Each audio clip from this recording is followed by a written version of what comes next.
I have very few things to say, which is a lie. I have a lot of things to say. But let me first start by saying count one, not guilty. Count two, simple OUI. Guilty, OUI. No homicide, no manslaughter, no negligence, just OUI. Count three, not guilty. Oh, let's go. Hello, hello. And of course, I start the stream, and immediately my internet decides to poop all the way out. Hello, how are we doing today? Welcome to the Chatty Juror. My name is Lily, and we are going to have a day full of chatting. We are going to have a day full of chatting and looking and talking and reacting and having conversations that we need to have to wrap up the criminal side of Karen Reed's cases, etc's.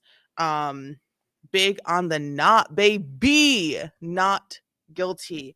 We're gonna wrap up our criminal case conversations of Karen Reed today. Plan the future for us here on the Chatty Juror. It's the I love you hands for me. I love you. I love you. I love you. And let me underscore this by saying, with us applauding the not guilty verdict of Karen Reed, we are not applauding the death of John O'Keefe. We are able to now say, we told you you had it wrong. Now go get it right. And us to support that as well. The fight for John O'Keefe's justice does not end here. But the criminal case for Karen Reed does. So I'm very happy with the outcome. I am ecstatic that the defense fought and won, putting the basic standard OUI into count two as a lesser charge. Only because it gave the jury somewhere to go. They were able, like they say, split the baby. She said multiple times, the jurors heard multiple times, she had a shit ton to drink.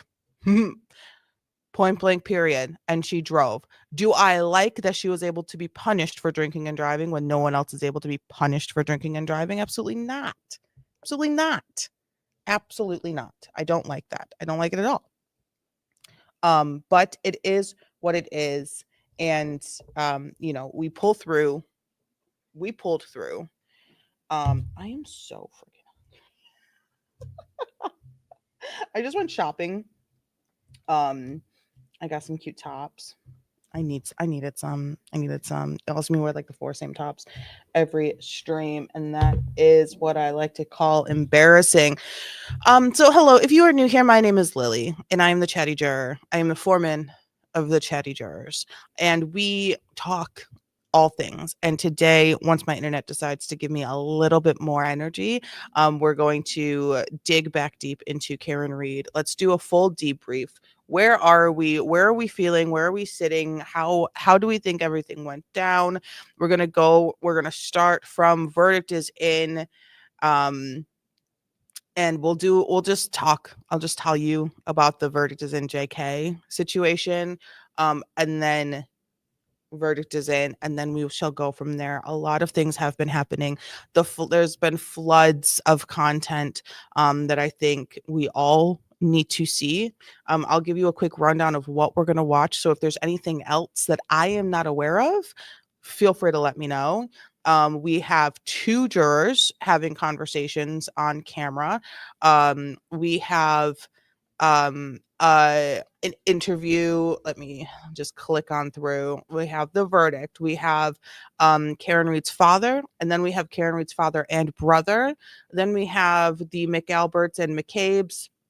McAlberts, did I say the McCabe's and Alberts? My bad. That was a slip of the tongue. I've been on Twitter for too many hours in the past week, and I am never on Twitter, so I've been reading a lot of comments.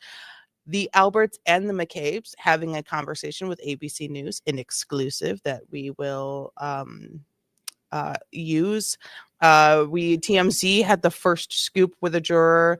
The Today Show had another scoop with the second juror. So we're just going to like dig on deep. We'll talk about the Hulu 2020 instant drop that 2020 did the night of the verdict, just hours later. um it was sort of a nothing burger. It was basically just another time, a new update. It's basically a new it's like it was Proctor 1.1, right? Um, that was it. In my opinion, pretty much a nothing burger. He of course is going to sit there and defend himself, but we will get into that shortly. Um, it's in She did it, and I'm good, like I'm good. I screamed, I jumped, I of course tried to go live, and of course the internet hates me. Just overall hates me. I don't know why. And when I say like the internet, I'm just talking about like you guys, like the physical Wi-Fi. Like I am plugged into a crazy fast router, and I just cannot. I swear it's YouTube. So other than that, we can talk about literally anything after that, after we have these conversations, you know? Oh man, oh man. Oh, Turtle Boy speaks after Karen Reed's trial. We could probably listen to that. That's probably something we could listen to. All right, let's just go on back. We're going to watch the verdict in two different ways. So I'm going to play it in the way that I saw it first. So let's see. We're looking at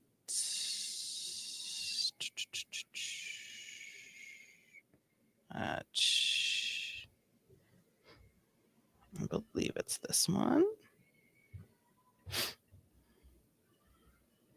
So let's watch this verdict coming in here, and we shall actually just like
all right, we'll get to it in just a second.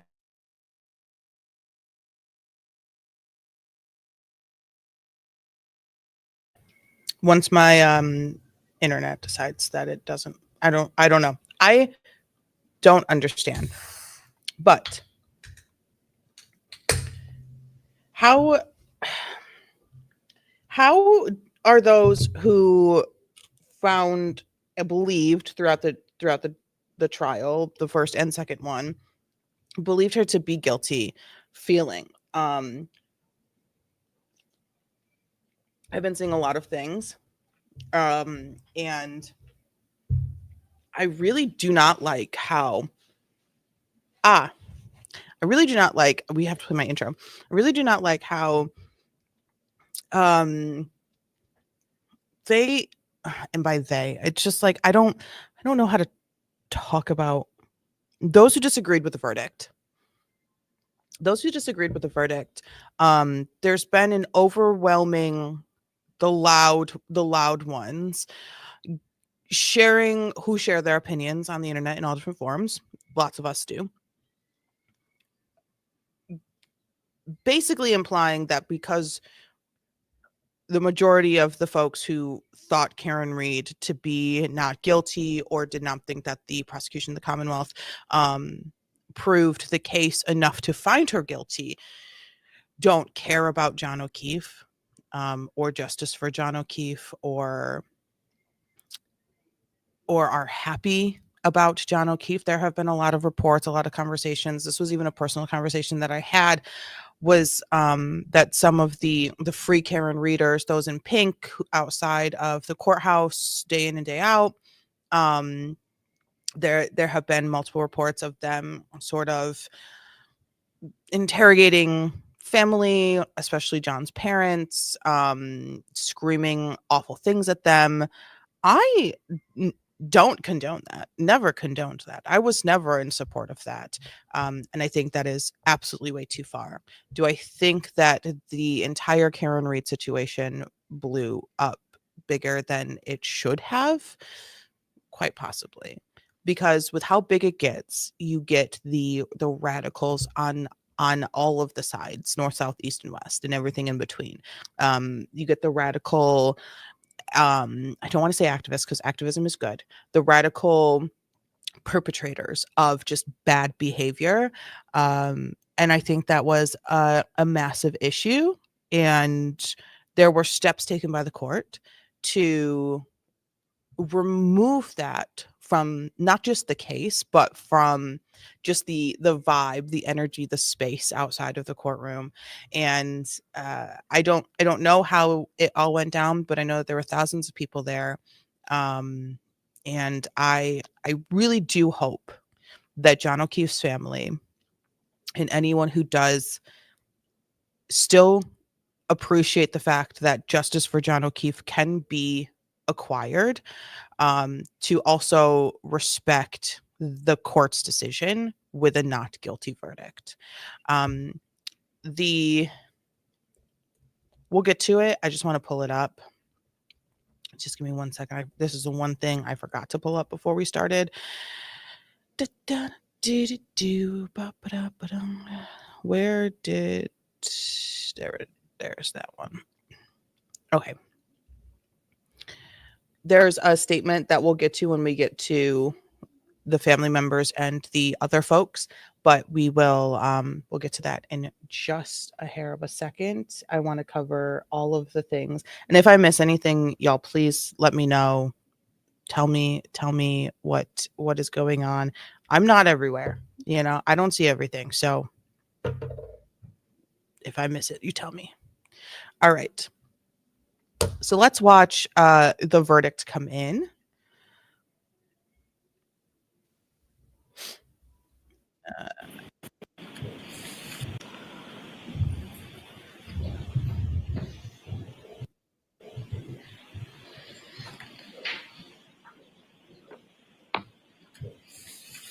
Verdict is in. The jury is all other parties may be seated. Your Honor, may the record reflect that 12 deliberating jurors and 6 alternates are present. Yes. May I inquire? Yes. Mr. Foreman, members of the jury, have you agreed upon a verdict? Yes. Thank you. May I see the papers? Mr. Foreman, have the verdicts been placed in this envelope and have they been in your presence ever since?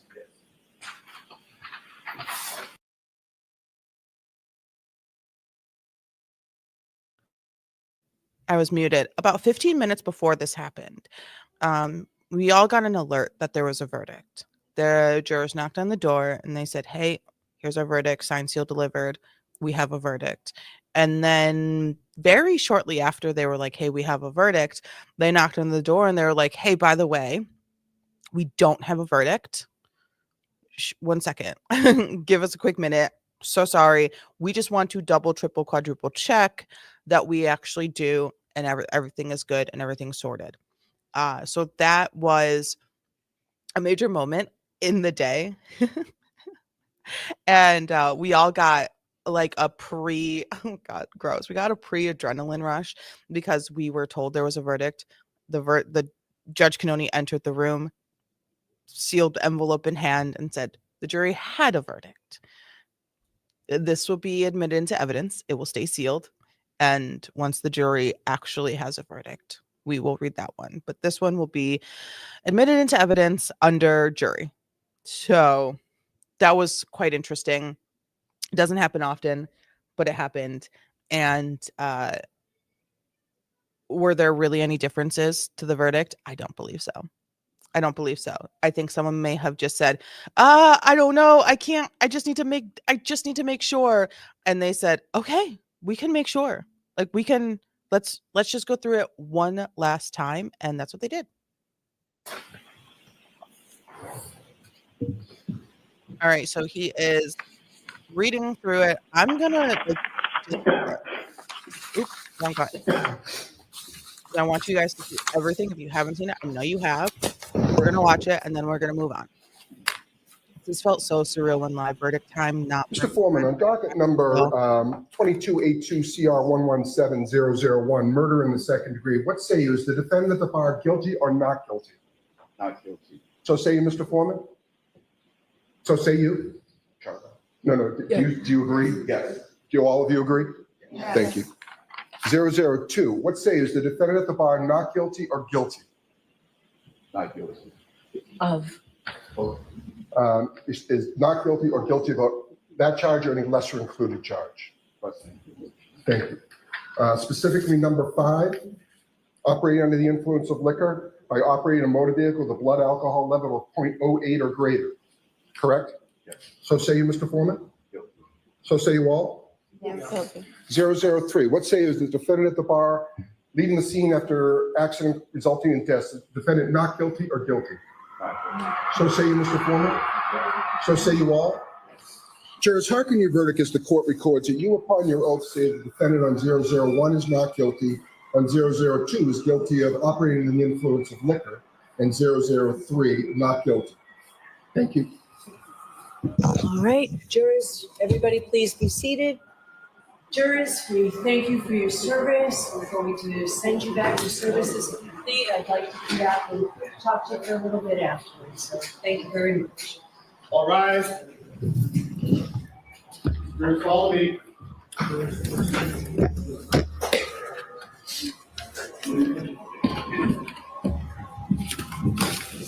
Her with Miss Little.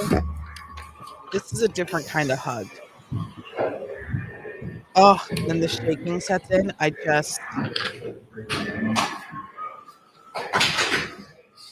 Her hugging Miss Little, like if you watch the hugs, her hugging Miss Little, it was just a different like kind of hug. Like Yannetti and Alessi and Jackson, it was like, oh my God, I can't believe they did this. But I don't know, there was just like that ultimate like woman to woman, we did this, like we showed up, we worked hard, and we came out on top. And it was, I don't know, there's just something really special. And you can see Karen Reed like actually start shake. Like it was, I don't know, I just think there's a really interesting bond between the two of them. And I absolutely appreciate it. Let's continue. Media, please exit the courtroom immediately. Karen Reed? Not yet. Tony, Hold on, not yet. everyone. Karen Reed. Ms. Reed, can I have your attention?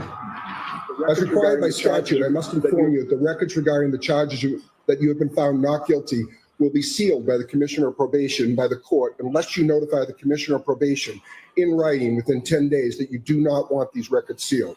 To request that these records not be sealed, you may use the request not to seal form, which is posted on the trial court's website on mass.gov. I cannot accept the form here in court. You must submit it to the Commissioner of Probation at the address provided on the form.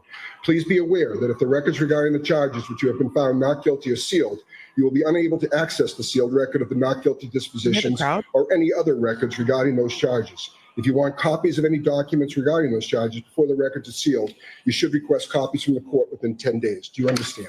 Thank you. All right, so we need a date for sentencing. Can we do it next week? And we would be prepared to go forward today.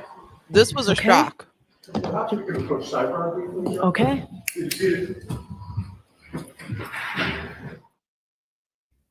Alessi was like, or excuse me, Yannetti was like, let's do a quick sidebar because I want to know what we're thinking. Like, yeah, we could do it today. I want to know what you're thinking when it comes to the Commonwealth and the punishment.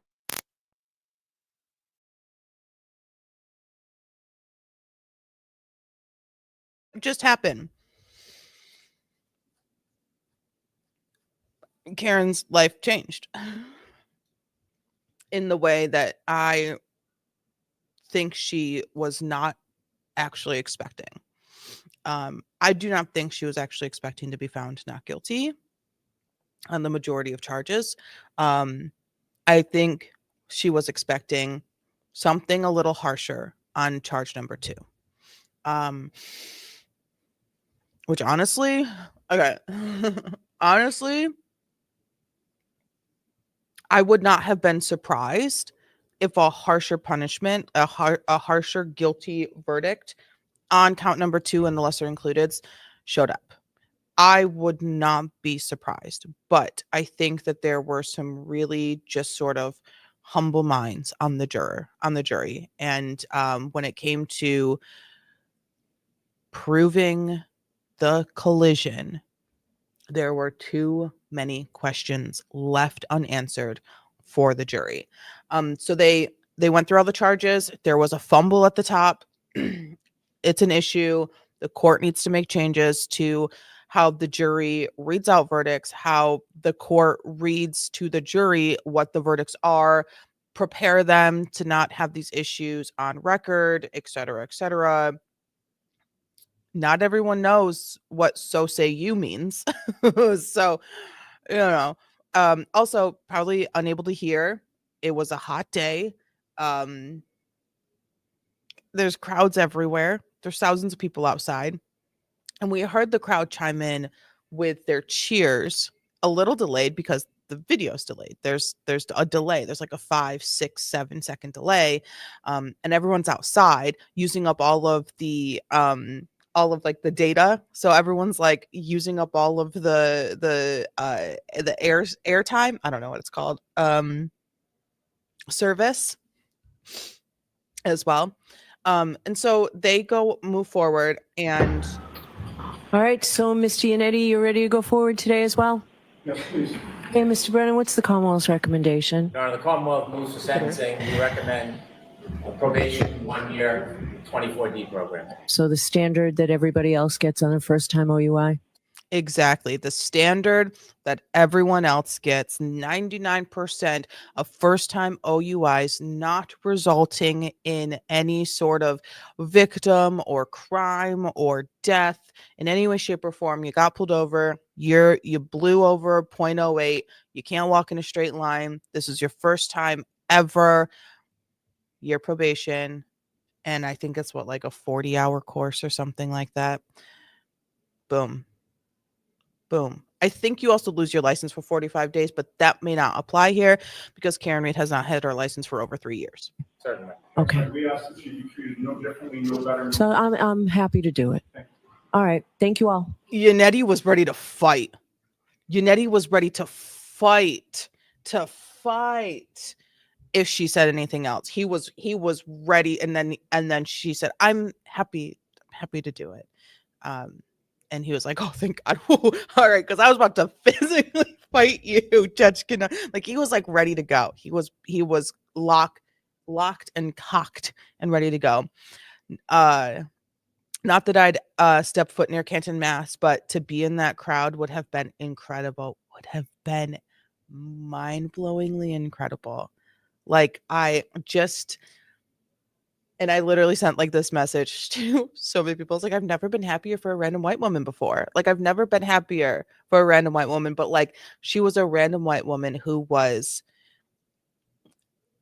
thrown into a situation and forced to take the stand and defend herself twice. Her life has been uprooted for over 3 years, destroyed, jobs lost, debt created, friends, family lost, separated. Her life will never be the same again.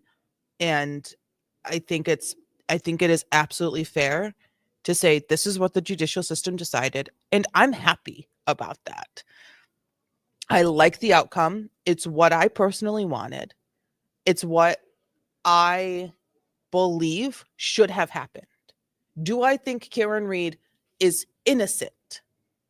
I can't say yes or no, but I know that she, in a court of law, essentially twice now, has, which a lot of people do not have, the majority of people do not have, basically essentially two juries backing them, saying that she is not guilty. We cannot find her guilty for all of this because you, Massachusetts, decided to try her with this little bit of information.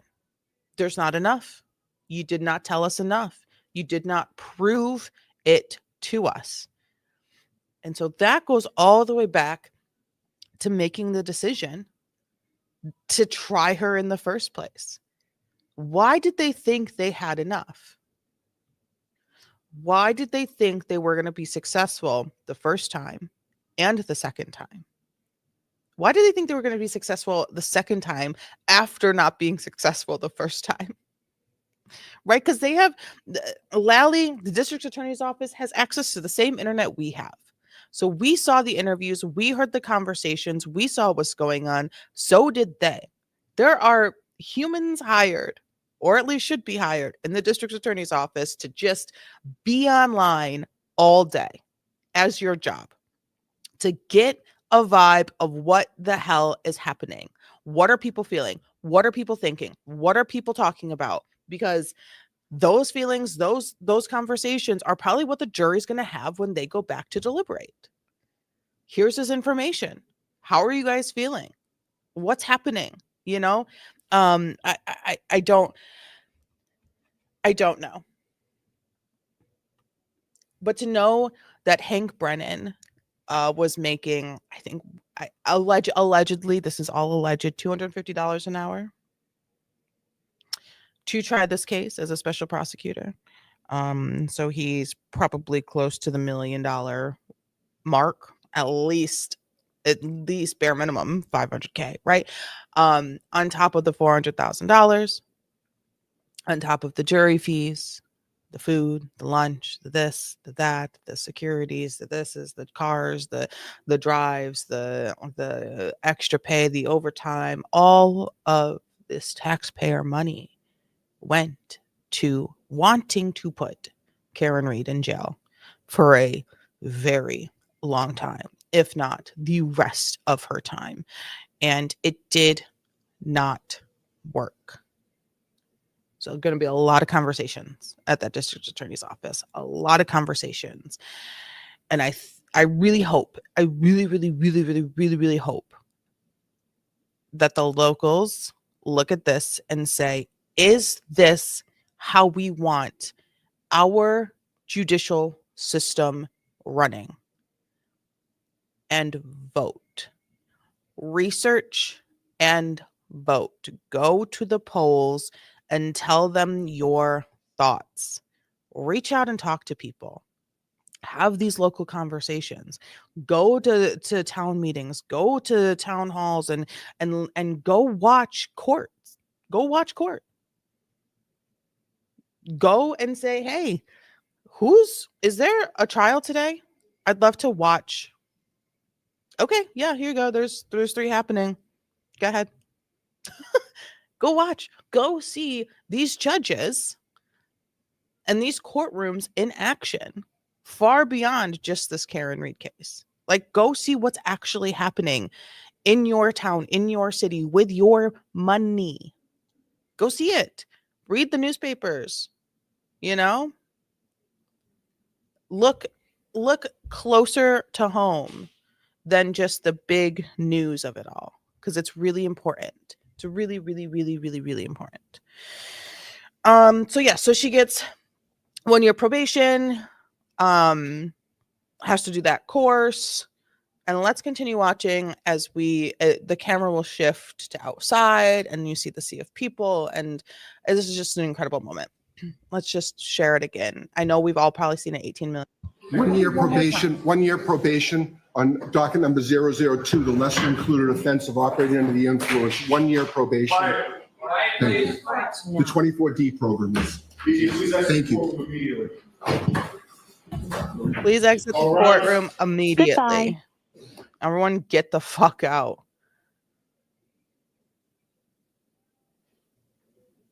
It's incredible. These attorneys said, here is my time. Here is my energy. Here is me showing up from across the country, from a different state. Here is me showing up from day one. And we're here. Bob Alessi and Karen Reed's dad are like, they're like besties. I think they're like just so close. It's really nice to see. We heard John O'Keefe's the prosecution side essentially. I heard that all the chairs and they scooted back and they were out of there very quickly and they wanted to be out of there. They were not happy and that's completely understandable. They wanted it to be her, but unfortunately it's not. And if it was, it can't be and it won't be.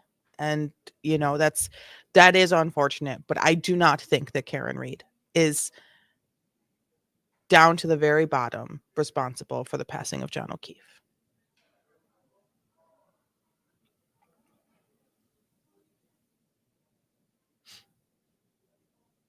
The blue's a good color. The blue's a great color. Yeah, so everyone's taking their time. Well, I mean, they're scurrying pretty fast. Usually there's a little more time, but they wanted everyone out. I wanted everyone out. We're done. Get away from me. Karen Reed is not done though. Karen Reed does have a wrongful death civil suit against her from John O'Keefe's family. How will this not guilty verdict manipulate that wrongful death suit? I think it's going to have some good positive energy towards Karen Reed's defense. You know, like, hey, I have this jury officially on record. Oh gosh, saying this. And I also have interviews of my first jury saying that they had this, but there were court issues, instruction issues from the mistrial. She was not found responsible for harming anyone. It was just the OUI. So I think it will have a pretty good effect on her civil suit for the wrongful death of John O'Keefe. All right, it's going to get loud.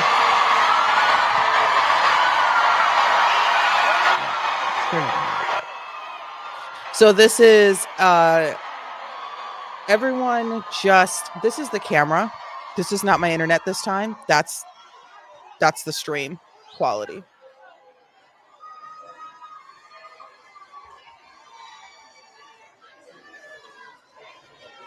All right, look, the crowd's going crazy.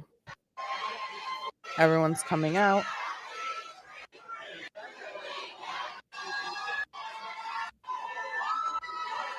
There is a massive police presence. Massive police presence. There's helicopters, there's police everywhere. They were worried. They were concerned that this silent protest that was happening throughout the trial turned into a riot. All right, let's skip forward a little bit until they start coming out. Look at all these people.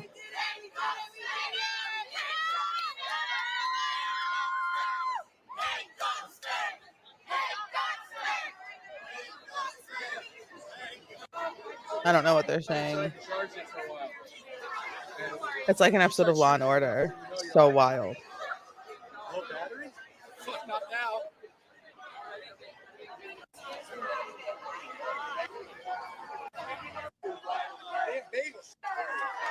This is insane. Oh, Hank got stiffed? Hank got stanked? I don't know, something like that. Hank the skank.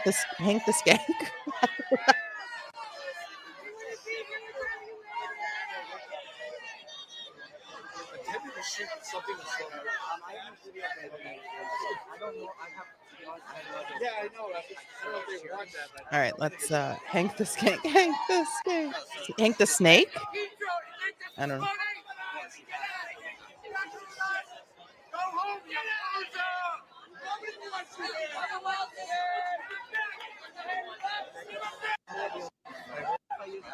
All right, let's get a little forward. Cameras, massive cameras everywhere. Come on. I know there was probably a quick conversation. Look at all these people with Karen Reed and Judge Cannoni. Or maybe not. Maybe they're just having a hard time getting out. Or she needed to sign papers and stuff like that. I don't know.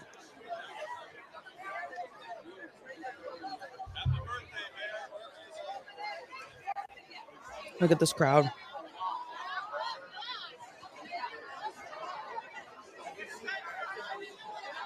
It's incredible. Incredible. All right, let's move. Look at it all.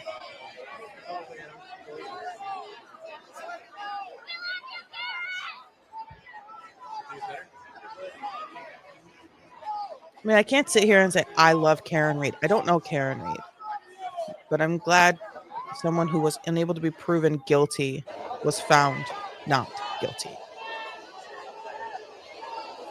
She could not have been found guilty. And I'm glad that the jury had some good, strong heads on their shoulders, neck, bones, occiput. All right, let's continue to move a little. I mean, it's insanity. I mean, it looks like a No Kings protest. Like this is they got coolers and chairs. I mean, I saw videos before throughout the trials, people were grilling, you know. It's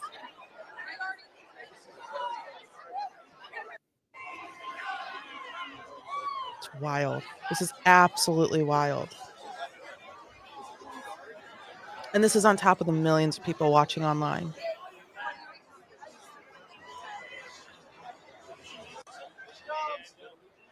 And when she comes out, you can just hear the roar.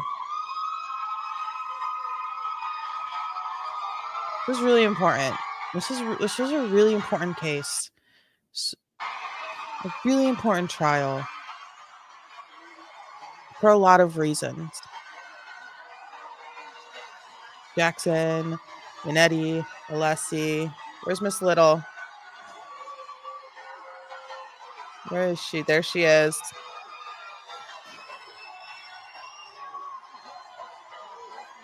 This is really big.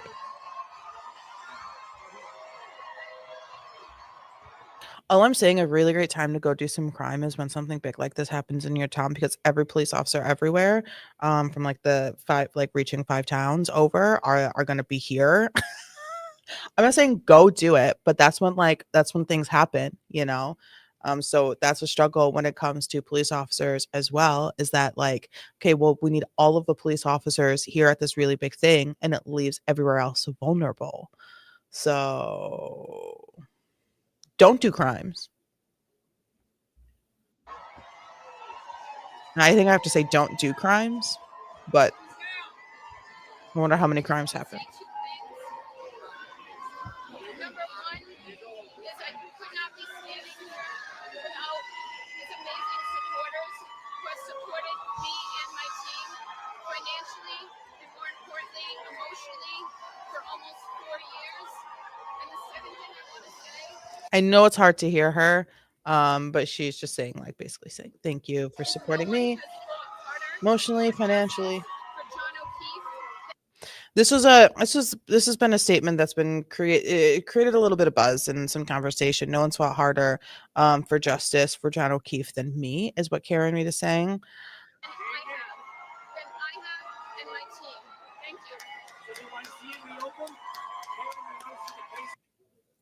Now, why is that a little bit of an issue? I don't think it is an issue. I think it's fair. I think the only way to actually, for Karen Reed, who ultimately was found not guilty on almost everything, for Karen Reed to fight for justice for John O'Keefe, she must do that as a free person. No, it's really hard to do. Literally anything from prison. It's really hard to do almost anything. Almost anything and everything from prison. I mean, so not being in prison for the rest of her life, she now can. And her fighting for herself is fighting for justice for John O'Keefe. She was found not guilty. Her car did not collide with John O'Keefe. So what happened to John O'Keefe? We do not have those answers. Can those answers still be discovered? Look, no, I have a freaking okay. Can those answers still be found? I don't know, but it's going to be a lot more helpful that Karen Reed is not in prison. You know, if she was found guilty, let's say on all the charges, and she went to prison for the rest of her life, how is that justice for John O'Keefe if she was not the one to do it? Just because someone goes to jail and a court says it's because you did this thing and that is justice for him does not actually make it universal justice.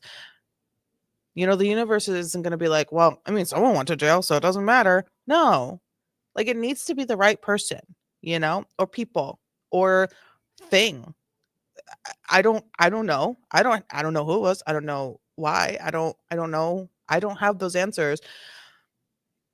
We would probably be able to come to better conclusions if the investigation was better.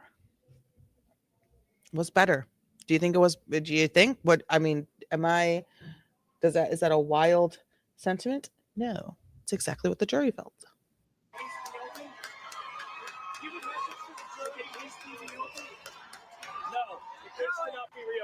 This case is over. No, I mean, what does it say about justice? I'm going to leave it. I'm going to leave it to Karen. Her dad has a comment. Let her dad.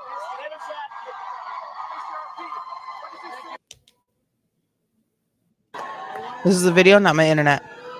The strength of our daughter Karen, the support of the entire Reed extended family. We're gonna hear more from him in a better setting. Of attorneys, our first one that we follow is David Moretti. We have it Alan Jackson and Lysa Little. Is there confetti? Was that a confetti cannon? All right. It was a fantastic team, but we needed them all to defeat this. We thank everybody for their support from the heart. We love you all of the content providers. We help spread the word. Should the investigation be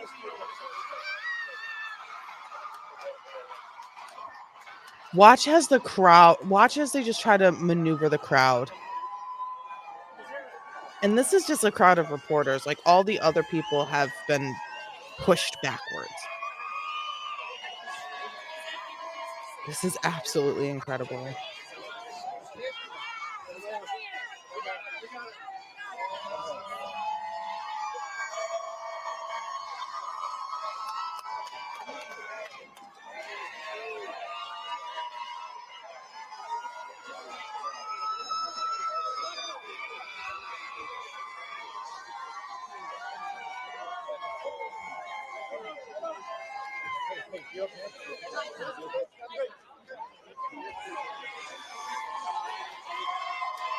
Incredible.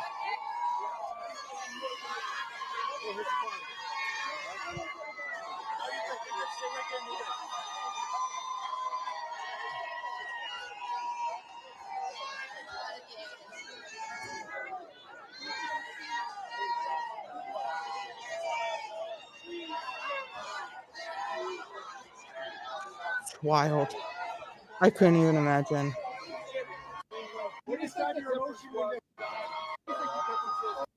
No, get in the car, Pops. Get in the car. Safety first. Get in the car. Get in the car before these barriers break down, because everyone just wants to say something to, for, with Karen Reid.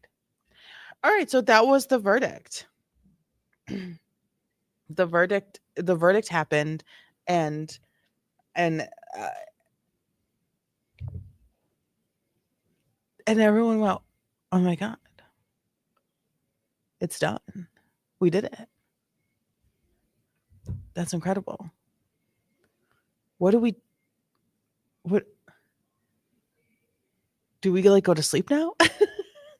You could just see you could just see her entire team just like, "I can't wait to sleep for 5 days straight." But their fight is not over. They still have things to do. All right. So after the verdict, that is when things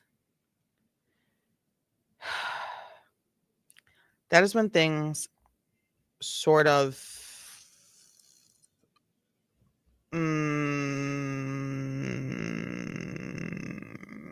happened. Have you seen there's a new documentary?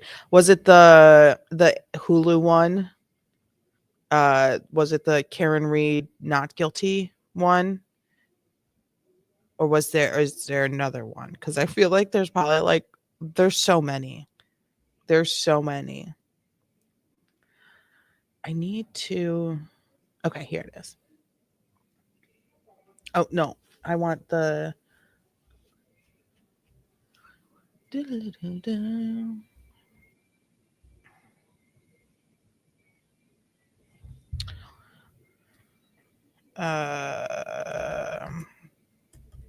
Where's he?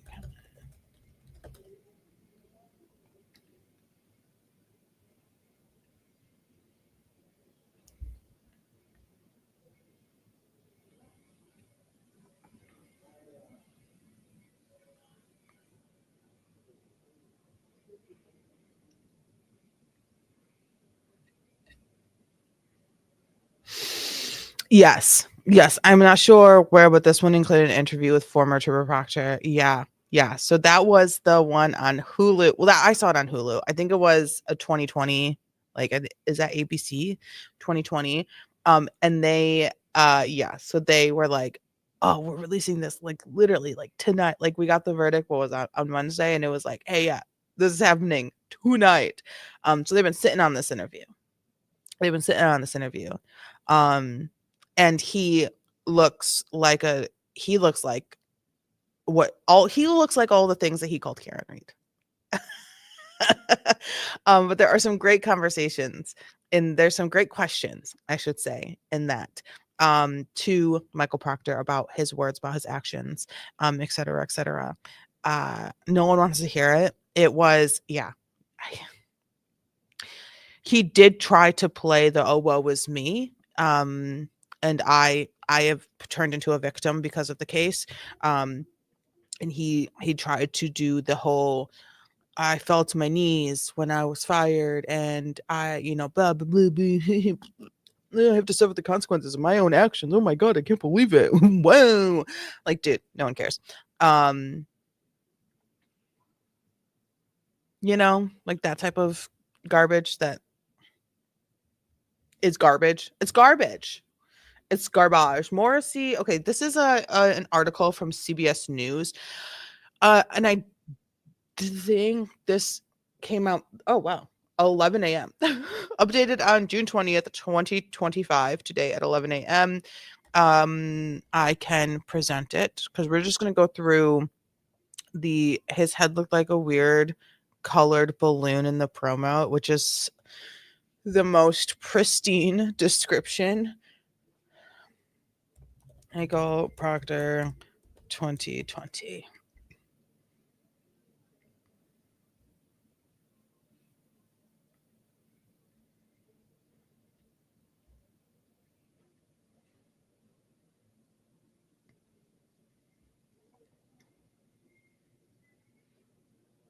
What is that? Like, yeah, like that is that's crazy. That's solid work, Sarah. Ronnie. That is solid work. That is solid work. Like, yikes. Yikes. Compared to um let's just say Michael Proctor. This was just about a year ago. How he was looking. So, did him losing his job do anything good for him? No, probably not. Is he major stressing? Yep, probably. But like, not my problem. You know? Like that sucks for you. Don't give a fuck. This is from CBS News. Norfolk District Attorney Michael Morrissey reacts to Karen Reed verdict. The jury has spoken. Norfolk District Attorney Michael Morrissey issues a brief statement on Thursday to WBZ TV, his first comment since the verdict in the high-profile Karen Reed trial, nearly 24 hours after a jury of 12 men and women acquitted Reed of murder and other charges related to the death of Boston police officer John O'Keefe.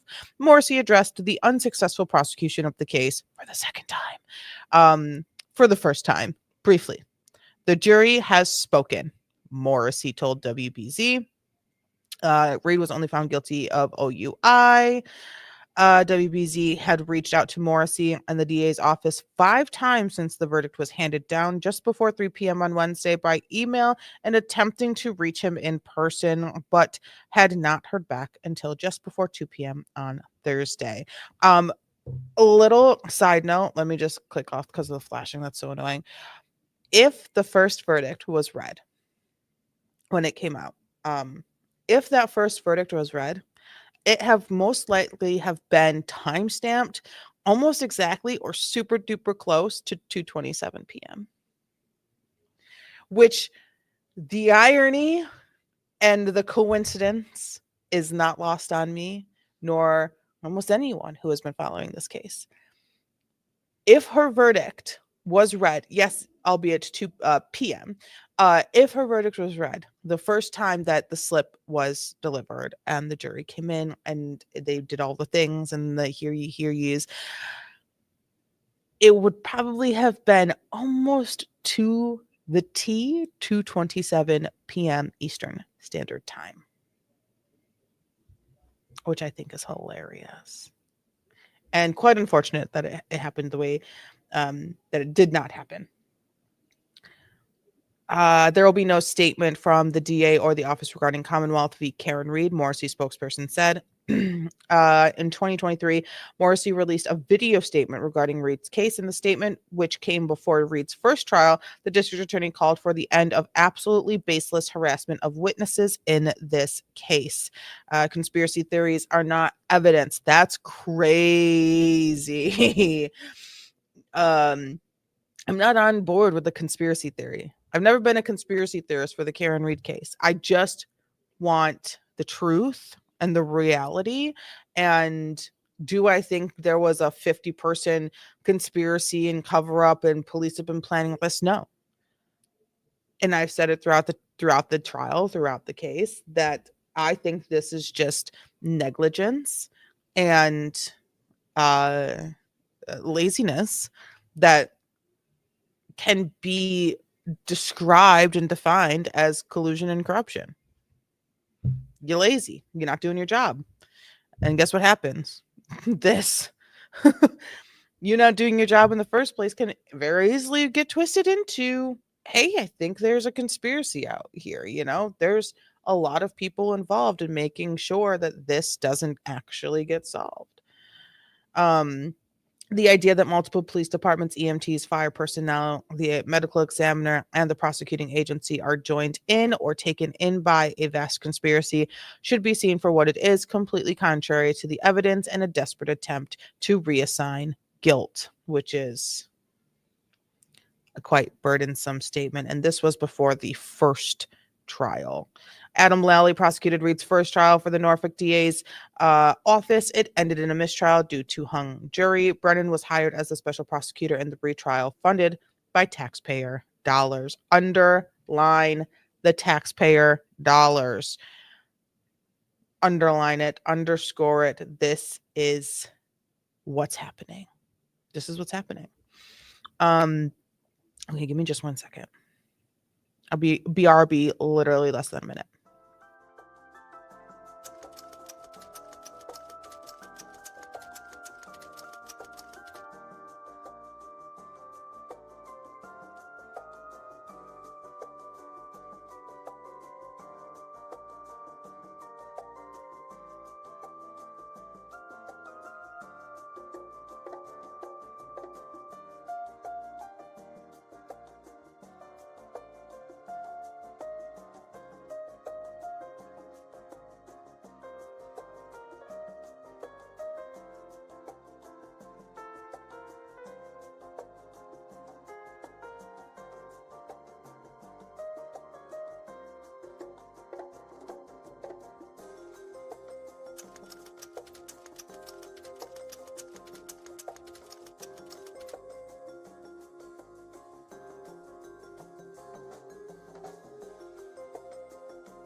Okay, hey, sorry.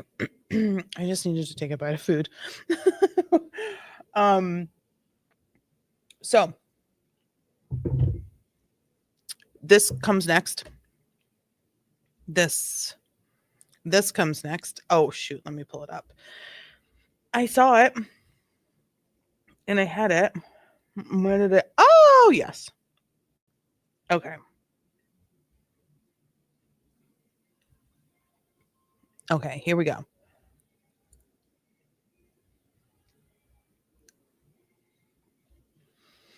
So this was a statement This is a statement from Jennifer McCabe. The format of this is not in the original form, but I saw it in the original forms, and this is all the same. Jennifer McCabe, Matthew McCabe, Chris Albert, Julie Albert, Colin Albert, Nicole Albert, Brian Albert, Carrie Roberts, and Kurt Roberts, which is crazy. I'm not seeing one name here that it starts with a B, ends with a Higgins. Anywho, this is the Albert McCabe statement after the verdict was read and everyone went home. Today, our hearts are with John and the entire O'Keefe family. They have suffered through so much and deserved better from our justice system. While we may have more to say in the future, today we mourn with John's family and lament the cruel reality that this prosecution was infected by lies and conspiracy theories spread by Karen Reed, her defense team, and some in the media. The result is a devastating miscarriage of justice. So let's talk about that. Let's break this bad boy down. Today, our hearts are with John and the entire O'Keefe family. Were they not the day before and the day before and the day before and the day before? Anywho, I'm not trying to actively be mean. They have suffered through so much and deserved better from our justice system. I don't think that is a fair statement to say. I don't think that's a fair statement to say. Because a lot of these folks in this are part of the justice system. They have roles in some what do they call a ladder? Some prong of the justice system, right? They have suffered through so much and deserved better from our justice system. They had 2 trials. They had two full chances, months upon months upon months in pretrial hearings, months and months in an actual trial. Twice. They had a judge who very clearly always leaned way heavier. And I don't want to say always, let me take always back. For the majority of decisions and rulings that Judge Beverly Cannoni made, she clearly preferred to give the higher fighting, the better fighting chance, the higher level of security when it came to the case, when it came to the trial process, to the district attorney's office, to the Commonwealth. There were many decisions, many decisions that if this did not go the way it went, if this did not end the way it went, would have very quickly and very thoroughly been taken to the appellate court. But even with all of that energy, a jury of her peers, 12 human beings with their own brains, with 6 extras, booked and ready to go, right? All sitting there and listening to your judicial system point their finger day in and day out and saying there's no one else who could have done it but her. And they said, what? But answer these questions then. Sorry, but it's delusional. Anyone who is still grasping at Karen being guilty. There was no evidence. Why don't they want to know what actually happened? I think they're stuck. Because if they really want to know what actually happened or move to find what actually happened, I think they're scared that someone that has been their support system, someone that was supposed to be always the good guy, is going to be the bad guy. And that's not a gender thing. Like, it could be a girl, it could be a guy, it could be someone who goes by they, them, it could be anyone, but like, they're the bad guy. Colloquial term, bad guy, right? And it would probably most likely end up being someone who sat down and looked them in the face and say, it could only be her. We're all here for you. We all support you. Let's fight. Let's fight, right? So that's a problem. That's, I think, something that they don't want to also deal with. But just like us having such conviction in her, not necessarily innocence, but not being guilty, I think they just have that same energy. That and I think it's so much easier.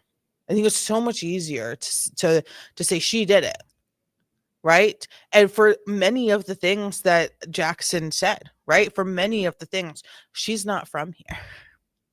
She's got that Fall River accent, though. Did John have conversations with his parents, with his family, of things not going smooth? There was the incident in Aruba. There probably were snappy moments in front of other families. They might have just not liked her from the get. You know, she was around before and now she's around again. We didn't like her then. We don't like her now. You ain't gonna change my mind. You know? And so maybe they just didn't like her from the get-go. And to his family, though, maybe they're starting to question everything, but I'm not hopeful. I'm more hopeful to see his I don't think they'll ever say that they don't believe it was her. I don't think that will ever come out. I don't think that will ever happen unless something so damning, so pointed, so powerful, some piece of evidence comes out where it's like, it's this person. It's not Karen Reed. It's this person, and this is exactly what happened, and there's no refuting it whatsoever. Even just in a court of law, it's going to be quite difficult to say after 2 more years of investigation. And now they're like, oh yeah, beyond a reasonable doubt, this person did it now. It wasn't Karen Reed. My bad. It's this guy. And the defense is going to go, but for 3.5 years, it was beyond a reasonable doubt that Karen Reed did it. And now it's beyond reasonable doubt for me. What? You know? So this is where it's like a snowball effect of you need to make sure you got the right one, because if you go through with trying this case and you lose, and you do in fact have the wrong one, getting the right one's going to be that much harder. On top of the years, on top of the evidence, on top of the chain of custody, on top of the conspiracies, on top of all of the information out there, on top of how high profile this became. Everyone's talking about it. There's videos everywhere you turn. You cannot get away from this. This has made national, like, front page national news situation. Now to say, well, it was yeah, whoopsies. It's actually this person is going to be really, really tough and easily defended against. So I don't know. I don't know. I mean, I know karma's a bitch. So at least we have that hope. But I would love to see a story for someone actually make sense when it comes to this crime.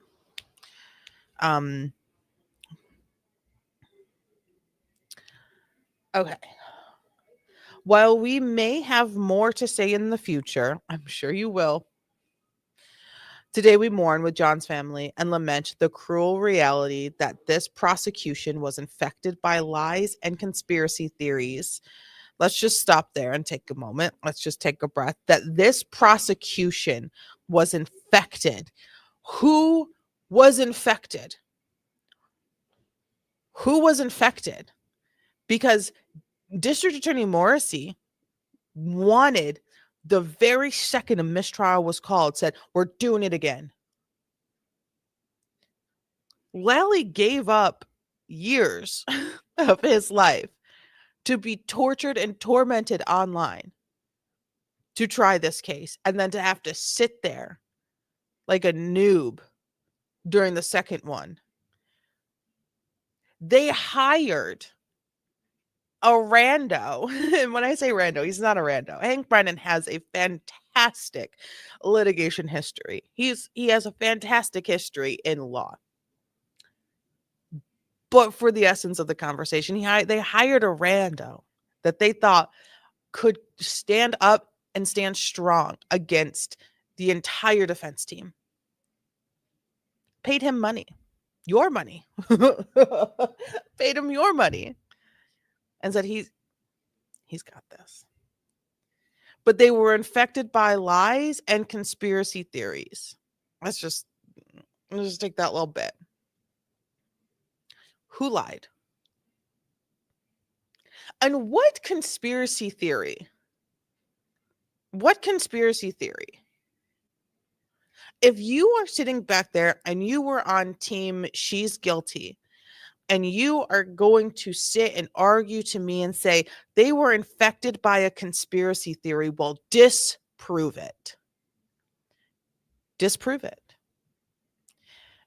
Disprove the conspiracy theory with your evidence, with your case, with the reason that we're here in the first place. Disprove it. Call your witnesses.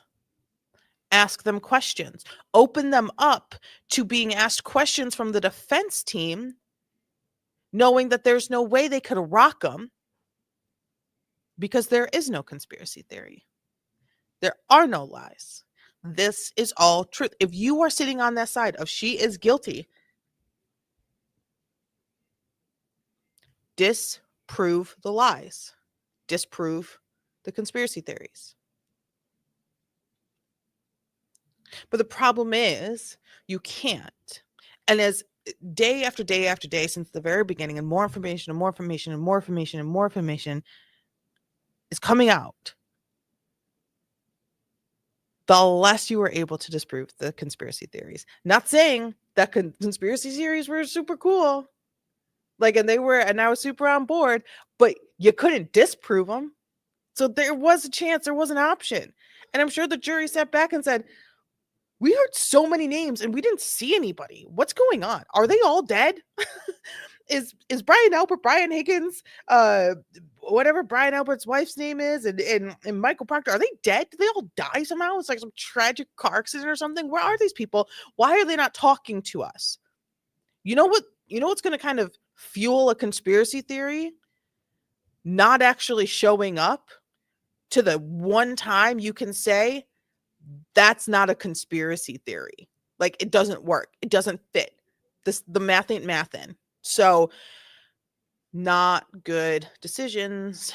Not really deadpanning to the camera. I'm just like, I'm so Anywho. Spread by Karen Reed. What was she saying? What was Karen Reed saying? That I'm not guilty? That this prosecution is a joke? I mean, we did laugh a lot. Her defense team, they weren't talking. There was a court order to not talk since the trial started. They weren't having conversations with media at all. They were walking out of that and they were saying, getting in the car and going, we got this. They weren't talking to media. They weren't talking to media. And even if they were, the jury was not watching. And some in the media, it doesn't matter what the media says. Why does it matter what the media says? Why are you looking at media? Shouldn't you be out, I don't know, finding more evidence and not following chain of custody when it comes to the murder of John O'Keefe? If you really want the justice, what's going on here? And some in the media, some in the media are saying this doesn't make sense. Some in the, I mean, okay, let me be fair. Some in the media are kind of whack jobby, and on both sides, kind of whack jobby on both sides, which is fine. Do you, boo boo? I could not be bothered. I do not care. But some in the media is so stupid. Like, that sounds so dumb. Like, oh my God, some people don't agree with us and have like other theories and other conversations, and like they don't think we're right. They think we're wrong. Lies. I can't. The result is a devastating miscarriage of justice. I'm sorry, do you want to see it? The result is a devastating miscarriage of justice is probably where, okay, chill, is probably where my entire being wants to go. You good, bro? Like, what's happening? Okay, we're not looking at that anymore. That's dramatic. The result is a devastating miscarriage of justice. It's literally not. It's actually legitimately actually the complete opposite. Because you have had multiple people who completely agree with you. And I don't know why, but this just feels like this is all Jen McCabe. Like, I don't know why. I don't know if it is or not, and I really don't care.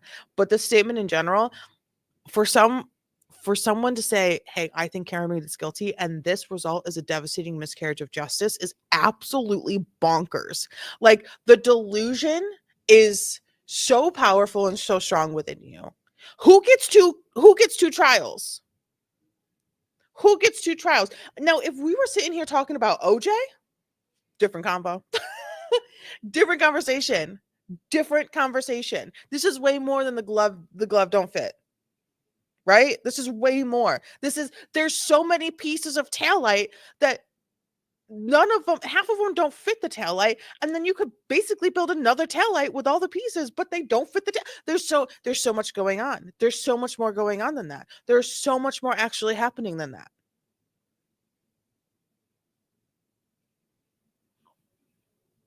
Miscarriage of justice is so extremely disappointing because it didn't go your way. It was a miscarriage of justice because you didn't see someone walk into prison for the rest of their life that you will never have to see or hear from again. You'll never have to actually see their face ever again. But the problem is, what's going to happen is now that y'all's algorithms are all fucked up, you're going to see and hear Karen Read a lot. It's not going to die within a day. It's not going to die down within a day. So that is extremely disappointing statement from the McCabe's and Alberts and Roberts and what have you. People who also at the time of the incident claimed to be friends with Karen and thought she was great and kind and sweet and funny and outgoing and pleasant. So quite disappointing. Quite disappointing. Brian Albert and Julie Albert, how come you didn't invite the cops in and say, guys, why don't you come look around? Come in, do some investigating, investigate. Do you need, why didn't you say, hey, do you think you should record this conversation? Because I'm a Boston police officer and you're standing in my house and there was allegedly a dead Boston police officer on my yard and the last stop of his night was the very front of my house. Would you like to maybe put this on recording? Have this recorded in some fashion? Anyone got an iPhone on them? Anyone know what a goddamn camera app is? Can we maybe get this going a little bit? I don't know. Anywho, there are decisions that could have been made that would have not brought us here to this point, but with the decisions that have been made and to the fact that we are here at this point, this statement is embarrassing. Embarrassing. All right, what do we do next? We have so many. We have so many. Okay, I have, that one's for that. We watched the verdict. We don't need to watch that one too. Let's go to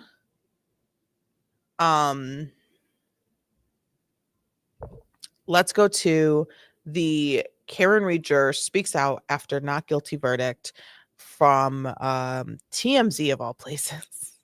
It's crazy.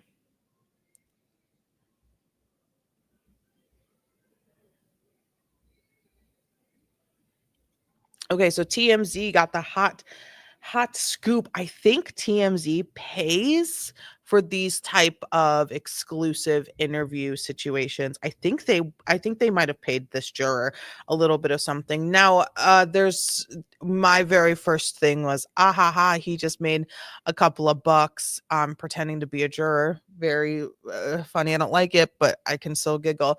But there have been confirmations from reporters and those within the courtroom who have said, yep, that is a juror. So we will rock with that. And so let's take a listen into what this juror has to say. The jury found Karen Read not guilty on murder and manslaughter. Was it because they had reasonable doubt or because they thought she was innocent? So I think for the jurors, there's a mix of some people think that she was definitely innocent, and the other people, there was a lot of reasonable doubt, at least to where we didn't want to convict her. That's really interesting. Yeah, so some people said there's no way she did it, and other people said even if she did do it, we still have so many questions unanswered, and there's a really good chance that she didn't. There's still a good chance that she didn't because we don't have the full picture. Interesting. So, could you give me a breakdown there? Roughly, what percentage of the jury felt she was innocent? I mean, I can only speak for myself. I think that she was innocent. It's hard to tell exactly what people think deep down. There was a lot of things thrown at us, evidence. So it's hard to tell what truly. So you say in your head she was innocent. Yeah. Does that mean you think she was framed by people inside that house? It doesn't necessarily mean that. I don't know what happened. I don't know what happened to John. Welcome to my brain. I don't know what happened to John. I don't know if she was framed. I don't know if it's a cover up. I don't know what happened to John. Good question. Good question. Did I want more questions out of this? Yes. But good question. Really, I was only presented a limited scope of what happened at the night, and I could only base my opinion off of the evidence that was shown in the courtroom. So I don't really know if there was a cover up or not. I know that's the big conspiracy about it, but I don't really know. All I know is that there was a lot of holes in the investigation. Whether they were deliberate holes or not deliberate holes, it's kind of hard from me sitting back to know that, what actually happened. So, what was the feeling of the jury? Because Alan Jackson and the other lawyers raised the issue that she was framed by cops and that they would have turned that house upside down if they really wanted to do an honest investigation, and that he was not hit by a car. He was attacked in that house, bitten by a dog, and then put outside to frame her. Did people on the jury, or some of them, buy that argument? I think some of them bought that argument. It's just hard to tell, though, because whether or not we think that there was malicious intent, we were only presented with the facts that they didn't go into the house. So, there's an example of reasonable doubt. So, like, there's other examples of reasonable doubt. So, even if you want to completely buy into the theory or not, that wasn't what we were tasked with. We were tasked with finding, convicting, or deciding on this person's fate based on the proof and the evidence that the Commonwealth was able to present. And there was a lot of holes in the investigation. Fantastic answer. That wasn't our task, is to figure out if there was corruption or a conspiracy theory. That's not what we were there for. That's not what we spent 9-10 weeks sorting out. Our task was to figure out if she was guilty or not guilty of these charges. And there were so many holes in the investigation. And he gave a great answer. Were they intentional holes or not? Was this hole intentional? Gosh, I mean, there's so much in this. Intentional holes, spreading the load, like all of these things happened. And I try really hard. I try really hard to be mature and an adult. But it's difficult. And by intentional holes, he means during the investigation, were police officers intentionally investigating poorly? Were they intentionally leaving things out, not sending things to the lab in a proper time frame? Were they messing up things? Were they adding things? Were they doing it? Where's the chain of custody? Were they intentional, or was it just pure laziness? Yet you went many steps beyond that, because you say, in your view, she was innocent.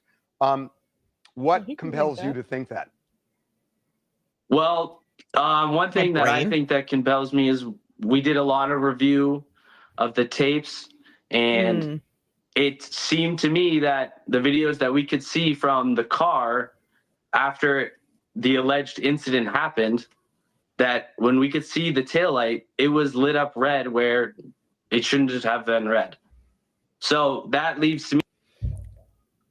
Well done, defense attorneys. Well done. Continuously pointing out when the taillight lit red. Great. That's great. A conclusion of, well, how come it's red in this video after the alleged collision happened, and then it's not, it doesn't have any red pieces where it should be red. So in other words, you do not believe that SUV made contact with John O'Keefe? I don't believe that the SUV collided with John O'Keefe. What was the initial vote with the jury when you first took your vote? We didn't do an initial straw poll. The judge recommended to us. It's actually like good. I too think just going into having a conversation is a good idea. Like, wow, guys, that was a ride that we all just took for 9 weeks. Woof, golly gee, let's let's talk. Let's talk. It's like, well, this guy over here you used up 12 notebooks. Like, wow, we have some conversations to have. Because I think if you go into this situation and you're just like, all right, let's take a vote, count one, where are we feeling? Guilty, raise your hand. Not guilty, raise your hand. It's gonna just kind of start like a bickering almost. Like it'll just turn into, I need you on my side and agree with me, and I need you to agree with me, and let's get this done. But if it starts with, oh, we need to talk. We got to have these conversations. I need to talk to somebody about this. Oh my God. It's like there's only you and 11 other people in this room. And these 11 other people, I'm so sorry about the alternates, are the only people who in the entire world have not been able to talk about this with anyone. Anyone. Everybody else could have conversations about this case, but you guys. And you bet your ass I'd get into that room. I'd sit down and I'd say, "Holy shit, we need to talk. We need to talk. Can we talk about the clothes and the hot and the this and the that and and like get the gossip out of the way and then get into like the details." It's like, let's work from the beginning. Like, let's break this down. Like, let's all just get on the same page. And that way we all get to this verdict moment. And it's like, all right, count number one, not guilty.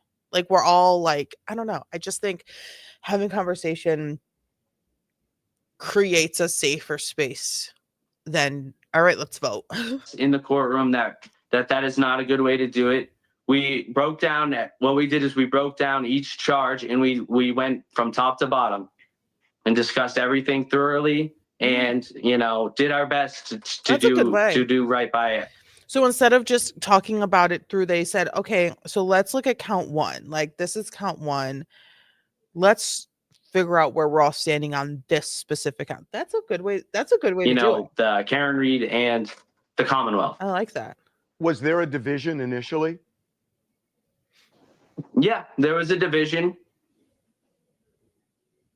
But that's what we're there to deliberate and talk about all the evidence. There was 2 months of us sitting there, them throwing all this information at us absorbing the information, going home, thinking about it, reviewing it in our heads, and we get to the deliberations and now we have an opportunity to discuss. Some people went into the deliberations and they were still unsure after two months. And that makes sense because there was a lot of things going on. There's a lot of information. How much can you weigh one thing or another thing over, Yeah.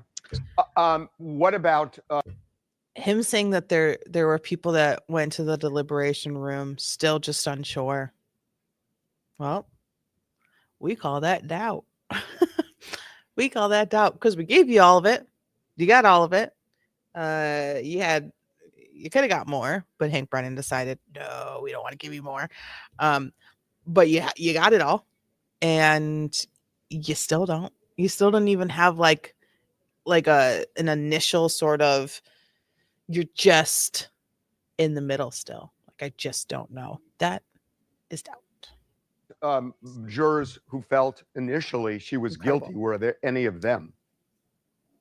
Yeah, there were a few jurors that think that had thought that initially when they went into the deliberations, that was their standpoint, and that's what we were there to do, to talk through all that and bring up every single piece of evidence. Is there an angle of reasonable doubt to where we're not really sure? Like, are you really sure? Are you 100%? Or are you 99.9%? If you're that 99%, we can't convict you. What brought the ones who felt she? Wow. If you're 99% sure, we can't convict you because there is doubt, albeit a little bit. Wow. To be a fly on the wall in that room. Guilty over to the not guilty side. Was there any thing in particular that seemed to resonate with them? You know, it's hard to tell from my position. You'd have to ask them about it. But in my opinion, I think it was just due to the poor investigation. There's just too many holes, and Well done, you know, Proctor. it's hard to prove that the collision happened. So if there's reasonable doubt that that happened, or that there may have been foul play, you know, if there's room for that, then it's hard to come to a guilty verdict. What happened when the jury initially said they had a verdict and then said, oops, no, we don't, and then 15 minutes later they said, oh, we do? What happened there? So that actually is kind of interesting. So the envelope. So, hey, the little verdict fake out that we had happened to all of us, and the entire world held their breath, and then we all did one big curse word to the skies. It was sealed and it's Yeah. and it's locked away. It'll never be looked at. Right, but like, but we on wanna what know that what's on it. everything on that initial slip was the same as the slip that was presented. Okay, so But everything why was did the they same. pull it back? The pulling the back was for the OUI charge. There was driving under the influence, essentially, drunk driving. Yes, driving under the influence. We in our deliberations, we had decided there was enough evidence and proof that she was driving under the influence. And So I'm left with confusion. He just said that it was exactly the same. The slips were the same, but that they had the moment of, hold on, JK, we lied. Give us another minute. And then said it was he said exactly the same, but then he said he pulled it back because of the OUI charge, that they decided that there was enough to at least give her the OUI, just the standard OUI, which is what she got. So was the first one not guilty of that as well? I'm left with confusion. If anyone else is left with confusion. So, how did the defense do? Not enough confusion where I actually care. How did the lawyers do, in your view? Her lawyers. For her lawyers specifically, I think they all did. I think that all the lawyers on both sides did a really good job. Really? You know, they presented their case as well. Some police, better than others. You say the investigation was poor. The defense said it was more than poor. It was corrupt, and they pointed to the lead detective who had been fired, didn't testify in your trial. Did that have an impact? And did you think it was a corrupt police investigation? Good question. Do I think it was a corrupt police investigation? I don't know. There's no way for me to know. I wasn't there. There was just there was holes in the case that left for reasonable doubt. I think they could have checked some boxes or you know, done some things differently. But do I know that they were corrupt? Absolutely not. I don't know that there was any corruption going on. But do I know that there wasn't enough proof or evidence secured by the police to convict Karen Reed? Absolutely not. There was not. Fair to say that your view was that her SUV did not make contact with O'Keefe, therefore she did not kill him, but you don't know how he died. Yeah. I would say that's fair to say. I don't know how John O'Keefe died, and I do not believe that there was a collision between the SUV and John O'Keefe. I know after hearing that, Arga, Wolf, and Rentschler probably get a raise. I feel like they're about to get raises, and I feel like poor Shannon. Oh, should we check Shannon Burgess? Should we check Aperture? Someone pull up Aperture's website and see if Shannon Burgess is still on it. I don't know how much longer he is gonna be. I honestly to be fair, I hope Shannon with one N does not lose his job. I don't think that's fair. Do I think that he might need to make some alterations to the words that he says to people when it comes to, I don't know, the truth of his education, which only comes into play and actually matters when you are taking the stand with multiple documents that say you have a certain level of education as an expert, especially in like a sciencey field. That's it. That's because you don't need anything. You don't need a goddamn GED to be an expert in anything, right? Like you don't need a GED. You don't need a high school diploma. You don't need a bachelor's or a master's or associates, et cetera, et cetera. You don't need to be a PhD to be an expert in a random thing of things, but to be in a court of law and say that I have a thing and the papers line up, but then in reality and the truth of it, you don't have that thing. That's when it comes to be an issue. So that's it. I don't care if you have a degree, a diploma, a GED, a middle school education. I don't care. Let's finish Jason, this trivia. really appreciate the time. I do want to ask one other thing. More questions. Did all of the hoopla around the case, the people outside, did it give you comfort in reaching a verdict like this, that you saw there was a community behind your point of view, or was it irrelevant? Honestly, that made the pressure a lot harder. Ooh. And it did not give me comfort. It made it a lot harder to block out everything and come to a. Okay, so now I need more information. So they knew all the crowds were there. They were probably informed and told, and like, hey, more people keep showing up. Could they hear the crowds? I know last trial there was a juror who said that they could hear the people outside, which led to like the silent necessities of this trial. But with just that many people, if you have 5,000 people all whispering, it's very loud. How clearly did you hear these people? Did you know what these people were there for? Were they free Karen? Like, did you know about free Karen Reed? Were they there to what did you know that they were, what side they were at? I'm very confused. I need more questions answered. Decision. Why did it make it harder? It made it harder because all of the eyes are on us. We were told we're the most important people in the courtroom, and they keep us away from the crowds of people in the front of the courthouse, but we do see them, and I don't think that having all those people swayed me to go either way. We were only tasked with looking at the evidence. We were 12 jurors. We had to back up how we felt in this for our decision, and we couldn't let any outside factors, her punishment. We couldn't factor any of that. We had to look at the evidence that was presented to us, absorb it, really understand it, and see if there's any reasonable doubt. And there was.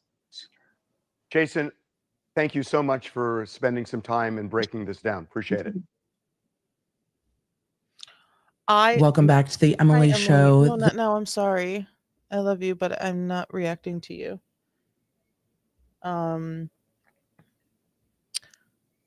You guys, there has been an alteration, an amendment. There has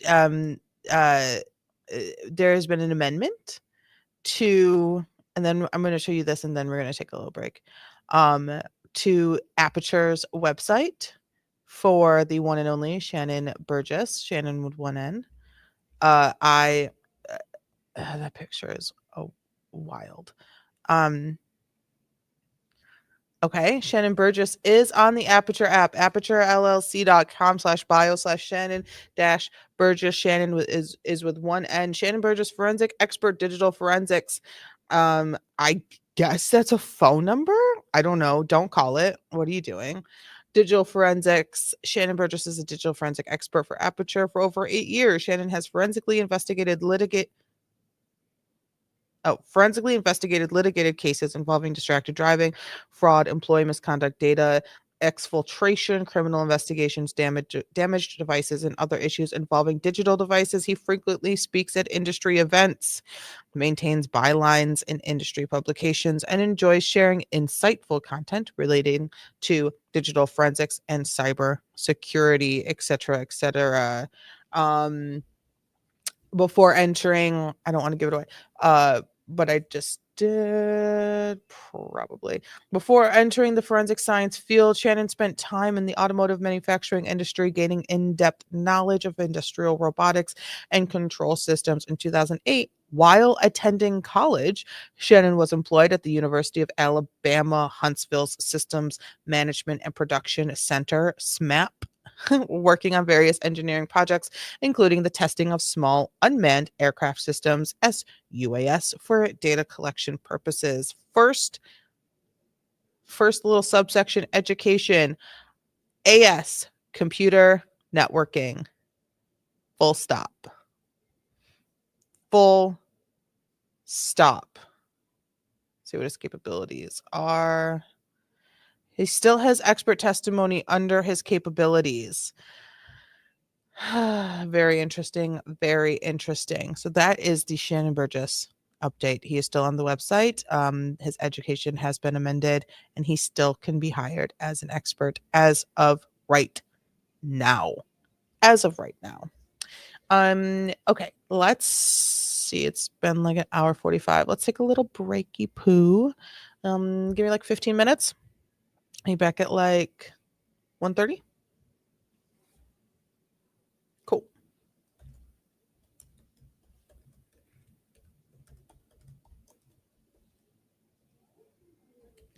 Oh my gosh. I'm trying to type it out and everything is broken. Okay, BRB.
Okie dokie. I am back. Let's get back into reviewing things. Let's see. That one's done. Okay, let's get into some of the dramaticness, shall we? Let's talk about this happening, which let's have a conversation. Let's have a conversation, shall we? So this is called Families at the Center of the Karen Read Trial Speak Out for the First Time, kind of. A good couple of these folks did some testifying of their own, but we're going to meet some folks. Maybe some people that you may not have seen ever before. But yes, we're going to meet some folks, and let's open minds, hear them out. Yeah. I would just like to, okay. Nope. No. Okay. All right. Let's hear them out. This is from ABC, of course, and I'm sure that they'll probably give me issues for playing this, but you know what? Life goes on. The criminal justice system has let us down at every turn. And yesterday, that's Brian Albert. That's Brian Albert. The criminal justice system has let us down at every turn. And yesterday was the final letdown. And that's why we're here, because there's nobody left to stand up for us. Think real long. There's nobody left to stand up for us. Okay. We're hearing them out. We're hearing them out. And hard before you're a witness in a case, because no one protects you. And it's in a case. What did she say? Because there's nobody left to stand up for us. Think real long and hard before you're a witness in a case, because you don't. Okay. I'm doing my best. This is literally just the intro to it, and we're doing everything. No one protects you. And it's very, very sad. For the first time, some of the key players in the Karen Read trial sitting down for an exclusive interview. His friend, Jennifer McCabe, and her husband, Matt, former Boston police sergeant Brian Albert, and his wife, Nicole, and his brother, Chris Albert. All five of them pulled into the center of this high-profile case and now speaking out. And I think pulled into the center of it. Brian and Nicole, it happened on your front lawn. So like pulled, is pulled the right verbiage? I think the reason we all stayed quiet is because we were just witnesses. This is a thing that we had nothing to do with. We did the civic duty, came and told the truth, and that's it. Free Karen Read! It's the case that is captivating. But the truth wasn't answering. Okay. The truth. You came, did your civic duty, and you told the truth.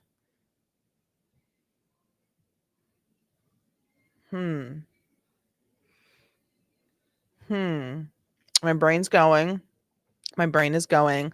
Your civic duty, you came and told the truth.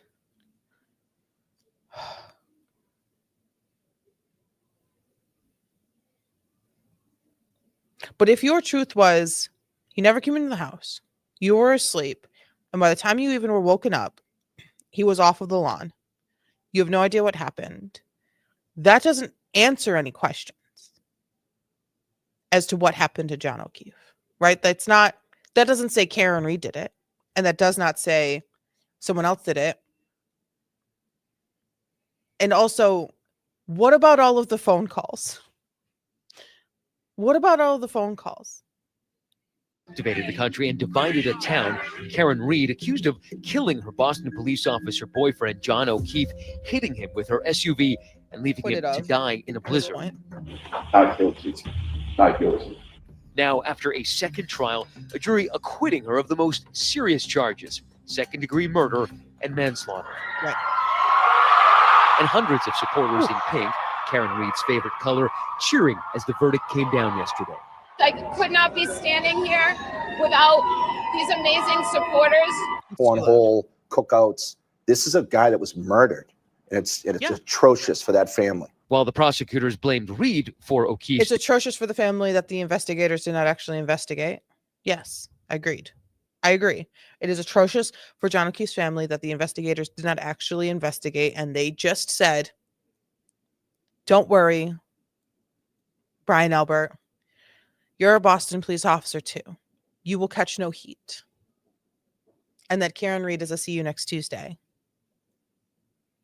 with a leaky balloon knot. And that these are Proctor's words that I hope she unalives herself. Proctor's words, not mine.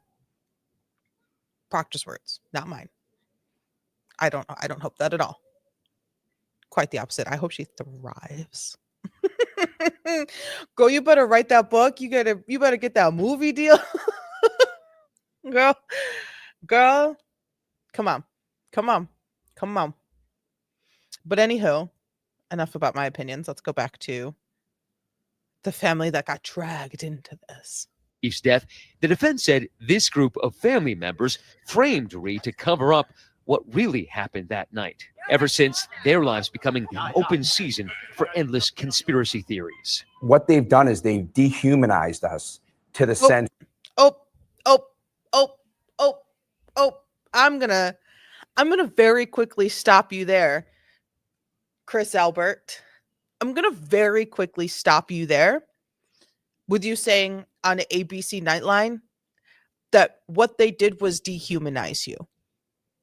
That's exactly what Michael Proctor did to Karen Reed 18 hours after being handed this case publicly.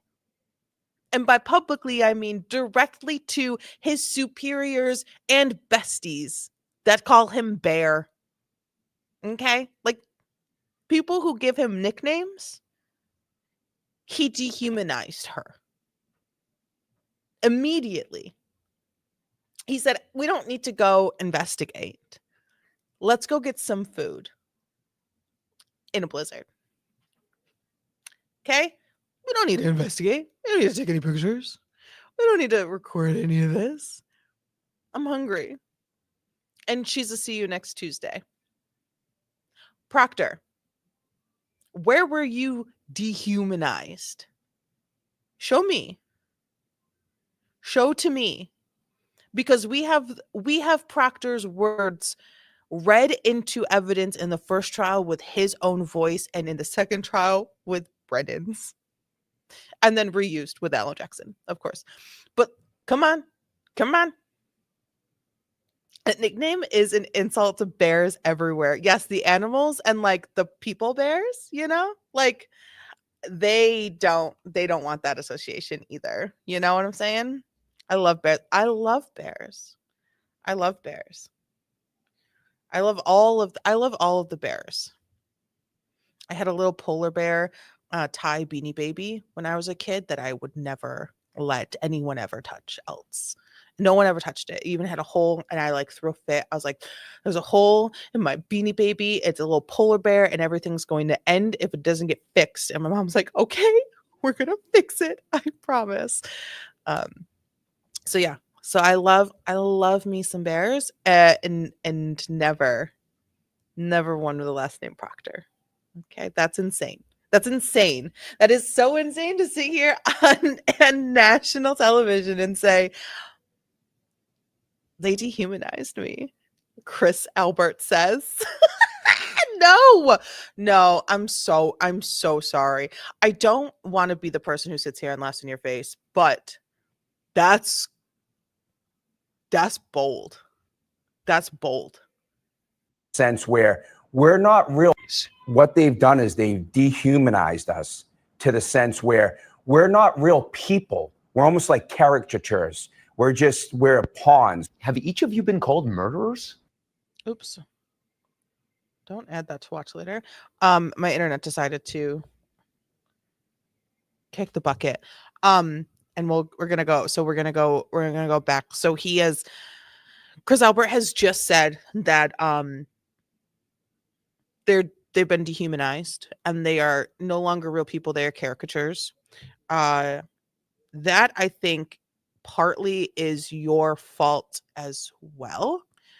I think that's your fault as well. I think you all might have had a little something to do with that.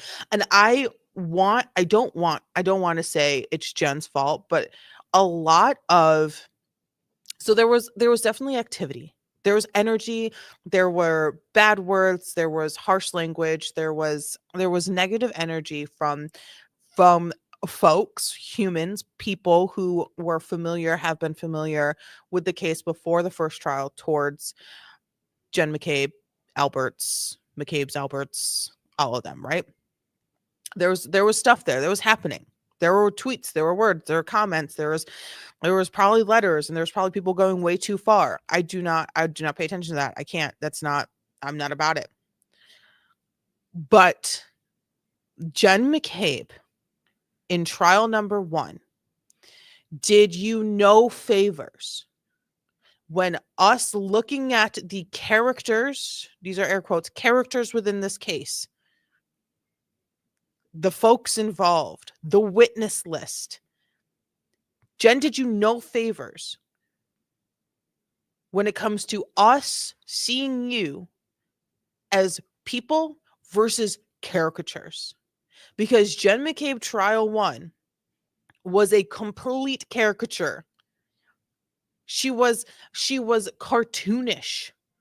She was, dare I say, rabid? My boss is talking and ruining my life. Listen here, Vicky's boss.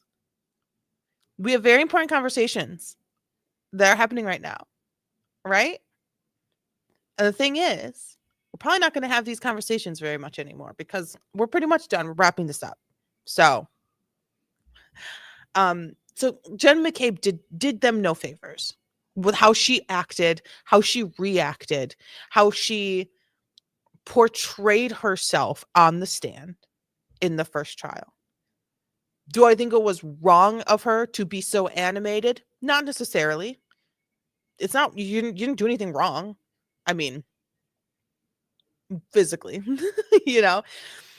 you were reacting and you're pissed and you're annoyed and you're frustrated and you think the defense is not only defending Karen Read but putting you on trial as well and calling you out on all of what they believe to be bullshit, and you hate that. That's fine.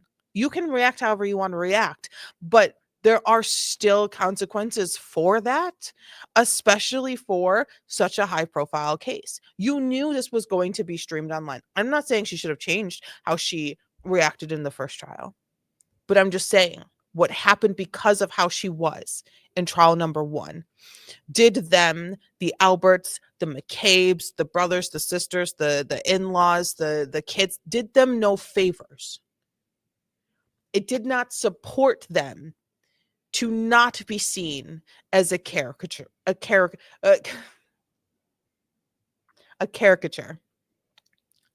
We have this, me and my boyfriend have this running joke when it comes to caricatures. We call someone once called them years ago. I don't even remember how it started. But it somehow got referred to as a cartoonicature. And so whenever I have to say that word, I say cartoonicatures. And that's how, so I know how to say the word, okay? Internet. I just have history of things that make it really difficult to say it. So that did not help, right? Being left with so many open questions after the first trial also did not help.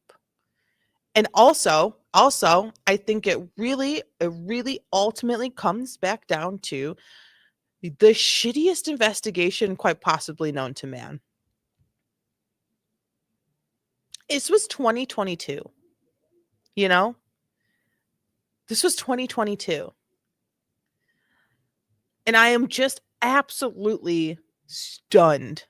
I am at my brain, literally falls flat. I go flatline when I recognize that the only time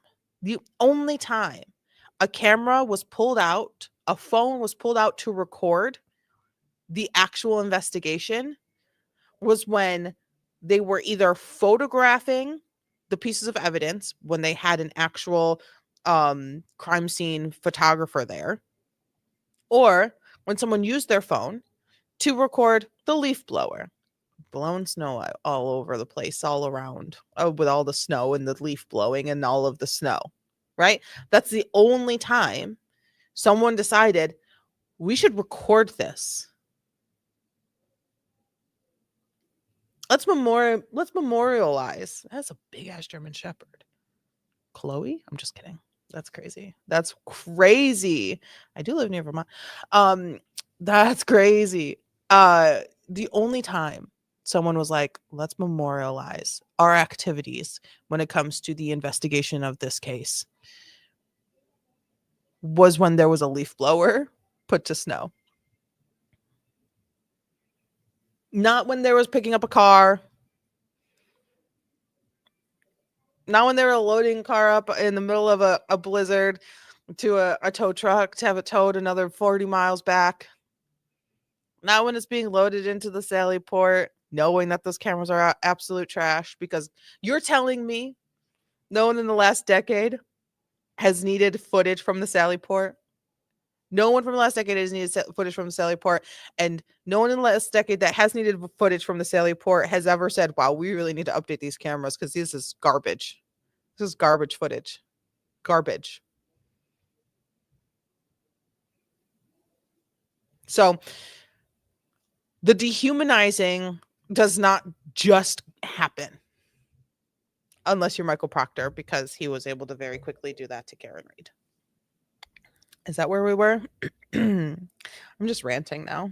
Lives becoming open season for endless conspiracy theories. What they've done is they've dehumanized us to the sense where we're not real people. We're almost like caricatures. We're pawns. Have each of you been called murderers? You're no, where you have to move on. Like actual murderers? Oh, yeah, on a daily basis. Anybody who's touched this case has been called a murderer at some point. And anyone who's friends with us support cop killers. Yeah. After 3+ anyone who's touched this case has been called a murderer at some point. Anyone who has touched this case has been called a murderer at some point. That right there, to me, is the epitome, the baseline. I can't speak today. It's official. I give up. Requiring a not guilty verdict. Right? Like, that's just like the baseline. Like, everyone's been called a murderer because no one knows who actually did it. Plus years, the saga wrapped up yesterday. Reed captured celebrating at dinner with her father, and today seen walking with her attorney, Alan Jackson. I didn't even know I'd be here today, so I had no plans. Meanwhile, that's probably my favorite thing.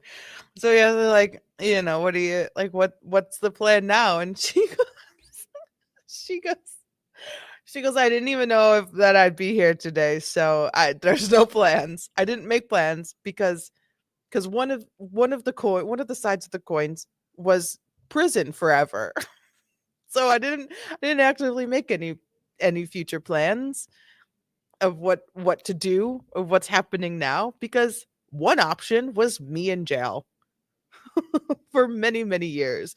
You know, so like I think that's so like it's so real. That's so real. Like, I don't know. I really let's pop. You guys know I have a hard time with the thin blue line flag.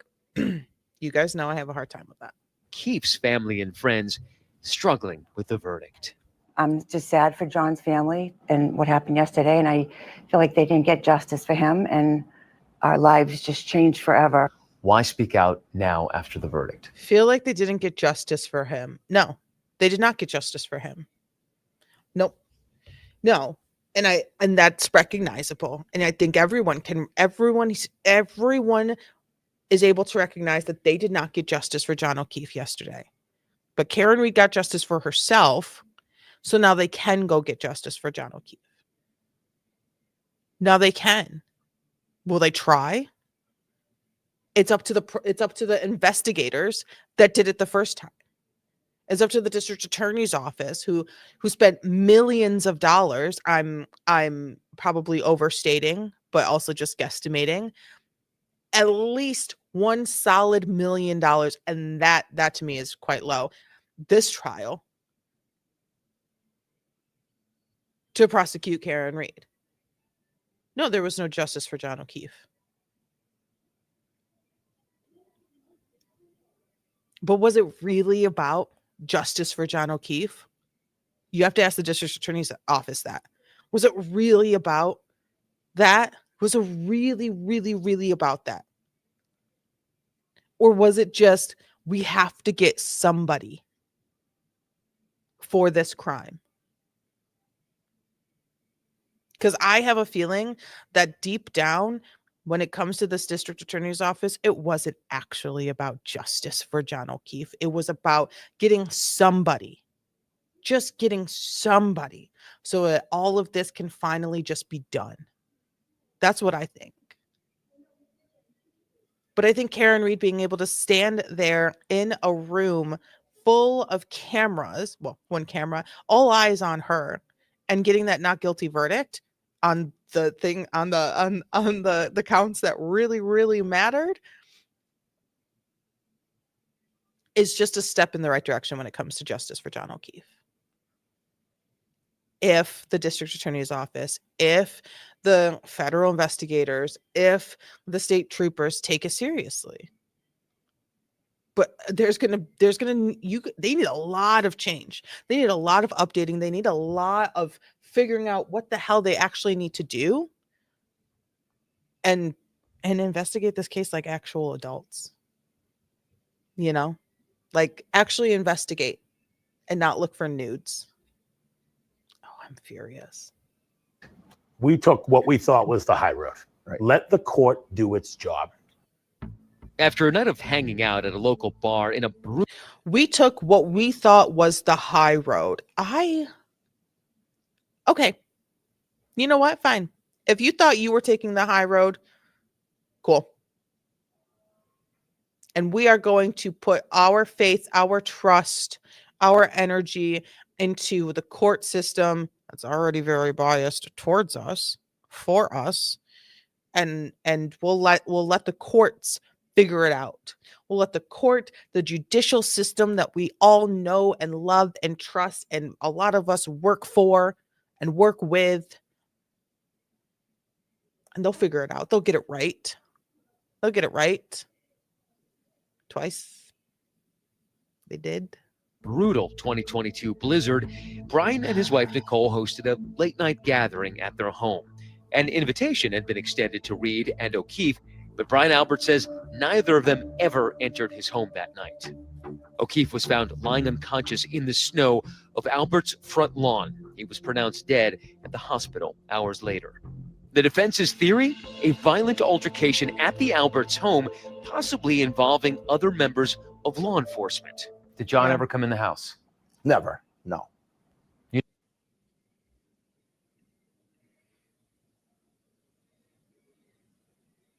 I'm popping back up on the screen because I don't want ABC to be like, you're straight stealing our video. I'm not. I'm having conversations. But you heard it here first. Brian Albert said, never, no.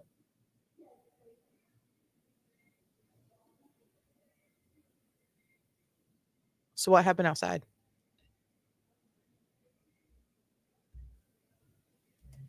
Of law enforcement. Did John ever come in the house? Never. No. You never saw John O'Keefe in the house? Let's watch his body language one last time. 5 seconds. 5 seconds. That's it. Did John ever come in the house? Never. No. You never saw John O'Keefe in the house, right? Never. Never. Never. These are people in your own community. They all just slow head chicks. No. Okay, so what happened outside? who believe the conspiracy theories, who believe that there were other law enforcement officials and agents involved in this? Why is it people in your own community who believe these conspiracy theories? You do realize for this conspiracy to be true, it would take 30 to 50 people. You'd have to have multiple cops on 2 different police departments, multiple civilians, the medical examiner, firemen, EMT. I don't believe that there is this massive conspiracy. I never have. I never believed that every single person that interacted with them that night wanted John dead. I don't believe that. That doesn't make any sense to me, right? I've never been on this full everyone is in on it type of energy. But what I do know is that the loyalty runs very, very deep. The loyalty runs very, very deep. And what I do know, and I believe to be extremely true, is that wives, husbands, sisters, brothers would never go against the family. Even if they didn't know what's going on, even if they knew what was going on, even if they knew what happened, they want to go against the family. Do I think the moment that Carrie, Karen, Jen in the car, they see John, they pull over on the wrong side of the road, mind you, which is a detail which I don't think many people quite understand, is that really there was a great microdots video that Carrie was driving the car and she was almost completely just on the wrong side of the road just in general as she was approaching 34 Fairview. So yeah, like the opposite side. So that's a thing because you can kind of see some tire marks in the street as Seraph pulls up, who we did not hear in the second trial. You know, we didn't hear, which is a problem. We did not hear from the initial officer on scene in trial number 2. Why? Right? We didn't hear from Seraph. At this point, the 2 trials are like merging together, which I'm not happy about. But I don't think Seraph took the stand. Anywho, what was I saying? Oh, the loyalty is thicker than water, thicker than blood. What? Blood is thicker than water, and loyalty is thicker than also water. No one here sitting in this interview would say, well, no, it wasn't Karen. It was my husband. It was my brother-in-law. It was my sister. It was this, it couldn't be this, but I did see Jen go outside. It was, well, when Julie Nagel was outside for a really long time, like it wasn't those, they're all friends, families, close. They're close. And I can understand being loyal to your family. I can understand being loyal to your husband. But when it comes to things like this, and if you even have a whiff of fleeting thought, your own doubt, I would not fight. I don't think I would be able to fight like that. I don't know. I don't know. There's a case that's happening. There's a thing that's happening right now that I was sort of catching up on yesterday. And it is the teacher that has been accused of allegedly having intercourse with a student. I don't know where, but she's like freshly married and there are text messages, and sometimes it happened in the classroom and sometimes it happened in her home, and there were text messages, and it's been happening for years. And she has been arrested and her husband is standing by her. Strong. Her counts, like her charges went from like 2 counts of something to like 54 counts. Her husband is standing with her, by her side. Her complete support system. Even though there are messages that have come out in discovery of her saying she didn't want to get married to this student. God, Jesus Christ, it's awful. But she did. She got married to her husband, and saying bad things about her then boyfriend, fiance, what have you. And he is standing by her because that is how much he loves her. I know I probably wouldn't. Just saying. I don't know about y'all, but I don't know if that'd be me, because that's kind of crazy. Because like you standing by her is like approving her actions, in my opinion, slightly, not fully, but like you don't believe it. I don't know. Some people just are extremely loyal, and I think that these people have been able to surround themselves and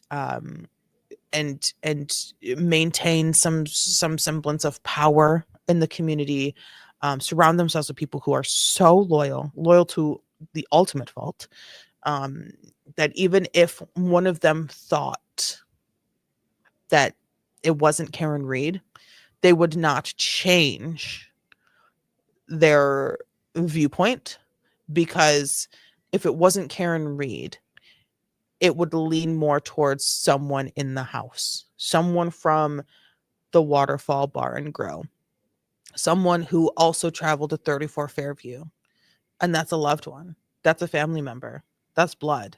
So I don't it's that type where I don't think it's going to nothing would change. And someone we don't see in this interview is Carrie. Fees, you name it. That's how preposterous and silly this is. And great question. I don't understand how people bought this. Brian Albert says he and Nicole only found out about John's death when Jen McCabe, who is Nicole's sister, barged into their bedroom. She was just upset. Which is crazy, because wasn't there a pretty lengthy, and when I say lengthy, like over like a 5-second, it was in the 20s, I think, 20s of seconds. There was a phone call. Between Jen and Nicole that kind of got brushed under the rug by Brennan. Upset, and oops, sorry. I immediately thought something had happened to one of her children or one of my children, because why else is she in my bedroom at 6:30 in the morning right now? And what did she tell you? She said, John's out front. I think John's dead out front. I said, what the are you talking about, Jen? And I'm like, who? I didn't know. You still didn't piece it I together. didn't understand what she was talking about, because why would John be out front of my house? So massively confusing. There Did you ever are ask police Higgins that? officers, EMT. Did you ever ask Higgins, like, hey, it's got something to do with this? He's on your front lawn. You're an officer. Why don't you just go outside and investigate or take a look? I'm not a Canton police officer. I'm a Boston police officer. I was just okay. And I'm not I'm not an Albany firefighter. I'm a Buffalo firefighter. Okay, there's a fire, and I'm not a firefighter in Albany. I don't know. Like I fight fires in Buffalo. So, even though I'm in Albany right now and there's like a massive fire, I mean, like, someone else can call 911 and deal with it. You know what I'm saying? Like, I'm not going to do that. That's the vibe I'm getting. I'm a Boston police officer, not Canton. I'm not going to go investigate something. Do you know that's not a good response? I was just woke. You're an officer. Why don't you just go outside and investigate or take a look? Okay, well, I wasn't even awake. I was dead asleep, passed out. I had so many drinks, I was knocked out cold. I'm not a Canton police officer. I'm a Boston police officer. Very interesting response. That's a very interesting response. Massively confusing. There are police officers, EMTs on your front lawn. You're an officer. Why don't you just go outside and investigate or take a look? I'm not a Canton police officer. I'm a Boston police officer. I was just woken up out of a cold sleep from hanging out the night before. By the time A cold sleep is a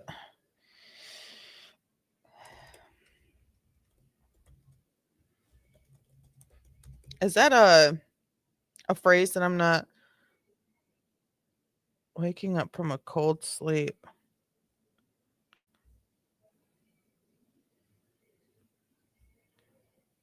I think he means dead sleep.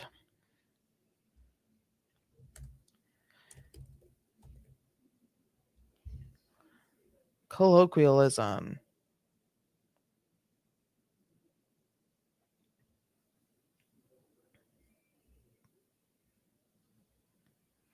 I am looking into cold sleep because I don't like that. Was he thinking cold blood?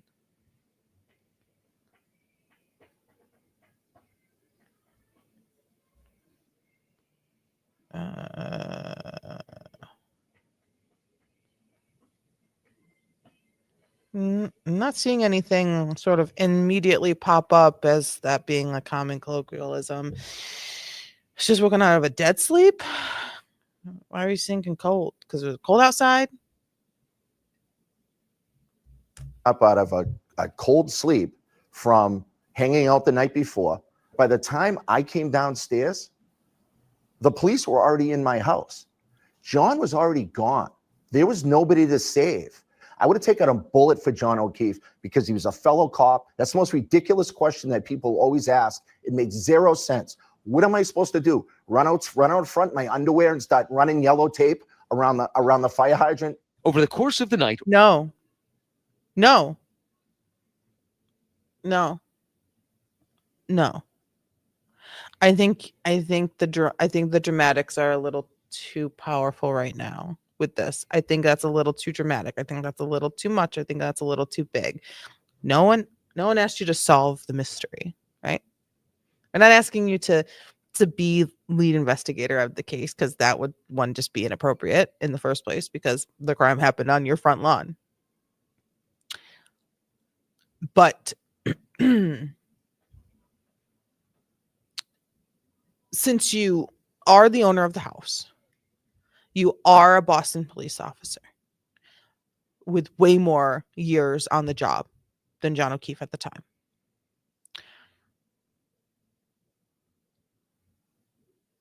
You have been asked many questions. You have been faced with many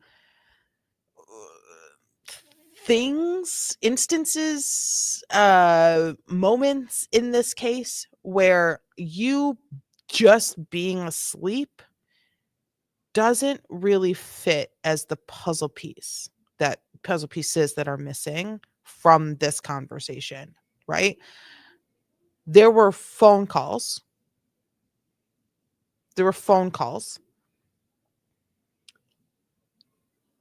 You woke up none.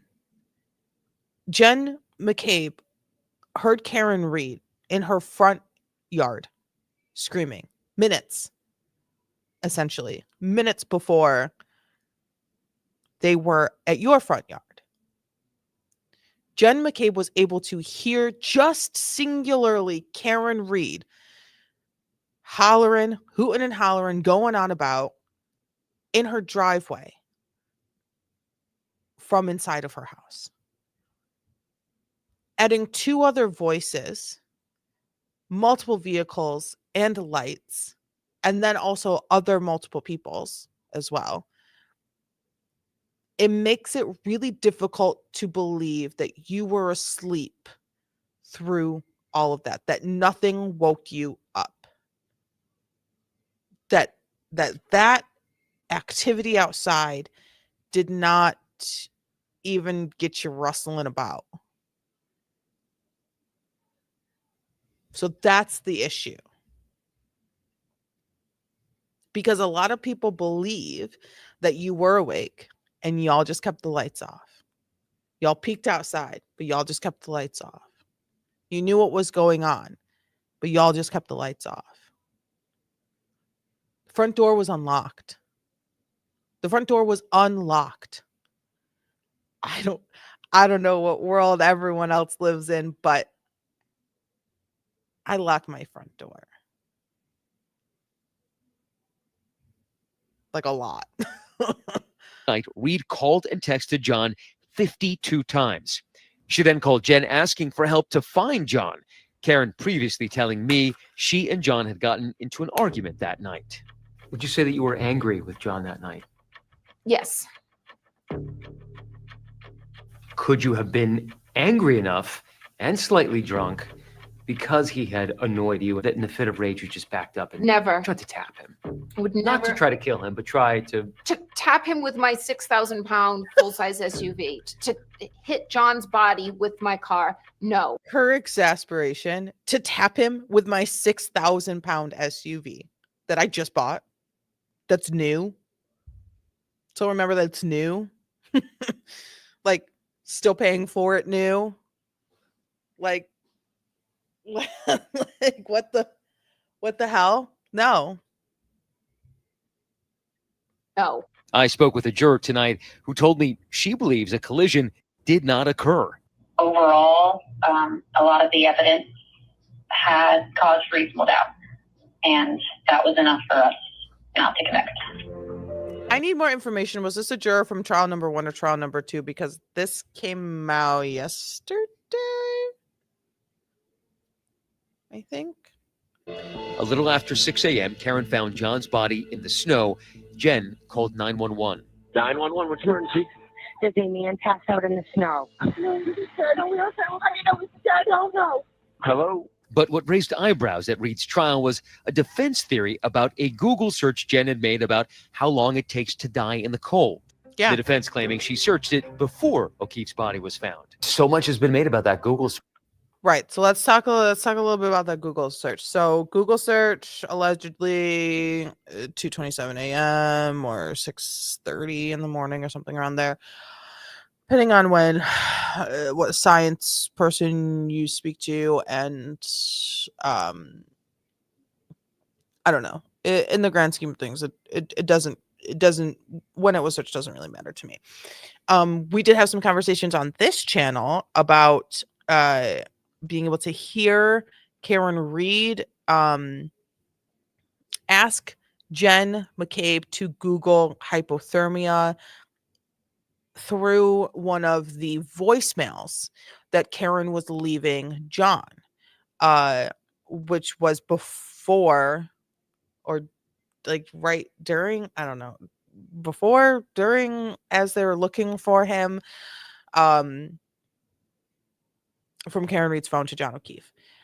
But Jen McCabe said on the stand, the second trial, that it happened. Jen McCabe said on the stand in the second trial that Karen Reed was in the back of a police car. Jen McCabe went over to her. Carrie was somewhere else. And that's when Karen said, hey, like, Google hypothermia. I'm assuming it was around the same time that she thought the blood all over her hands was because she had her period. So clearly Karen was not operating on all 4 cylinders at that moment, just in general. Google search that morning. Was it at 6 a.m. or was it at 6:27 a.m.? How long to die in the cold? What's your answer? She asked me to do it at outside of Fairview at 6:20, whatever it was. Doesn't matter how much I say about it, people will not believe it. The group also hoping to clear up rumors regarding they skirted past that one. I wonder if Jen went like off and they were just like, and we're gonna cut it there. Okay, it's not helping. So this is little Chloe, allegedly. This is the first time I've ever seen a picture of what's supposed to be Chloe. I guess that's Chloe. I'm not too sure. Cute dog. Albert's dog, Chloe, who had been rehomed after the incident. The defense claimed the dog was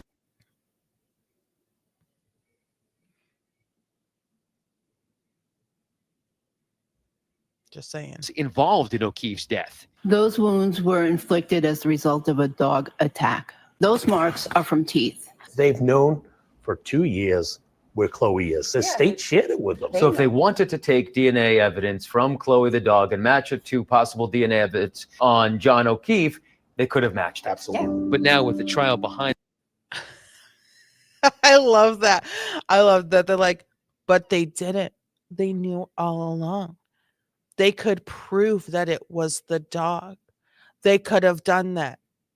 Quickly forgetting that it's the prosecution's job to prove that Karen Reed did it, not for it's not the defense's job to prove that a dog did it or someone else did it. So that's another thing. The defense doesn't have to put on a case at all. they don't have to prove anything. But the defense had gone above and beyond to proving multiple things with their own experts and introductions of evidences. So I think that's getting quite twisted when it comes to their judicial system. behind them, they say they're still faced with threats against them and their families, but hope to continue calling this community their home. You get down, you get depressed, and it's like, Not this Higgins. is the town we He's like, out. grew up in. Like, we didn't do anything wrong. We all contributed to our town. We love our town. Why should we? Just because you've contributed to your town and you love your town does not mean that you are also just immediately could never ever be a murderer. Like, are you kidding me? Like, are you kidding me? Are you kidding me? Look at all the teachers contributing to their town, and then they R-word children. Like, look at all these. Look, have you heard of a church? Hello? No, I think that's such a cop-out. That's such an excuse. That's such a garbage excuse. Like, we've been here the whole time. Why would you not believe us? We contribute to this town. We have homes. We buy gas here. Our kids went to school here. Great. Doesn't make you good people. Doesn't make you not good people, but it doesn't make you automatically only forever could never be bad people. That's such a cop out. That's such a This community, their home. You get down, you get depressed, and it's like, but this is the town we like grew up in. Like, we didn't do anything wrong. We all contributed to our town. We love our town. Why should we have to go anywhere? No one's saying that you have to go anywhere. No one's saying that you have to go anywhere. But if you stay, there's people who agree and there's people who disagree with you. Should they attack you and harass you? Absolutely not, if they disagree, right? But that doesn't make you immune to being bad because you contributed to your town.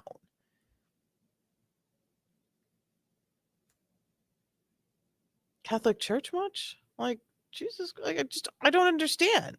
I don't understand that concept. And that was with conviction. That was spirited. That was fully developed. We love our town. We contribute to our town. Cool. Great. Appreciate it, I guess. But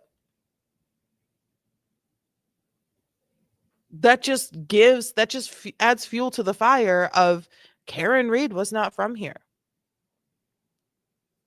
Karen Reed was not contributing to the town, in their opinion. Karen Reed didn't have friends and family there.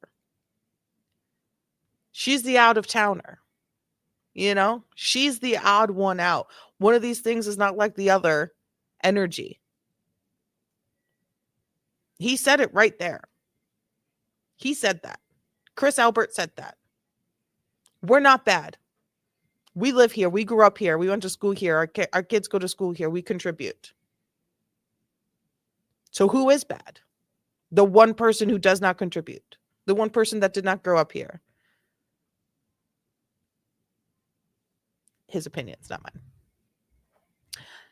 That's crazy. So we watched the first juror. Can we go to... Oh, do you want to watch Karen Reed's father before we go to the next juror?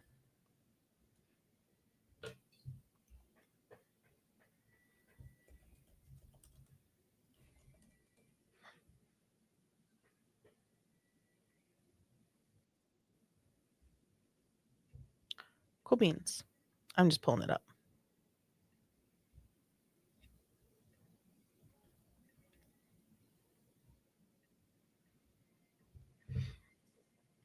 Okay.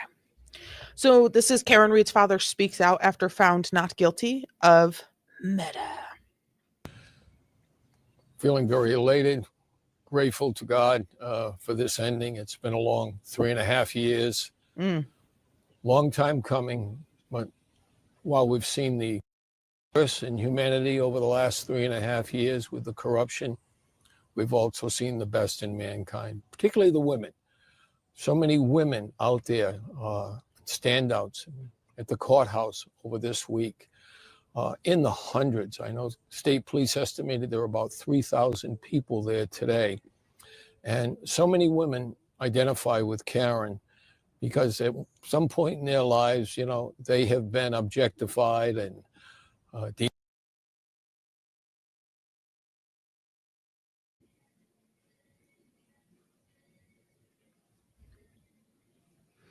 the defense, so they brought it up. And that's a great question. And I didn't really elaborate on. The defense knew where allegedly Chloe was. So what happened was there was I forgot the last name, but so what happened was Chloe was technically rehomed twice. Chloe was given to someone with the last name that starts with R, I believe, and that was all that was on the record. And then that person had Chloe, and then that person gave Chloe to the vet that they used to, you know, take Chloe to, and then the vet took possession of Chloe. So she was technically rehomed twice and then renamed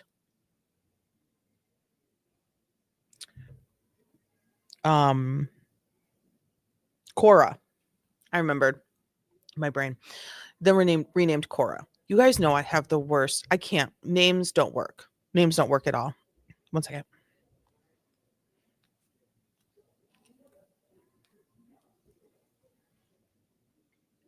Sorry, I have a bad button. I have a bad button. So now when it comes to the paperwork for Chloe going to a person who has the last name that I cannot remember, and then to the vet that took care of the dog and now goes by Cora, it just says like German Shepherd, now like the ownership of German Shepherd or dog. It's not specific. There aren't like signatures of the I hereby, etceteras from the Alberts, Brian Albert, whatever, and then pass that over. So they kind of knew. And so like I believe that that's where Chloe now is. I would hope that she's not like deceased or anything. Chloe was 6 at the time, so she's maybe like 9 or 10. She's getting a little up there, a little old for a dog. But it wasn't like, it was straightforward, but it wasn't for sure. Like I wouldn't put like, I as a budding woman would not put money on it being true paperwork or the truth about where Chloe actually went. But I would believe that that's where Chloe actually went. Now, when it comes to sort of like jaw testing, hi, Sophie, how are you? Hello. Like jaw testing of a dog, there's just like not really science there. So if they like matched up marks on his arm to the jaw of the dog, it's been years. So those things shift and change. So if it matched up now, it could still be technically from Chloe. there's a lot of dog things that are not that like wouldn't be admissible in court, just because it would be like one of the first times it's ever been done, and we all know Judge Beverly Cannoni is not cool with setting precedent in any way, shape, or form. She is very much it's been done this way forever, and that's how we shall continue to do it, judge. So those were some issues. DNA, dog DNA. I don't know. I don't believe the wounds were swabbed for DNA, which is also a problem. Now the taillight on the interior, it was the opposite. The interior, not the exterior, was swabbed for DNA. And it was all swabbed as one swab. So that's how they got multiple. That's why there were multiple, like 3+ male DNA on and in around within the taillight that was swabbed. And of course one of them was John. Like, yeah, that's my DNA is going to be all on all parts of the cars, and so is my boyfriend's DNA going to be on all over the car, because that's the car. So that's a tough one when it comes to the dog. Now there was, I think, a DNA swab of the sweatshirt, the long sleeve shirt, and that gave us pig DNA last trial. That did not come in this trial, so that was an interesting thing. And someone's like, oh, pig DNA, like from a dog treat, like a pig ear or something like that. So it was a whole thing. Were John's wounds on his arm from a dog bite? My opinion, it's way more likely that it was from a dog bite than it was from the taillight. That's just my opinion. But I can't say either way. I think they had a fantastic expert. I think they had an expert, multiple experts, who were able to say, here's a really fantastic, heavy on us being right option, especially with the coroner, the medical examiner, saying it doesn't look like he got hit by a car. If the medical examiner, Scorty Bello, said it looks exactly like he got hit by a car, and I have no confusion about it whatsoever, and there's no question here. If she said that and declared it a homicide, it would have been really, really tough to say, oh, but here's an option. What about dog bites? Or what about dog claws, etc.? But with Scorty Bello saying, Dr. Scorty Bello saying, doesn't look like a got by a car, undeclared. We do not have a cause. I can't put a cause down. I can't put a manner down. I don't know. Undeclared. I think it opened the door for options, and having the dog mouth, claws, teeth as an option fit really, really well, in my opinion. Now, the name and address of the person who owns Chloe, I don't know for sure if they have that complete information. I believe they do for the person who allegedly now owns then Chloe, now Cora.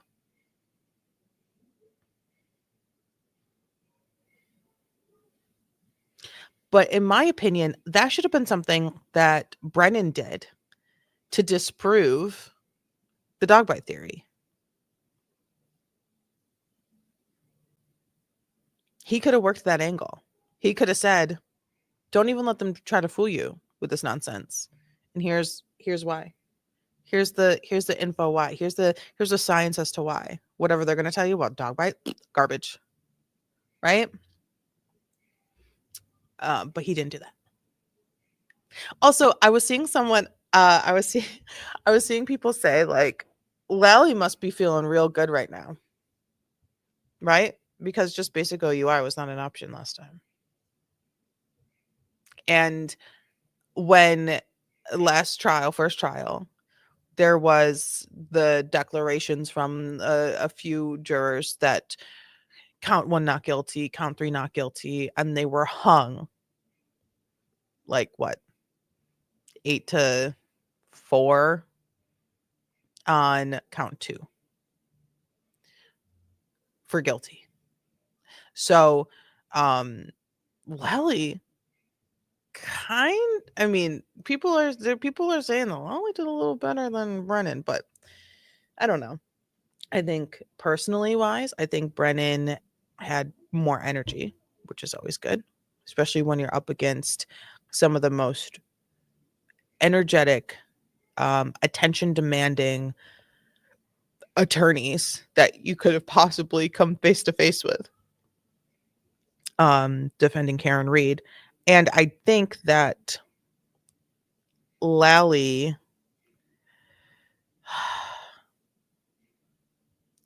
well, just like Brennan, they're both ass kissers, you know? I don't know. I think it's 50-50. I think it's a draw. I think it's a draw on who did better, Lally or Brennan. I think it's a draw. I think it's a draw. All right, let's get back to her pops here. Dehumanized or victimized in some way or another. And with Karen, they see that strength and that courage to fight against the government that has, unlimited resources. And so it's been a great win for us. We've got, Karen's incredible fight, fortitude, strength, and willingness to persevere and not give in. And, she assembled a remarkable team of talented and passionate attorneys. David Yannetti was our first on board, then Alan Jackson and Liza Little from LA, and more recently, Bob Alessi. So we're just blessed to have this dream team of attorneys fighting for us.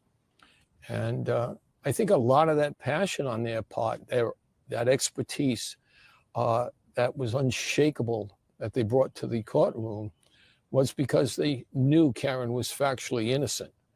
And we're very fortunate. I mean, other folks who may find themselves in the throes of law enforcement and be factually innocent themselves may not have that fortune or good blessing to have this type of attorneys and this part of, this immensity of support out there. It's a massive point. If this happened to the majority of anyone else, right, who was not able to get the attention of someone like Turtle Boy, who was not able to get the attention of big attorneys, even at the Yannetti level, who is a fantastic attorney, he didn't have the same sort of like grandeur celebrity clientele that Jackson does, and Alessi is just a massive attorney.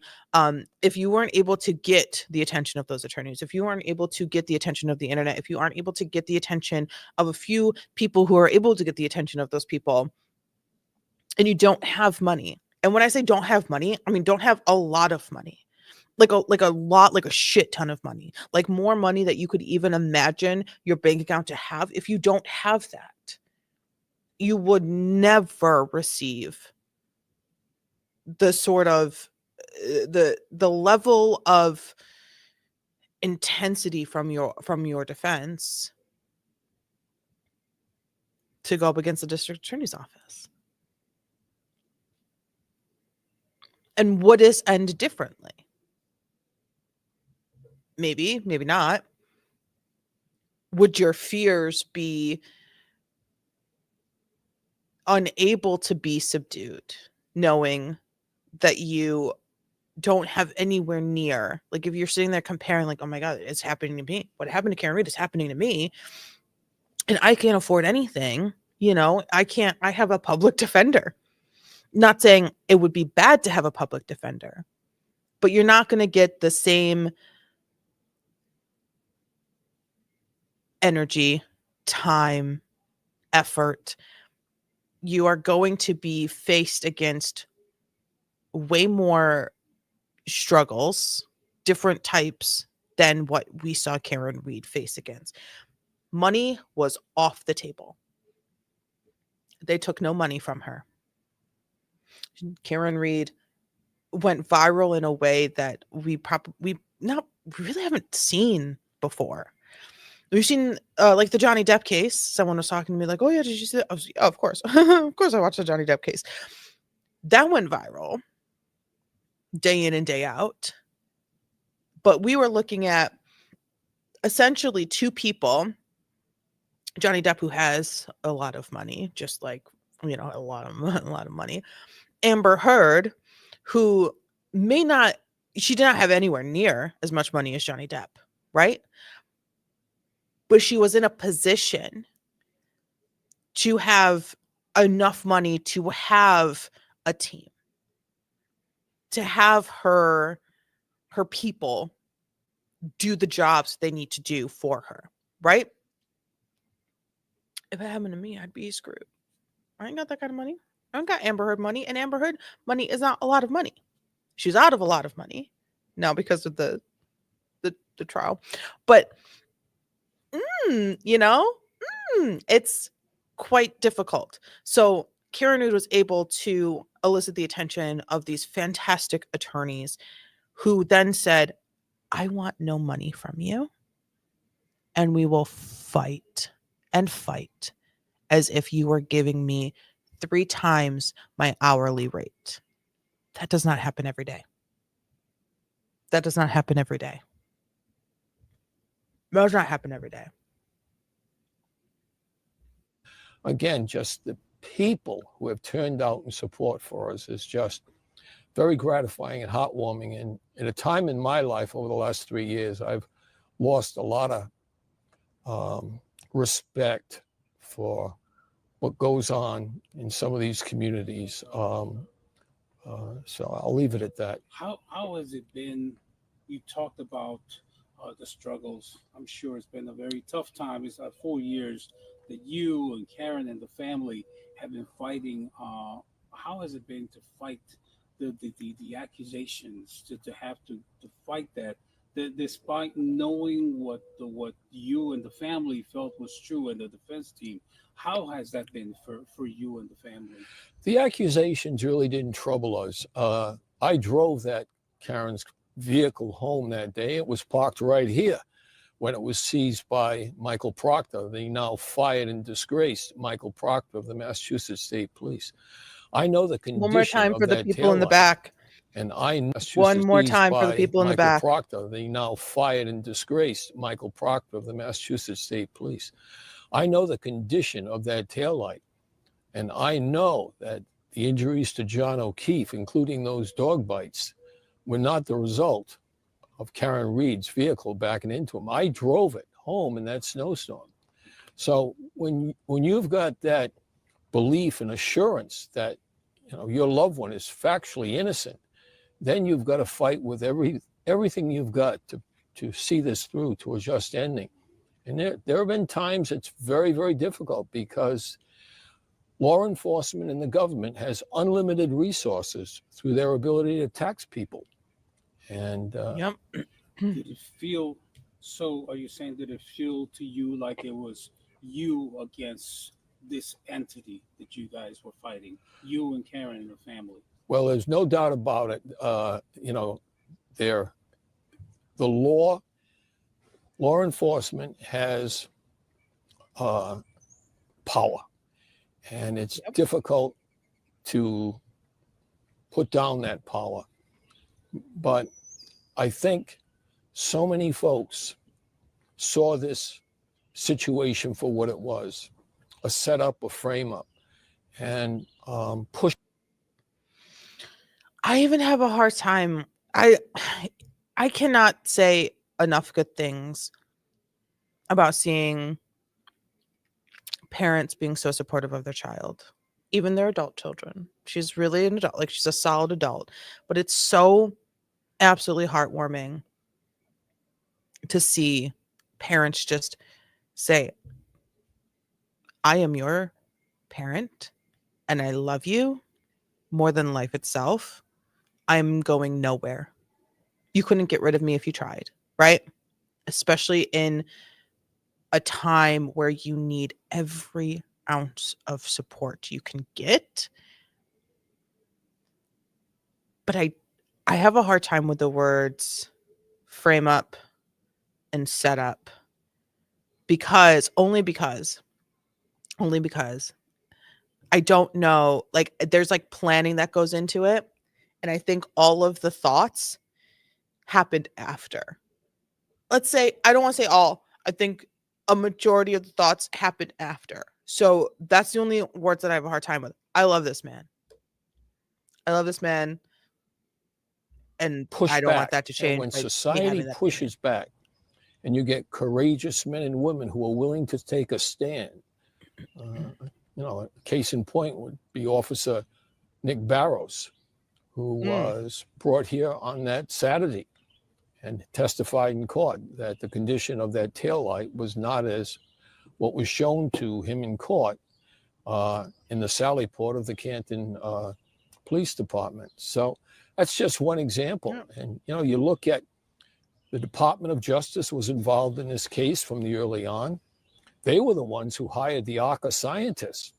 And it was those scientists that determined the injuries to John O'Keefe were not the result of being struck by Karen Reed's vehicle. It's over now. You can say it. Karen Reed's vehicle, the damage to it, all right, was the product of being struck by a 216-pound, 6'1" man. And yet, even with that type of strong, objective, independent evidence, and truly, they were hired by the Department of Defense, U.S. Attorney here in Massachusetts. They also provided us with the text of Michael Proctor. Without that, much of this might not have come to light. Sure. The idea that he's been fired from the Massachusetts State Police, the lead detective on this case, fired for his conduct, his bias in this specific case. And, that's something that's remarkable. So it really is remarkable.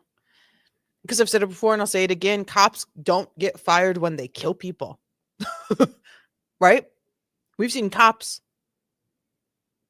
unnecessarily end lives on body cam. Yeah, slap on the wrist, paid leave, unpaid leave, back on the force, back on another force, back on a force somewhere. But Michael Proctor was fired, let go, dishonorably discharged for his recurring actions.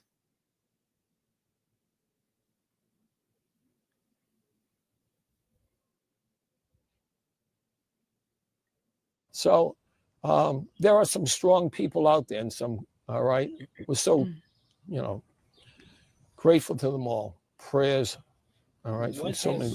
What, in all these 4 years that you've been going through this ordeal, what has held your family together? Where has found, obviously Karen has had you as support, but how has the family come together? How hard has it been for the family? Well, we're very mindful of our finite presence here on this earth. So, we are.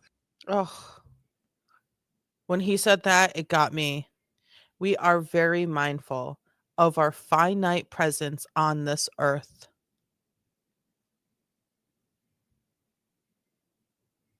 Yeah. Yeah.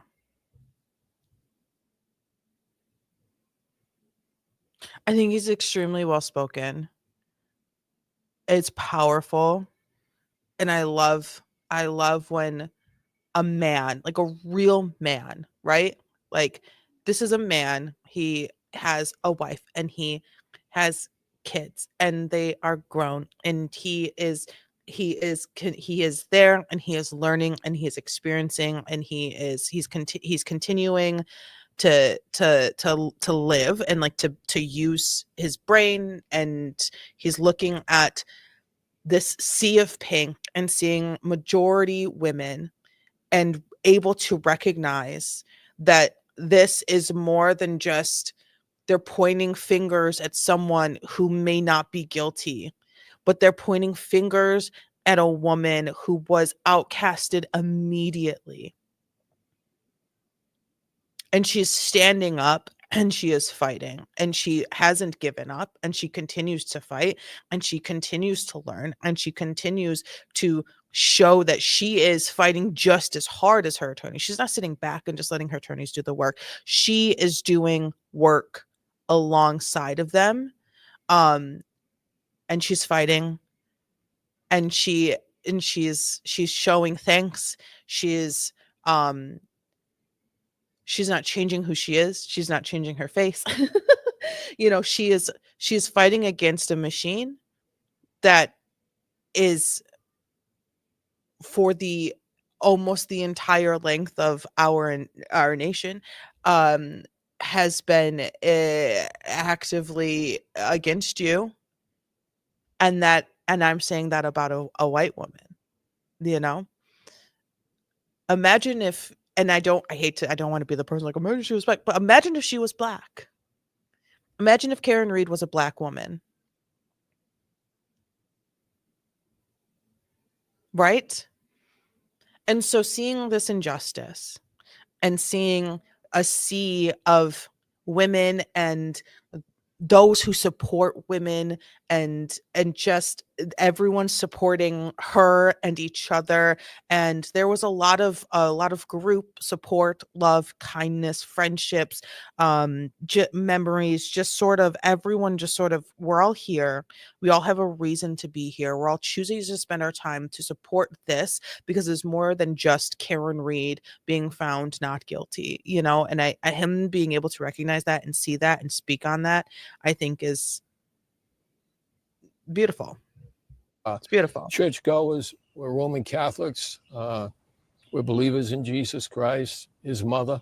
And we are dedicated followers of the church, and we pray daily. And if you don't have that, there's something, that is very difficult then to come to grips with things. So kind of does. We just continue to believe that God Almighty would see us through this. And he has, as you can see. I mean, this is a very glorious day for us in this family. Overall, I know I spoke to your wife, Karen. How are you all feeling today after Elated. He kind of does look like Clint Eastwood. He's aged much better than Clint Eastwood. He does look like Clint Eastwood. That's a vibe. That is a vibe. I'm sure he would love that. He probably got that a lot. Elated. I mean, for the last 3+ years, I've been in this house knowing the unlimited reach of the government. And always you hear a door shut, right? You hear a horn. You go to your window because you never know, all right, the next step they're apt to take. And so there's relief. It's finality to it all. And I thank so many hundreds of thousands of people who have come and said prayers for us, sent us texts, letters, flowers. Just so gratified. Again, I've seen the worst in mankind over the last 3.5 years, but I've seen the best in humanity. Yes, absolutely. I think that's so strong. I've seen the worst in mankind, but I've seen the best in humanity. Karen Read was arrested twice. And the second time it was a little bit dramatic when they upped charges. It was very it was drama. Proctor was he loved it. He loved doing it. Karen Read has medical issues, right? Like extremely well documented medical issues. She's undergone multiple surgeries for medical issues, and she was simply requesting things, and he was denying them things to her. So, and I mean, it was more, there's video of it. We watched it a while ago. I'm not going to rewatch it again because I really hated it. I'm proud to be on this man's side. Same. I mean, I have no comment when it comes to religious stuff because you guys know me. I constantly need someone to explain their religion and it's only out of a curiosity. It's not out of a hate at all. I really, like, do you? I want more. I always kind of just need more information when it comes to religion. So that's so I have no comment on that. But I think it's useful for some people who are in very tough spaces, very tough spots, especially these sort of long-winded, tough moments in life, and they have a religion, they have a basis there, or they have a newfound religion that is a healthy one. And not like, oh, I found Scientology. It's like, you are up for murder. Can we maybe focus on one thing at a time? But finding or having a religion that you can put some excess energy into and get some more out of, have a space for your brain to think and process. I think it can be extremely healthy and extremely useful. For some people it can be quite detrimental to others. I'm glad they have that exactly. I'm glad they have that comfort for themselves. Can't relate, but that does not take away from them having that, and I can appreciate and respect that. And I would never be like, oh my God, that's a dumb. I mean, look, there are some religions where I'm going to say, look, that's a dumb religion and you're dumb for following it. But I would never say that about, a Roman Catholic, especially, you guys, this is probably a long time thing. They have their church, they have their following, they have their space. And I think that's really good. And I think from looking at him and hearing him speak, it was important and it was necessary, and it was a space for him to exist with his family and have the prayer and the Bible and the books and the word. And I think that's, like I said, for some people it's exactly what's needed for them to make it through the next day, and continue to hold their head up high and not get consumed by, take this very specific situation, by Hank Brennan, the district attorney's office, the glaring eyeballs, the hatred, the spewing of the words. It can be extremely important. I just want more information on everything always, especially religion. I just always have questions. And I know Vicky's like, I've told you 17 times who Mary is, but I still don't know. And it does not make sense to me. Absolutely, I'm sure. Today, Karen It's like, but who said it? One of the things she said is that It's like, I need like video evidence. I need video. Where are the bones? Was this like hey, I know that people existed. Pompeii. I know that because I have there's the frozen in time situation with the volcano, but I just need more. I just have more questions. I need more information. no one has fought harder for justice for John than she has. Would you be able to comment on that, on what she feels at, and how she's been fighting for justice to find the real person? Well, especially since they were found within 100 years or something. What were the gold plates discovered? What year were the gold plates discovered? Here we go.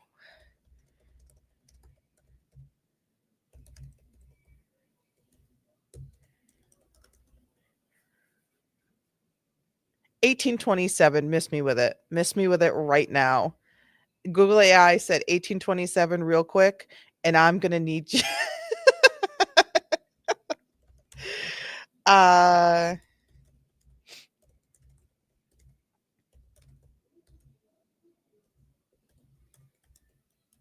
Oh, and I also chickened out for the dirty soda.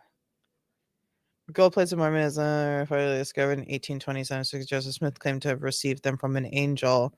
September 22nd, 1827. Miss me with this madness. I tell you, the amount of energy that my soul wants to spend learning every bit of Mormonism just so I can say every single bad thing about it. Just only because there's no way, bruv. There's no way, bruv. There's no way. It can't be. It can't be. It can't be. But anywho, It's certainly not the task of this family or nor for Karen. but I will try. Anywho. And when I say things like that, I don't mean harm to people who follow their religion. It's just really difficult for me to see something from someone who follows nothing. And it's really difficult for me to overlook a cult dynamic. I'll say a cult dynamic and allow myself to call it a religion. And I could say that about almost all religions. Okay, we can't do this today. We cannot do this today. Back to Dirty Soda. I screwed up all of my algorithms. Thank goodness Karen Reed had a verdict because yes, and yes. Karen Reed screwed up my Dirty Soda screwed up my algorithms. Thank God Karen Reed had a verdict, so my algorithms sort of balanced themselves back out. I looked up Dirty Soda once, watched 2 shorts, and everything got destroyed. And so I make fun of everyone, and by everyone I mean Steve in particular. Sorry, Steve, when he drinks Pilk, which is Pepsi.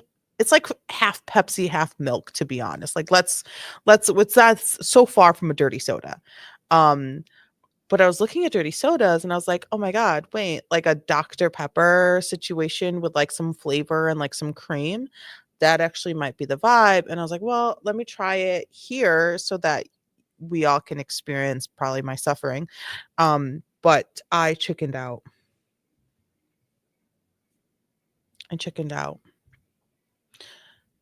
Only because if someone catches wind of it and I did it wrong, I will literally never hear the end of it. And I mean, for the idea that Karen fought back against these charges and fought vehemently and strongly, but we will. And we went into debt. She sold her house. She lost 2 jobs, Fidelity and at Bentley University, where she was an adjunct. Cashed out her 401. She fought to liberate herself, to free herself, and in so doing, freeing herself, essentially cast a light on, well, what happened then if it's not her? Don't forget, she's now been freed, all right? Even though the first trial, because the decision of the jury was not made public, twice she's been found not guilty of murder. Yeah. And so essentially twice. These jurors like to say. had been at it for hours in their deliberations and weeks listening to testimony. And so, it's when she says she's fought for John O'Keefe, she's fought for her own freedom and getting back her name. And in so doing, it's opened up the eyes of those in the media and just casual observers. Why is she fighting so hard? She could take a plea, but she refused to ever take a plea for something she did not do. She did. Yeah, right. Was exactly. there ever Would any you? doubt Never. In the family? Never. Karen would have been the first to say to me, and I was with her at that hospital in the morning, if she had done something wrong, she would have said, Dad, I'll take my medicine. Never. There's never been any doubt. Karen Reed is factually innocent. All right. She was found not guilty. Factually innocent is also a little phrase that's been going around. She was found not guilty of count 1, not guilty count 3, guilty of a lesser included number 5, which is just OUI.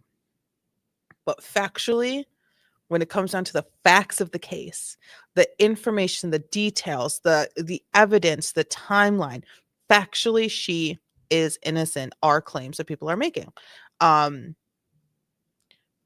So that's not part of the jury deciding anything. That's just part of,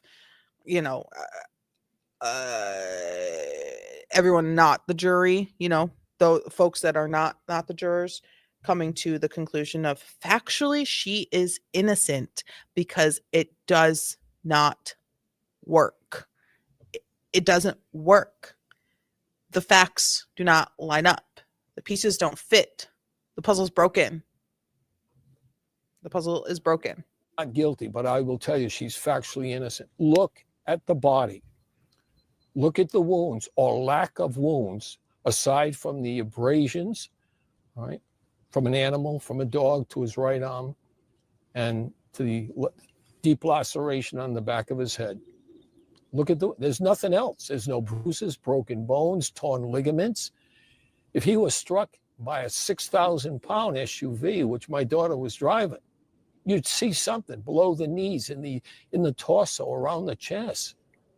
I mean, we're all reasonable people. Just look. Just look. You're out of Rhode Island, WJAR. You're former Rhode Island medical examiner, state medical examiner, Dr. Elizabeth La Posada, I hope I'm saying that correctly, came and testified. And she said those injuries were not consistent with getting hit by a car. So, it's when you look at the physics, the science as provided by ARCA, and then you look at the medical testimony and the medical evidence, whether it be from Dr. Elizabeth Posada or from the state of Massachusetts' own medical examiner, Dr. Scotty Bello. She said, all right, that she could not conclude that he wasn't hit by a car. In other words, it's possible. And the abrasions to the arm. And so much so, she could not conclude the manner of death. She could not conclude it was homicide. So, I mean, the evidence is overwhelming, compelling, but still it took us 3.5 years and 2 trials. How, maybe last question for me, how is Karen feeling? Elated. What is the spirit? What is the spirit? Elated. And also her attorneys. I mean, this was their fight too. I mean, the hours they put in, people see Bob Alessi or Alan Jackson doing a cross.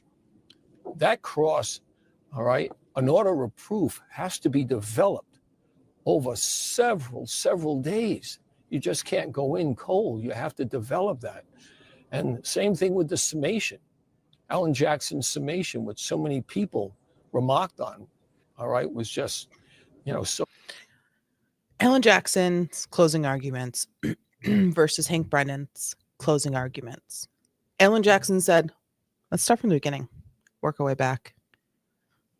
And every time we get to a point of doubt, I'm going to let you know.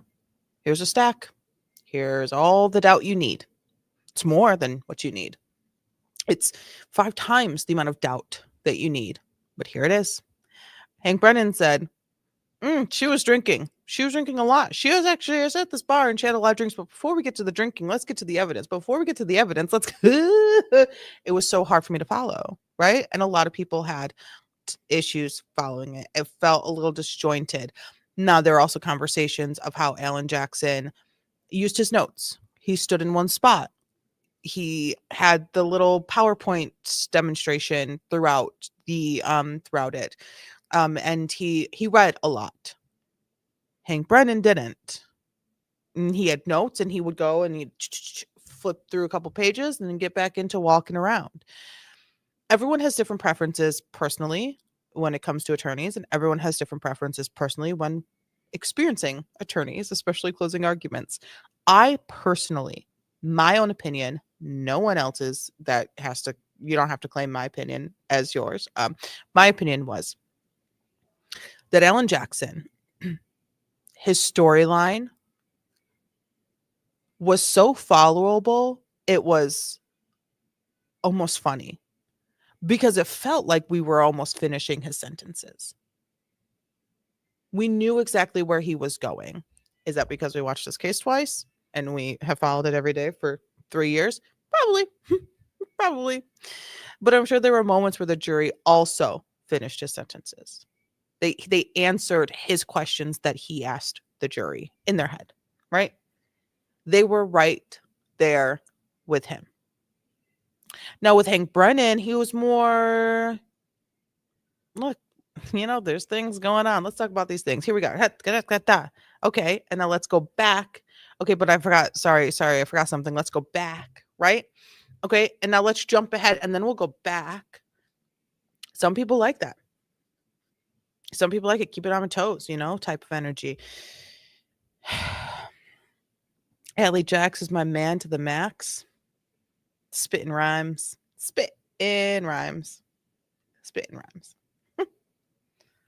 So much on the point. I mean, hours. I know he went through multiple iterations. So Sure. yeah. Sure. Does the family want? Because I know Karen said she wants justice for John. Does the family want the case reopened to figure out what happened here? We don't have that power to even,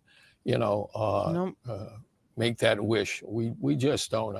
They have had the resources to look at this case over the last 3.5 years. Given they knew the evidence from ACA, they knew the evidence from the medical experts, they knew the public, all right, was upset.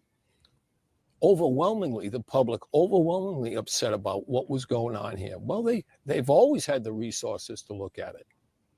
So it's, what they choose to do, they'll do. And if they don't, it's now been 3.5 years. How much of that evidence has been destroyed? Who knows? So Would it be something that she would advocate for?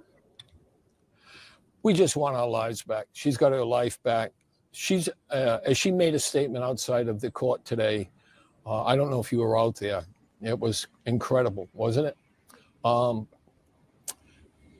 By her fighting for her freedom, fighting for her factual innocence through multiple hearings over the last 3.5 years, 2 trials. That was her, if you will, her statement that not only am I factually innocent and I am being wrongfully accused and charged here. Okay, I'm just going to pause them real fast. Do I think that Karen Reed will eventually come out and say, go find the real killer because it ain't me? Like, y'all dumb as hell, wasting my time, wasting my life, wasting my money. Yeah, I mean, not verbatim, not like that, but will it be elegant and eloquent? Yeah, of course. After all of everything is done, we're all experiencing the criminal case being done, being complete. Is she's not going to jail, but she does have a civil wrongful death lawsuit against her. And so once that is done, then yes, once she has needed in court no more, when she is needed to not file anything no more, I'm sure she will. But until then, she still is out to prove that she had nothing to do with John's death. That's still something that she needs to do. So at this moment, is she going to come out on Friday and say, I'm on Twitter now? Like, I'm on Twitter now. I'm Karen Reed, and someone needs to go figure out what actually happened to John O'Keefe. I don't know. That's not going to happen. That's not going to happen today or tomorrow or next week. If it does, I will go, I was wrong, but I'm sure there will be at least a statement, some sort of recognition that there needs to be someone held responsible for their actions, which caused John O'Keefe to lose his life. And the only way to do it is to investigate more, is to answer the questions that went unanswered. And it's not up to Alan Jackson. It's not up to Yannetti. It's not up to Alessi. It's not up to Miss Little. It's not up to them to figure out who it was. It's not up to Karen Reed to figure out who it was. It was up to the Massachusetts State Police to investigate. So how much interaction does she want to have with them? I'm going to say none, because because the last time she did, she was going to see you next Tuesday, and publicly hoped that she unalived herself. So I don't know, like it's Other eyes need to be brought on this to look at this. It's a tough situation to be in. She wants to know. You guys covered a lot already. Getting her life back. What does that even look like now? I don't think our lives will ever be the same. Mm-mm. I mean, this case started off, it was once a time we had trouble generating media interest in this. And now, it's become a national, if not international sensation. And why? Why? Is it because there's a Hollywood attorney involved? A relatively young, successful woman? No, it's because of, all of the dynamics associated with that. What happened? A cop lost his life, found on the lawn of another cop. And you've seen much of the testimony, and then alleged cover-up, corruption, has all of the facets for something that's so intriguing as well as alarming. So, okay. Thank you. All right. Oh, he's so sweet. Yes, I watch. What's up, everybody? Welcome back. I watch all these people because I love them so much. All right, we have some other things to watch. I don't know if we'll watch just came out a little earlier, just yesterday or something. The interview with Karen Reed's father and brother. I don't know if we're gonna watch that, but let's watch. I think. Okay, let's watch this one. I haven't seen any bit of this. I haven't seen any bit of this. I don't know what to do. Do we do this one? Okay. Okay, let's do this one. And then we'll do the second one of her. That's fair. And then, guys, I need you to what do we do after Karen Reed? I need serious inquiries only. Serious suggestions only. What do we do? I don't know what to do. What do we do?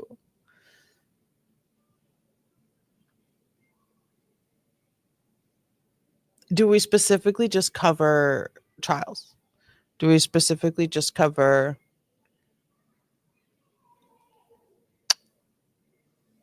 I don't know. We'll figure it out as a team full of people because you guys are my team. Sorry, it's official. Do you want to just tell us about the verdict and how you guys came to this conclusion? Yeah, sure. So it was a very intense week.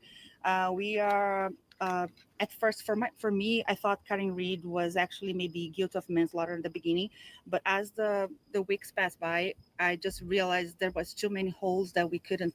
Great. So this is, I'm sorry, I just sort of hit play and then I got a text message I really needed to respond to. Full interview with Karen Reed, trial juror about verdict. I'm 100% convinced. So this is, are we sure this is a juror?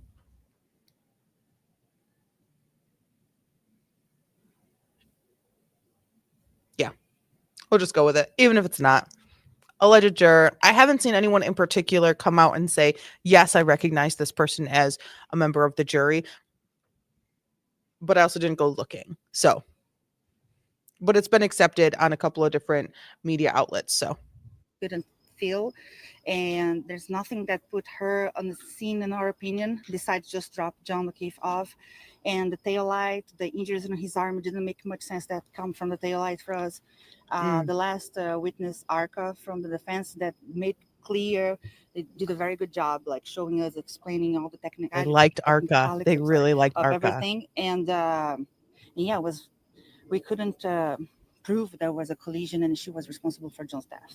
Are you convinced she wasn't responsible for his death? I am convinced. I'm 100% convinced. Yes. Period. I really don't think she was responsible for his death. I think she dropped him off. If she back up fast enough to maybe touch him, maybe, but that was not the reason why he fell his back in a way that the way the cut was, the injury was, and the fracture was. I don't think that was from the car, because otherwise we would see much more. Can I just say, I love her eyes. Like, she has such incredibly expressive eyes. And like her brain is moving and her eyes are moving and she's thinking and she's talking and her eyes are like, it's so expressive. I love people with expressive faces. I love it so much. I hate when people don't express. I hate when people don't use their face when they talk to you. Like, oh my god, it's so exciting. I'm having the best day in the entire world, and there's really nothing that would ever change. That I would ever want changed. I want to live this day over and over again. Oh my gosh, this is literally the best day, the top out of the top 10. This is the best day that I've ever had in my entire life. No, I don't want that. I don't want that. I want every emotion to be shown on your face. Are you sad? I want to know just by looking at you. Are you happy? I want to know just by looking at you. Express. Express. More injuries over his body. So what do you think happened to him? It's a theory, like conspiracy theory type of thing, because I think she maybe back up and touch him somehow. Maybe he lost his shoes in this movement and got upset, like, and then she left and she didn't saw him. And so either he got out of her way or something, and maybe he lost his shoes in this process. But in my opinion, he definitely went inside and something happened inside the house.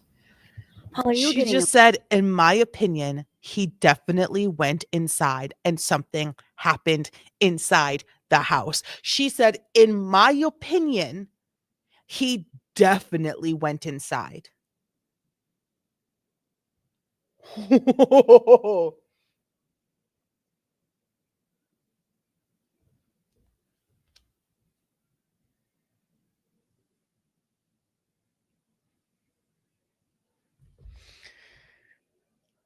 That's really interesting. That's really interesting. Do you think if Brennan called more people that were in the house, like if 3 more people said he was not in the house, he did not come inside, he did not come inside the house, that would change? Do you think if Brennan put 2 or 3 more people on the stand that said he did not come in the house, that would be different? Or do you think no matter what all of those witnesses would say, he definitely went in that house? Oh, this is incredible. Getting emotional. What was going through your heart and mind after making that, tremendous decision? Yeah, so I was happy for Karen Reed and her family. Of course, I think justice was served, but see John Lucky's family leaving the courthouse was melt my heart. I'm a mother, and I saw her pain through all those days. And I mean, I just want to tell them it's not our fault that Karen Reed is not convicted, even if there's any chance she's guilty of something, of hurt him somehow. The Commonwealth and the investigators didn't do their jobs to prove that to us. So this juror got emotional when they were reading the verdict, saw the emotion on especially John O'Keefe's mother, and she got emotional. And she wants him to know it's not our fault that she was found not guilty. We had to look at every piece of evidence, every story that was told, every interview that was interviewed. And there was no way we could say that she was guilty because there was not enough there. That's heartbreaking. That's one of the struggles of being a juror. You are seeing those affected, victims, families of the victims of crimes and unfortunate instances, and you have to look them in the face. Well, you don't have to look them in the face. You have to be in the same room as them while you are saying the person over there did it or the person over there didn't do it. Let me clarify. The person over there did it, or the person over there can't be found that they did it.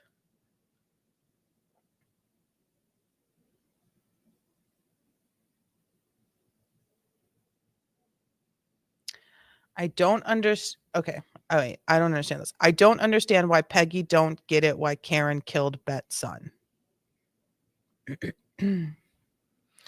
Hello, I'd rather be wrong than right. How are you? Welcome to the stream. I Oh, okay.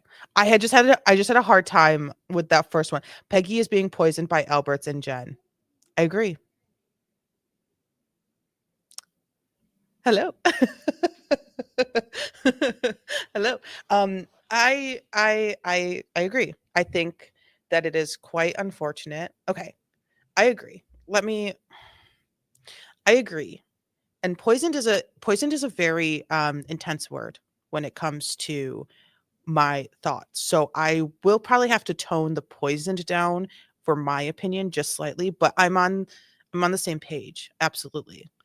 I think that Mrs. O'Keefe is in age up there. She has had a lot of loss in her life. And for the first child that she lost, there was no one to point fingers at. There's no one to hold blame for that. And then she lost her son-in-law very quickly. And again, there's no one to point blame at. It's just a loss.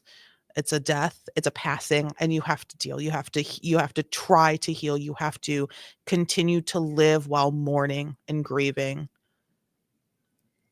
And now with John, I think I think the mentality is open to being susceptible to those who are around you the most. And very quickly, it was a very all of the names, all of the Micks and the L's and the Alberts and all of those names were right there. And so as being a close-knit sort of family situation, them knowing who John's friends with, them being from there forever, they're everyone knows everyone, small town vibes, right? And the McCabe's and the Alberts, they hold some sort of like recognition just in general. They're very popular. They're the popular kids. And so I think having all of that energy and all of them in agreement to point their fingers at Karen, it's just easier. And we talked a little bit about this earlier in my stream. It's just a little easier to say she did it, right? Because they are very much a part of that. You're not from here. And Alan Jackson talked about it all the time. The defense talks about it all the time. She's the odd one out. One of these is not like the other. She's not from here. You don't even go here. Oh yeah, we watched that interview a little earlier. Yep. Yeah, we watched that interview. Uh-huh. Isn't it wild the things people can just say? People can just say like whatever the fuck they want. Like it's so crazy. But yeah, I think it just comes down to it being easier to ride that same train and not fight it. So me being happy, and I hope a lot of people have the same sentiment, which I know they do. A lot of the things that I've seen and read and experienced during this case, I'm so happy for Karen Reed. She didn't get the best, but in my opinion, she got like the second best, which is just absolutely fantastic. Because if you drop to 3, you're kind of screwed. She got the second best option that could happen. And I'm so happy. I'm thrilled. I'm so happy. I'm thrilled for her. But that does not take away my want and need and desire, just as a person who's interested in true crime, who has followed the case for years. It doesn't take away my need to actually have justice for John. And that unfortunately got twisted up, especially between the first trial and the second trial. Like it became very much like free Karen Reed or justice for John. It's like, can we, two things can be the same at the same time. Like we can have both at the same time, and we can all grab hands and sing Kumbaya and see an innocent woman walk free, and encourage strongly to have the district attorney's office and the Massachusetts State Police and the Canton PD to actually investigate and figure out what the hell's going on.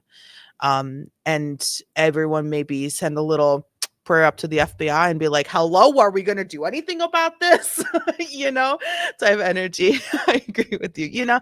It's and I think it's an important sentiment to continue to sort of like underline here, because it can very easily, as we've seen, us internet users on the TikTok and YouTube and Twitter and Facebook and Instagram, how very easily it can get skewed, where if you believe Karen Reed to be not guilty, you somehow hate John O'Keefe, or you hate good cops or bad cops, or you're a terrible person and you don't want justice for. I want both.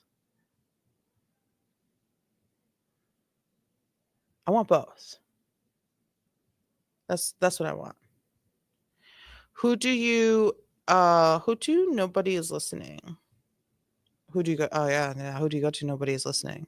It's a great question. I don't know. I don't have the answer for that, because it feels like so many people are listening. But it's just the people that aren't listening are the people that need to listen. I know it's absolutely, it's extremely frustrating. It's extremely frustrating. And it's like, what? Like she lost, Karen Reed had to give up literally everything. The government of Mass is just as bad. The government, yeah, it's all bad. It's all bad. I am on board with an extreme upheaval of almost all government. I mean, I'm also on board of like, can we like, why is this even still happening?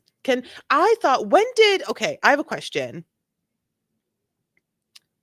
What, isn't it mandatory for cops to have body cams? When did that happen? Well, that was different in every state. Is it still not mandatory for body cams in Massachusetts? Because the city that I live in made it, the own police department made it mandatory. Before it was mandatory. Like before it was mandatory, the police department, there was an issue, and they said we're not having that issue ever again. So the police department themselves dictated it to be mandatory for body cams years ago. And when I say years, I mean years. Like it was a new thing and it was wild. Like it was years ago. So like it's 2022. I thought it was kind of like a thing that like in 2022, but weren't body cams a thing then? I don't know. Yeah, Karen lost it all. Her house, her jobs, everything. But will she be able to gain and get some of that back? Absolutely. Will she ever be able to live her normal life that she lived before January 29th, 2022? Absolutely not. Those changes will never go back. But can she move forward and do incredible things? I see. There's an open potential for so many amazing things that can come from the voice and the being and the nature and the aura of Karen Reed. We've seen it before. Like, I know it's not like the best comparison, like a direct comparison, but like Monica Lewinsky went through the most horrendous thing that you could probably like even imagine. And look at her now. Yes, was there a long time but in between the things that have recently occurred and originally occurred as to why we know her name? Yes, but yeah, her having those issues, I don't really like to delve too deep into them. They've been said in court and stuff, and but her having medical issues is a major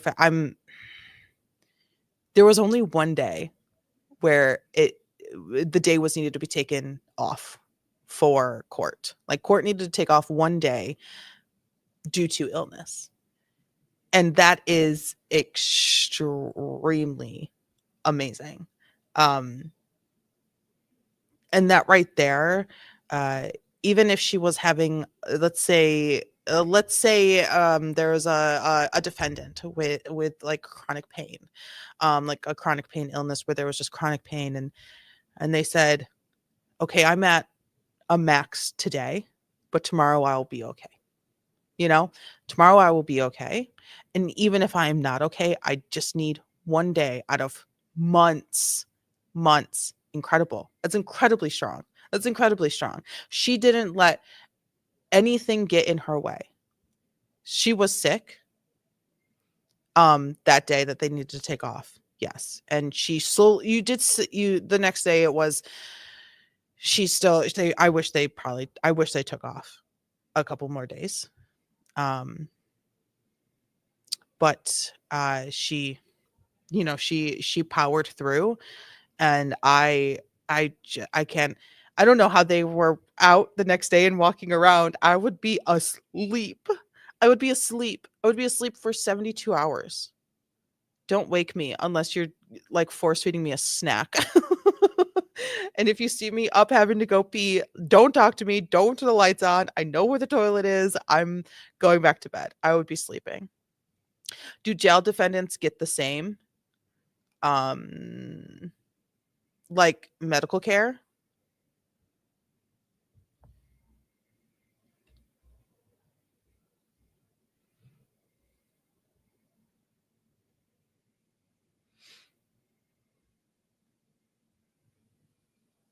Oh, okay. Sorry. My brain puttered. If they're sick, if they are sick enough, like if they are sick in like the infirmary sort of situation, like would they get the same leeway about taking days off if they had chronic pain?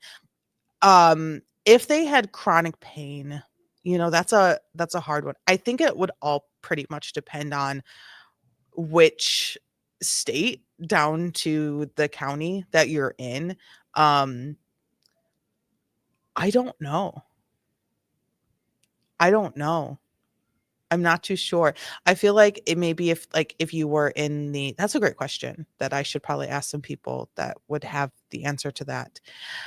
I'm assuming that if you were in sort of like the care of healthcare officials inside of the jail, while you are on trial, it would be at their discretion to approve like a day off due to chronic pain or whatever like medical issue that you're experiencing. Usually judges are fairly nice to the point where they can recognize, even though you are in jail and you are on trial and you are defending yourself at whatever level, you are also a person, and your medical issues have probably already been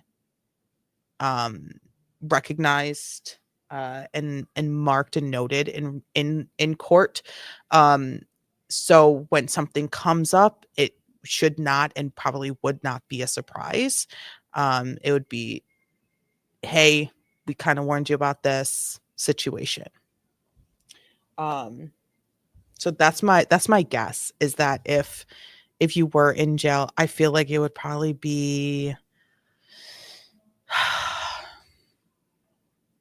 it'd probably have to be really bad though, There's also like the disjoint and the I don't want to say, but the reputation of in jail, in prison sort of healthcare, and it not being great.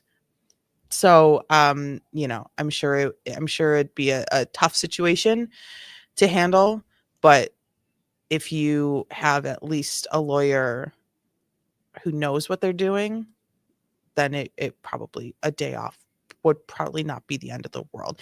Now, if it came to, hey, I'm not going to be able to go to court for a week or 2 weeks sort of situation, then things kind of would get a little more sticky. They'd get a little more sticky. You know, would you waive your right to show up to court, let it go on without you, have, you know, if it's a jury trial, you know, if it's a bench trial, that's a different conversation as well. I don't know. I'm gonna have to ask around and get like a solid answer on that one. I know some people. Okay, let's finish this juror interview. That's a good question. To us. So we couldn't charge her with anything. And I really, really hope there is a way for the case to be reopened and they can investigate again and find who actually did that to John. But you were emotional at the end. It is the common denominator between everybody. We just want to find who actually did it to John. That's it. You know, because this is their second time, and this is the evidence that you handed us. And now we have a jury, basically the same exact spot where the first jury was. We cannot convict her on this evidence. What were you thinking, District Attorney's Office? Yeah. Tell us about that. Was because I was sad for the family, because I feel like great for Karen Reed, but horrible for the family. He seemed to be a very nice guy, the story with his nephews and niece, and was alive. You know, so I feel bad for them, and I really want them to get justice for John O'Keefe for real. Was it a poor investigation? In my opinion, yes. Too many. She said, again, I will say she's gorgeous, and her eyes, her expressions are absolutely fantastic. I'm a theater kid, like born on the stage, educated on the stage, and I want to be able to know your expression in the back of the audience. The very last row, I want to see it, and I love it. I think it's absolutely fantastic. I am so obsessed with her.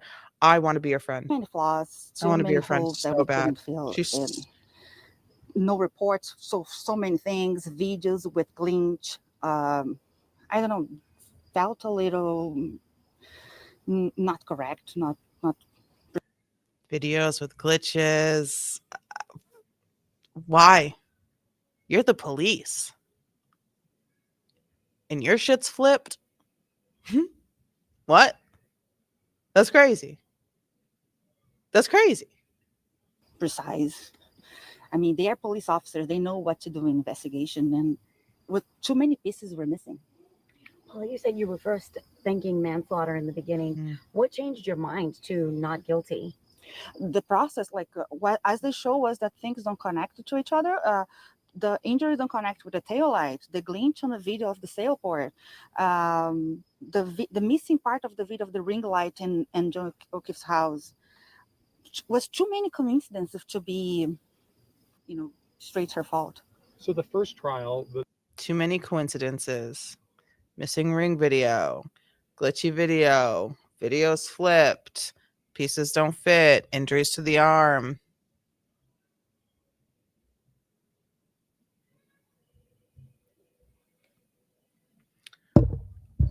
It seemed. Oh, I can't. What do I say? Yes, exactly. the jurors were deadlocked. They couldn't come up with a decision. Were you surprised that they brought this case again for a second time? That they prosecuted her for a second time? No, not surprised, because I have a law background from Brazil. I study law. I worked a little bit as an attorney before I moved here, so I understand a little bit the system. I'm not surprised she was charged again. She studied law in Brazil. She worked as an attorney in Brazil. I need all the stories. I need like a 2-hour sit down, have a cup of tea, have some snacks, tell me everything. I want to know everything. Yes, Slay.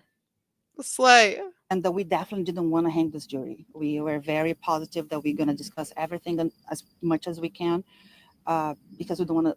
The amount of money spent in this trial made me very upset, and I'm sure made my fellow jurors upset too. Do you think Whoa, there it is. There it is. There it is. The amount of money spent on this trial made me and I'm sure my fellow jurors upset as well. In my opinion, in my opinion, that's the 2 contracts, the $45K and the $325K that they heard about from Hank Brennan and his expert witnesses, Shannon Burgess with one N, who is still on the Aperture website, but his degree has been altered, but he can still be hired as an expert. We checked that earlier today. I feel she wasn't very clear. She was very she was very clear with the amount of money that they're referring to, but I'm going to go off that it's the $400,000 spent on experts that actually didn't have the degree on the CV. That's a whole thing. The multiple CVs and the this is and the that's. I think she was framed. Hard to say. I didn't have a chance to look into the investigation outside the courtroom and everything that was said in the last trial. It's less than 24 hours since I started looking into those things. So they gave the verdict. They went back to deliberate, probably got in a van somewhere, taken to wherever their cars were parked. Had probably a little quick conversation with the judge, and then immediately went home and it was like, what the actual fuck is going on with the Karen retrial? And then just saw the entire internet ablaze. Everyone sitting, doing nothing at work for days on end, waiting for a verdict. Everyone biting their nails and chipping their teeth for a verdict when we got one. And then you guys, jurors, said, hold on, yoink, one moment. Oh, I'm sure she's like, it's been 24 hours. You guys have been at this for 3 years. I'm going to give me like a solid month and I'll get back to you on all of the tea. So I can't say she was framed, but maybe. Yes. I don't know. I don't know. Did you find it strange you didn't hear from the lead? That uncomfortable spot is where I am into. I can't say she was framed, because when I say framed, again, I said this earlier, when I say framed, I feel like there's planning, like it's premeditated, like a framing premeditated. It is my vibe. Can you be framed and not be premeditated? I guess so. But like that's the vibe that I get when people are saying, oh, she was framed, it's a setup, they set her up, right? No, I don't think so. So I'm literally that moment, that breath of, I don't know, but like, she didn't do it, but I don't know if she's with the setup and the frame, like exact same. Investigator Michael Proctor. No, I didn't find strange not hear from him, but I found strange not hear from Brian Albert and Brian Higgins, because she was paying so much attention. She said, come at me with the good questions. Come at me with the good questions because I got fantastic answers. She was not, okay, so okay, let's just go back. Can we just, okay, this is thrilling. I don't know. Did you find it strange you didn't hear from the lead investigator, Michael Proctor? No, I didn't find it strange not hear from him, but I found strange not hear from Brian Albert and Brian Higgins, because the owner for the house and the person who exchanged text messages with Karen Reed a few days before John gave that. So I think was weird not hear from them. Do you find it? She said, you know what I thought was actually weird? She's like, yeah, no, Proctor's a dick. But by the way, my words, not hers. But actually, it was actually really weird that Brian Albert, the owner of the home where John O'Keefe was found on the front lawn, didn't say anything. And also the guy who wanted to bang her and made that very clear in those cringy ass texts, just I don't know. You could probably call it hours before John's death. So, oh no. Ugh. Dude, chill. It's over. I find it weird that the DA hasn't said We're not anything doing at that. all about the case or the verdict. I mean, all he said was the jury has spoken, which you guys did, but nothing else. I was surprised that they wanted the sentence right away. I'm not sure if they're gonna appeal, what's gonna happen. I didn't have time to see what happened today through the day because I was out with my family. But I don't know, maybe they're just gonna give up and reopen the investigation. At the beginning of deliberations, did some people think she was guilty? At the beginning of the deliberation. I don't know. We decided not to vote, not to say what we really think, and instead go through witnesses and the videos and the paper, the clothes and everything. So I'm not sure what they thought. But when we got an agreement of what charges we would eliminate it one by one, and then we got to the verdict. Was it hard to focus, or with the pressure of the big crowds outside every day chanting? Like, how much pressure was that for you guys? How much did you I hear? didn't see people outside until I think Monday, because the way the bus brings us to the back of the courthouse, only if you look to your right and you see maybe some pink shirts or something, but I didn't know it was that big crowd like yesterday. And we couldn't hear anything. Okay. Appeal it. Okay. I'm not arguing with anyone about anything. So if you don't agree with the outcome, that's fine. We have spent on this channel the entire, which is small, so you get my attention, which is great. We spent the entire trial having open-minded conversations, but it's done. And now I'm having a specific conversation on this person having this interview.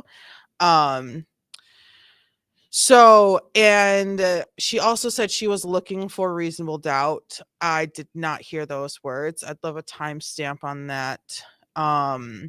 I also did not say, I was paying as much attention to Karen Reed left John's house at 7:07 a.m. I did not hear that either. You are welcome to disagree with the outcome of the trial that none of us had any control over. But I don't really, like, what are you gonna do? I mean, you can petition the district attorney's office in Dedham to appeal the second trial's jury verdict if you want, but I mean, I don't know what you want me to do about it. We covered the room so we couldn't see through the window, and through the whole process, I didn't hear anything inside the courtroom. None of us did. Correct me if I'm wrong. Right. It sounds like that was this one of the things. I wanted to know if they heard anything in the deliberation room during deliberations. wasn't that difficult for you guys to reach consensus here. Was it difficult to reach this decision or not really? Well, I can speak for myself. For me, it wasn't. For me, I had my opinion for him before we get in there. So That's fair. Some people might thought differently. So we had some discussions, of course. But I can't talk for other people. But it wasn't like. And like, you can have your decision and where you're standing made up, and it can be the final decision also. Or you could walk into the deliberation room and say, holy shit, we've been sitting here for 9 weeks and I haven't been able to talk to anybody about this. Can we talk this through? I have questions because Hank Brennan's timeline makes so much sense, right? It doesn't sound like it was very heated. And were people fighting, or was it? Yeah. No, there wasn't fight. We have a respectful group of people. We got along very well, and we listened to each other's opinion. I can't say much what happened inside the deliberation room. It's the judge told us not to talk about it. But of course, there were discussions of our opinions and the proofs, and let's look into this, look into that, until we got to a consensus. But nothing heated, no. Did you make much of her the videos that were played of her saying, well, maybe I might have clipped him, her almost admit? A responsible juror does not form a conclusion before deliberations. I disagree. I completely disagree. I completely disagree. And I don't know if you heard my words. It's okay to have your conclusion, right? And then after deliberations, it could match the final verdict, right? So you can have an open mind. And then at the end of closing arguments, walk out of the room and into the deliberation room and be like, she's so not guilty. In your head, like, she's so not guilty. This is how I feel. I just sat here for 9 weeks and I listened to people fight and bicker and sass each other and try to give me evidence, right? And you're not allowed to have it. You're not allowed to make a decision. It does not really up to you. Like, you can't, it just is. It just happens. But just because you have a decision doesn't mean you're not going to have conversations. And your decision can change. Who said your decision can't change? You can have your mind made up, right? Be like, all right, yep, she's guilty and she's going to go to jail for the rest of her life. Then you get into a room and you have 11 other people looking at you and you're all having conversations and you're all talking it through. And then, oh, look, wait, okay, now that I understand these things, I'm going through these notes. I'm going through the evidence. Oh, I didn't catch this bit. Oh, this bit, I weighed a lot more on this and da-da-da-da. And you're having conversations. I don't think it's a responsible juror to go in and say, I'm going to fight anyone on everything, even if it's not what I want or what I believe. You can have your mind made up whenever you want. You can make up your mind, but you can also change it. That's the point of deliberations. You deliberate. I think there might be some confusion on the process. So you're telling, so I just want to make it clear. That every jury everywhere, for all the people, no juror has ever walked out after closing arguments and said, let's see what other people think. That's, to me, irresponsible. To know where you stand after closing arguments, I think, is extremely responsible. But just because you know where you stand doesn't mean you're closing off and saying, nope, I don't care, I'll hang this jury if I have to. This is where I stand. I think that's irresponsible. Responsible juror is open to having the evidence explained and their mind changed, the point of deliberation, human nature to form an opinion, period.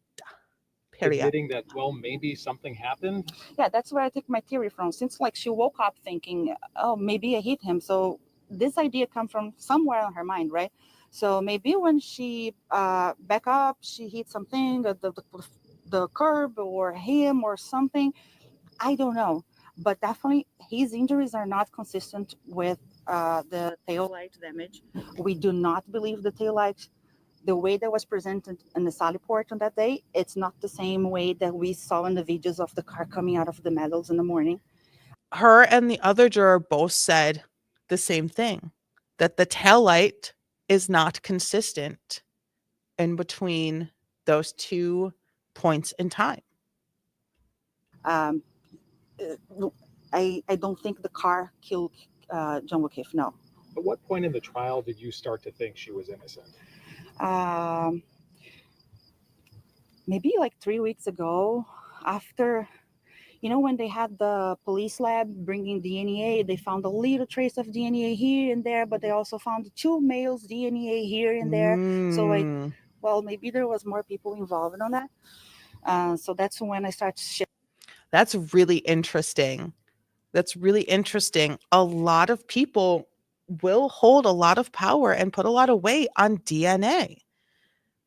you know, because it's like it's like the most hyped up sort of scientific revelation in the past, what, like 50 years.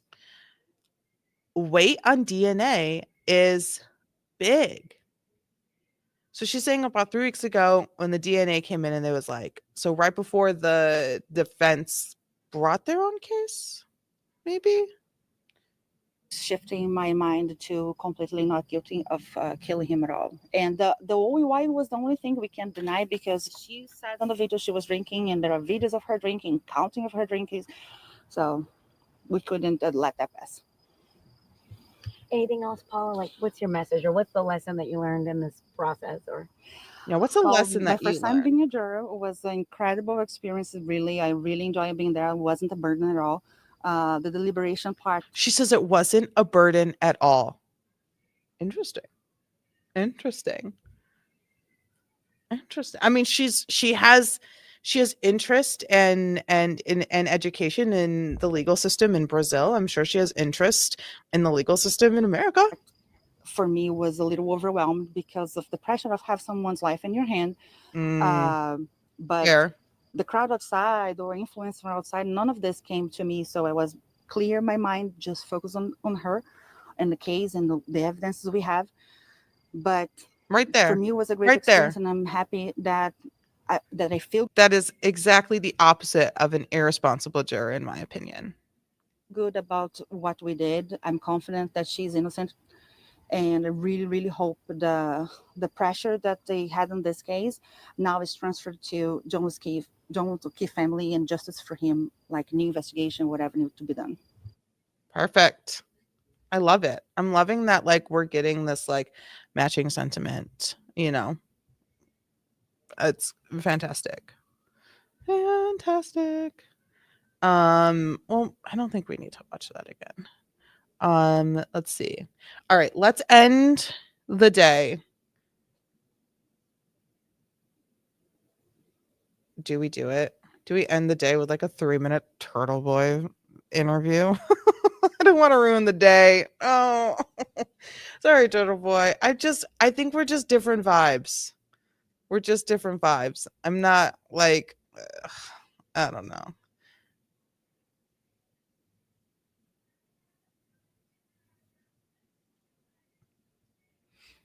She can think whatever she thinks, and you can interpret what she thinks in whatever way you think. And you can be mad, and you can be happy, you can be upset, you can be comfortable, you can be uncomfortable, you can be pissed off, you can do whatever you want with whatever it is, but there will not be a third trial of Karen Reed, and the verdict is the verdict. So, you know, and like I said, I'm not arguing about anything. We went through the trial, and I was open-minded, and I was cool, and I let people talk the way they wanted to talk. And now that the decision has been made, you know, it is what it is. You can interpret, and you can say, and you can repeat whatever you want. I will simply react and do what I want as well. So yeah, cool. Do you, boo-boo? That is totally fine-zo. Let's see. What do we got here?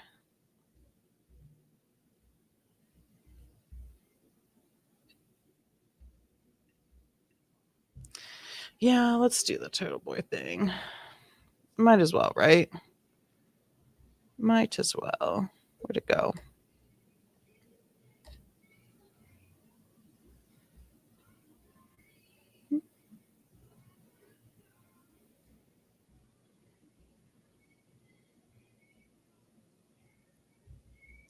How did I just lose it? Where did it go?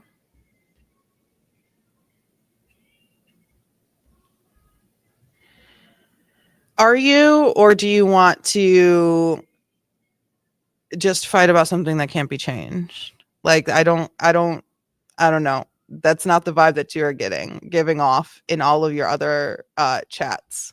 So where would you interpret my feelings? I'm not interpreting your feelings. I'm just saying that's not exactly what I said. I said you could be this, you could be this, you could be this, you could be this, you could be all the things that you want to be. But you also called her an irresponsible juror as well. So your other comments, excuse me. Goodbye. It's what she said.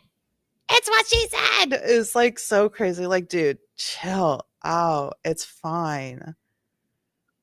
Like, literally, there's so many spaces on the internet for you to have whatever conversation you want to have, you know?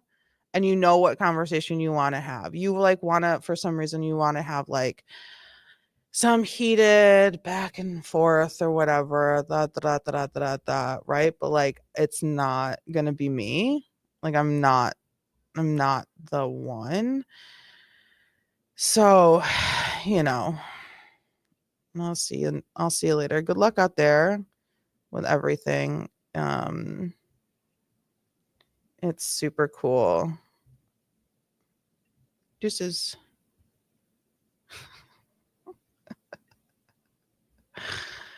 All right. Let me try to find I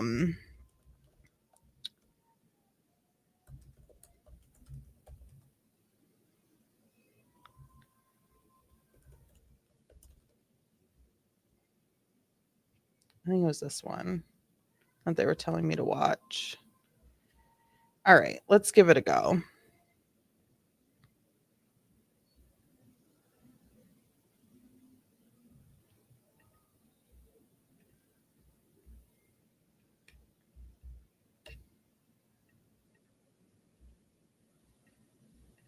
All right, so you've been very involved in this trial to see the verdict. Low volume.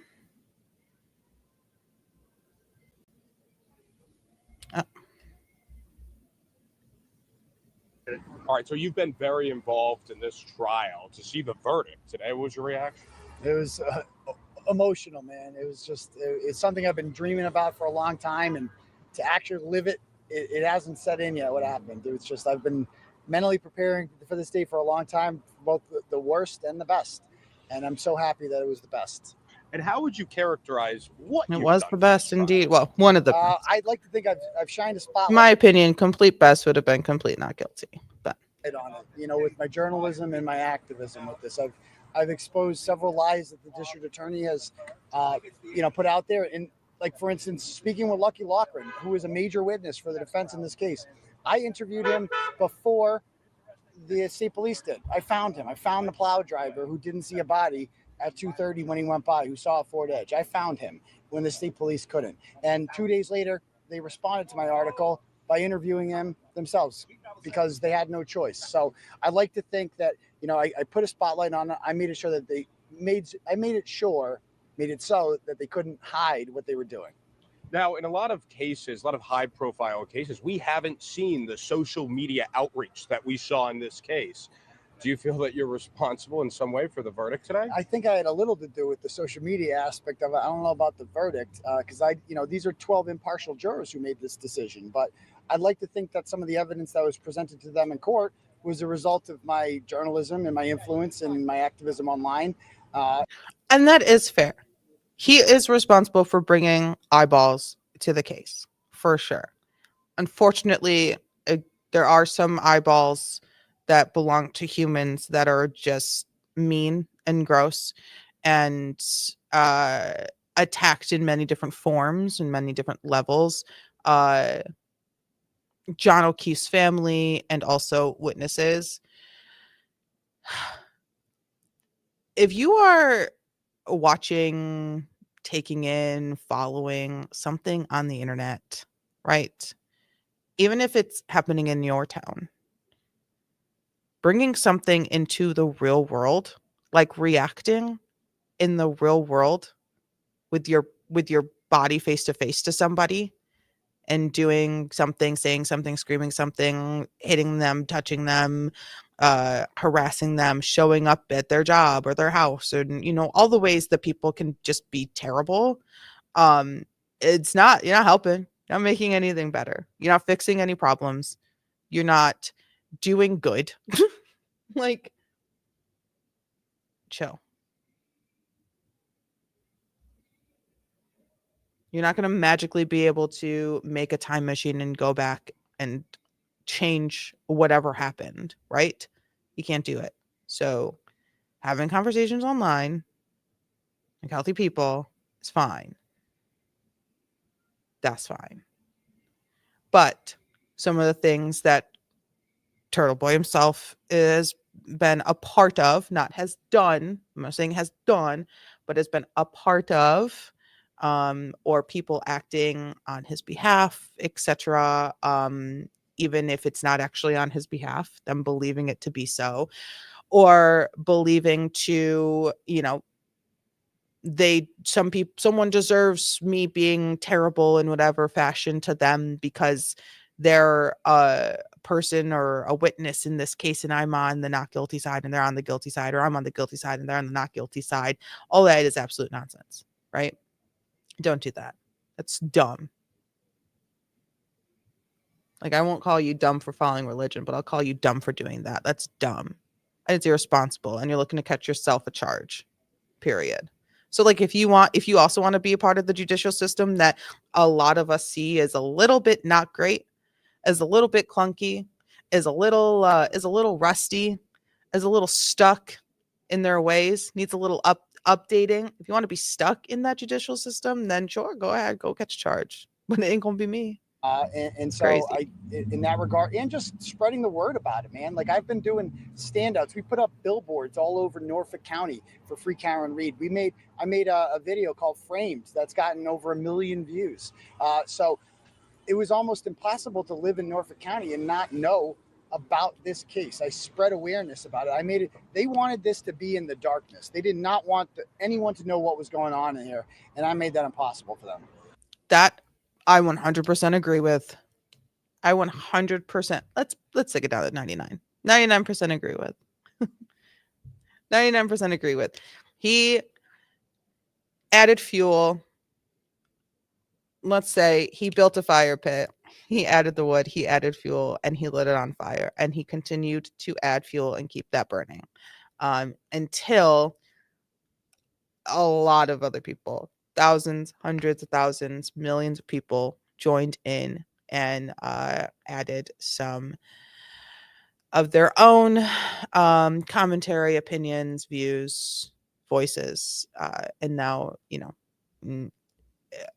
all saw the crowds on verdict day. Anything else you want to mention? I guess seeing the verdict out. Were you outside? I was inside. I was in the courtroom. In there. What was it like inside the The courtroom? most emotional experience I've ever been a part of. It was like an emotional roller coaster. Just seeing Karen Reed and her team in there, how nervous they were. Alan Jackson pacing around like I've never seen him before. Like unknown, not knowing what was about to happen. It was crazy. And to finally hear not guilty, was just you realize, oh my God, it's over. Karen Reed is free. It's finally over. Well, now there's the question, though. Who killed John O'Keefe? I know who killed John O'Keefe. The people inside Brian Albert's house did. I don't know who exactly delivered the fatal blow, but Brian Albert was in there. Colin Albert was in there. Brian Higgins was in there, and the dog was in there. And quite frankly, every single person inside that house who has remained silent is just as guilty as the people who delivered the fatal blows to John. They did it. Anything else worth mentioning? Nope. I think we're good. Thank you very much. Oops. Wow. His opinions. All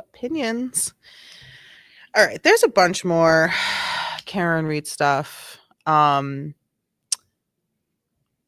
let's do, was it 4 o'clock? Okay, let's do a little break. We'll take like a 10-minute break. My ear hurts. And then we'll watch the other 2 videos. It's what, 20 minutes worth of content? Okay, yeah. Then we'll do that. All right, let's take a little break. It's 4:10. Yeah, come back at like 4:20. 4:20.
All right, we are back. And let's finish up. We're probably just going to watch the other interview with, I believe her name is Paula, the juror that we just said. What did I miss, guys? We've just been doing just a final roundup of all of the Karen Reed stuff. So we did the verdict. We did juror interview. We did the Alberts and the McCabe stuff that was that came out at what, like ABC, I think. We talked a little about the Proctor, Karen Reed, not guilty, little doc that came out. I can't play any of it, but what else? Oh, and then we did the second juror, and now we're doing another juror.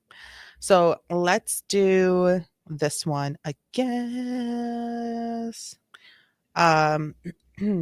And then we will call it a day, shall we? Okay. I don't know if this is gonna go well because it's the Today Show. So we shall see. Is Paula Prado one of the jurors who helped decide Karen Reed's fate? Ms. Prado, good morning to you. As I understand it, you're Oh, it looks like my internet did a thing. It looks not the worst. Okay. You're also a lawyer by training in Brazil. So there's a distinction here. Sometimes jurors say, Okay, sorry, pause. I will probably be rewatching that again because I was really sleepy when I turned it on. I turned it on like right when I woke up. So I'm probably gonna go back and watch the Proctor stuff again. And then I will gently keep up with any of the civil case stuff, the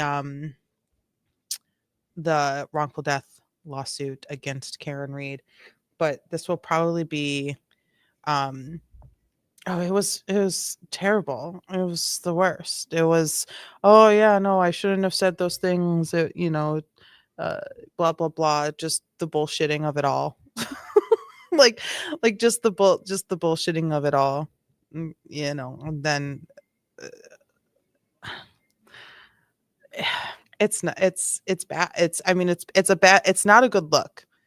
It's not a good look. To when it comes to Proctor, it's not a good look to straight up just be like, yeah, I said those things. I sent those messages and I shouldn't have. You kick out Proctor. He wasn't a fan.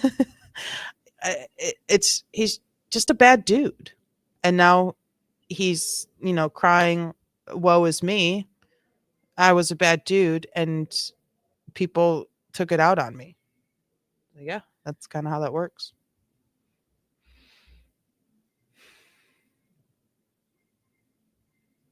okay, we think she is innocent. And sometimes they say, we think she's not guilty. The prosecutors just didn't prove the case. For you, which one was it? Do you believe that Karen Reed was innocent? Yes, I do believe she was innocent. I believe if it was a collision, this collision was very little and wasn't enough to cause the death of John O'Keefe.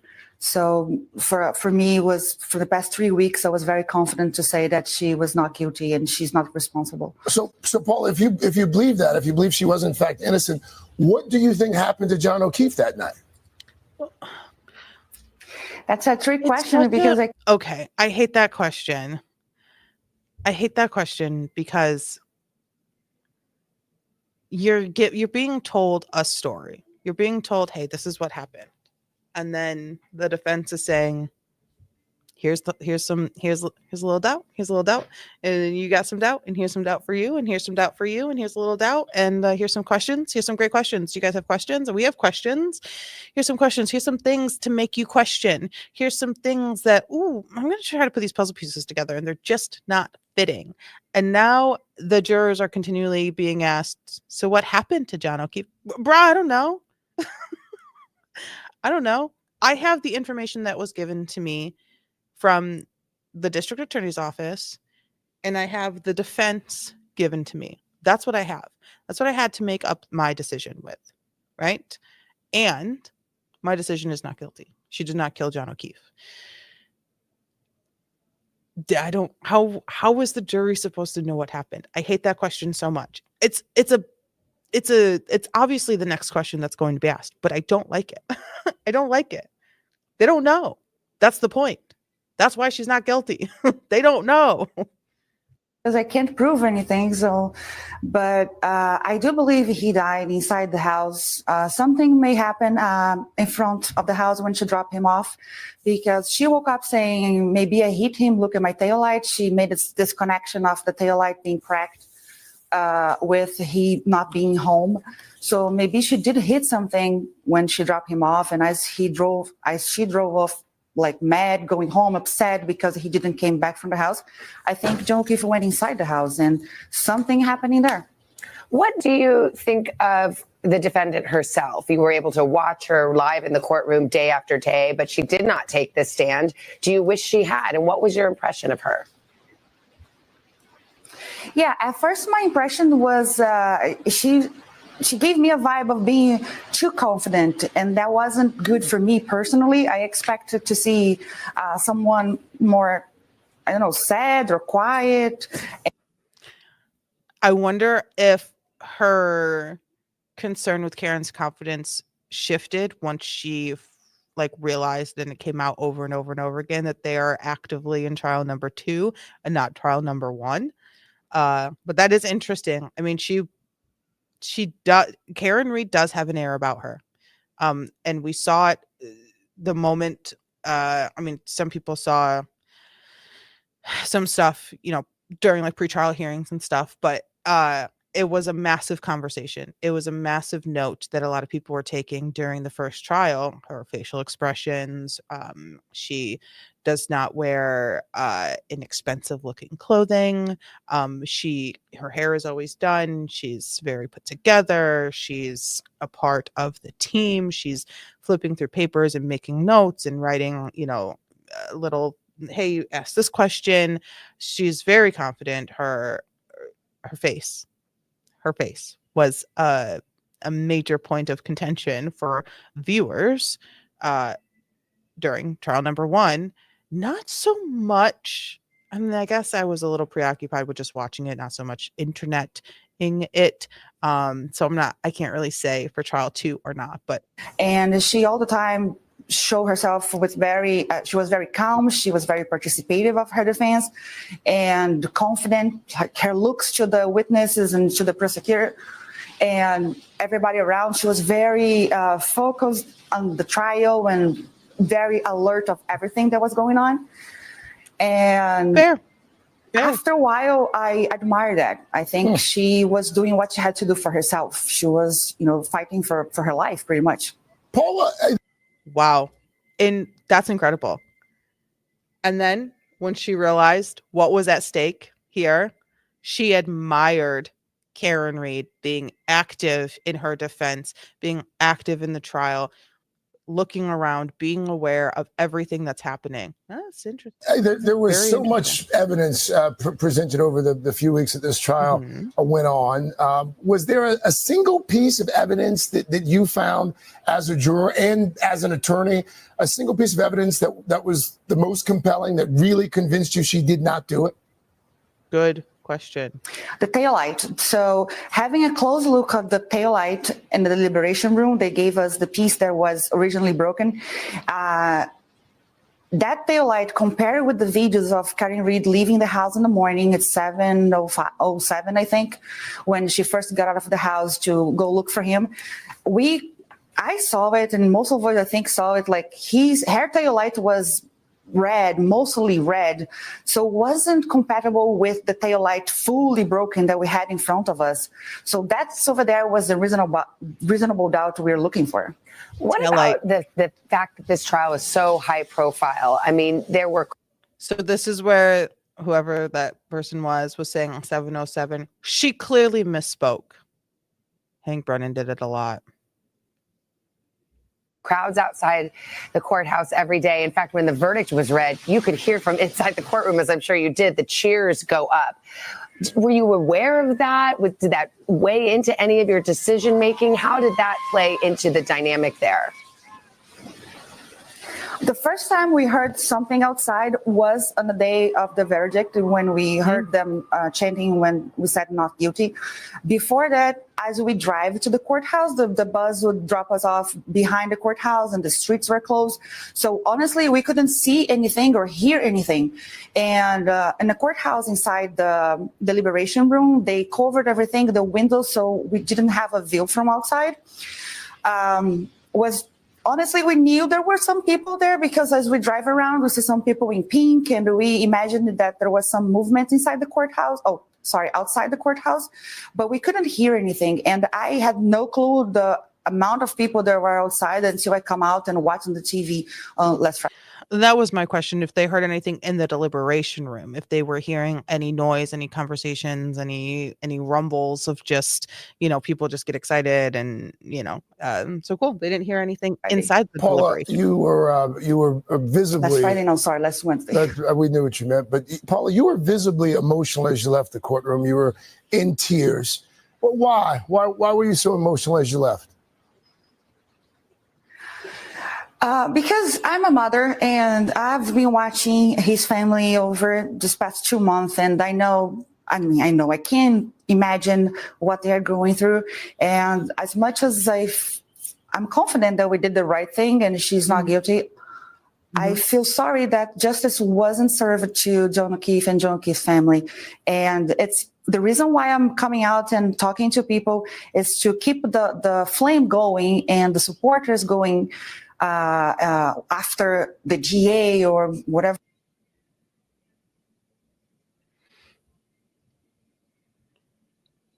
Her level of composure doing these interviews is admirable, because I don't know if I would be able to have that level of composure after 8-9 weeks of evidence, going to deliberate for days, and seeing so many people, most importantly, John's mother and father, and their reaction to them hearing the words not guilty. That would be really difficult. That would be extremely difficult. And if anyone says otherwise, they're lying or they're just emotionless and they have something to talk to someone about. That would be extremely difficult. Extremely difficult. Because you have to be able to look yourself in the mirror and say, I did the right thing. Us as a jury did the right thing. We did the right thing. We had one job, guilty or not guilty. And we deliberated and we talked for hours upon hours upon hours. And we all came to a unanimous decision on all of our verdicts. And based on the evidence, based on what was given to us, based on what was shown to us, based on what was said to us, for us, this is how we have to find her, because there's no other right option.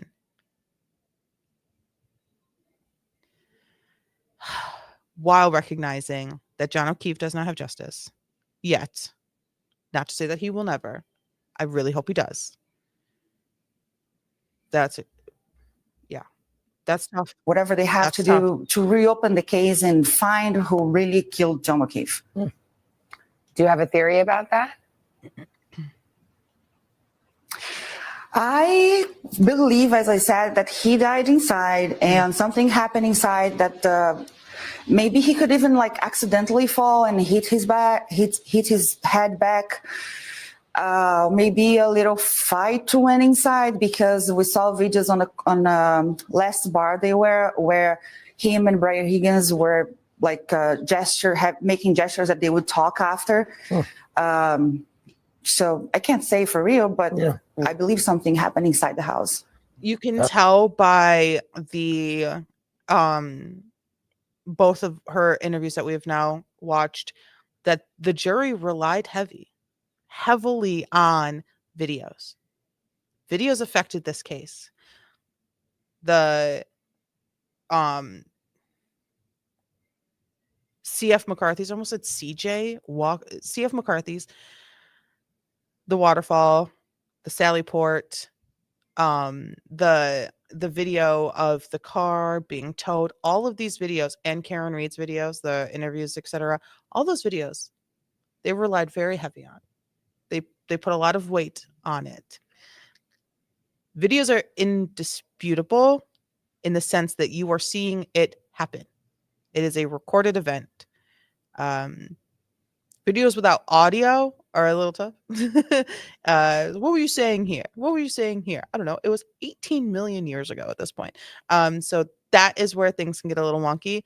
But videos played a massive, massive role in this jury's deliberation. Even the jury thinks something happened in the house. Even the jury thinks something happened in the house. And they, unlike us, have not been obsessed with this case for 3 years. Fascinating. Yeah, Okay. very interesting. Paula, to have your perspective, thank you. And jury service is not easy. So I'm sure the judge thanked you, but it is appreciated. Thank you. Her perspective, especially unique considering. Okay. I just wanted to hear the last bit. I didn't want to keep playing it because of, I don't know, ABC, whatever, CBS, NBC. What is that network? I don't know. What's the network? Today. What's the today? I don't know. Whatever network's on. What network is that on? Give me 1 second.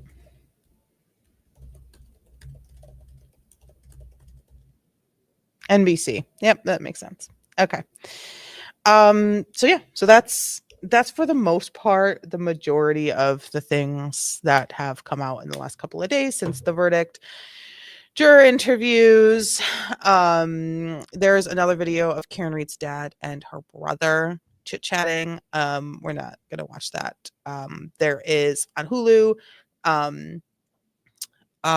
Karen Reed Not Guilty is what it's called, and it has some Proctor activities in it. So that's an interesting watch if you want to see Proctor again or hear his voice. Karen Reed's father. There was a little sort of snippet of Karen Reed yesterday with she was like walking somewhere with like Alan Jackson. She kind of got caught, and the question really was like, hey, what's the plan? Like, what happens next? She's like, I don't even know. I wasn't expecting to be here, so I don't have any plans. Like I didn't know what was gonna happen. So which I think is good. You know, she wasn't so confident to where she can say it's like, well, this is happening tomorrow and this is happening next and I'm doing this next. Da, da, da, da. You know, it's like she didn't have anything planned because she didn't know if she was going to be walking free or not. So it's very interesting situation. Karen Reed's criminal case is over.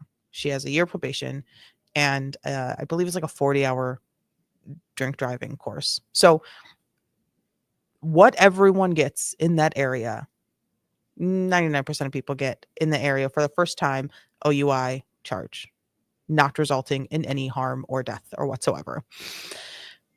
So that's that. The most expensive, and they are calling it the most expensive, and by they I mean the internet, the most expensive OUI case ever. Millions of dollars have been spent to try this case now twice, and it is done. It is done. If you are happy with the verdict, if you are unhappy with the verdict, if you or anything in between, deal. Deal, because it's done. The district attorney's office is not going to appeal the jury's verdict. Talk about unprecedented, essentially. We already had a murder trial without the lead investigator taking the stand.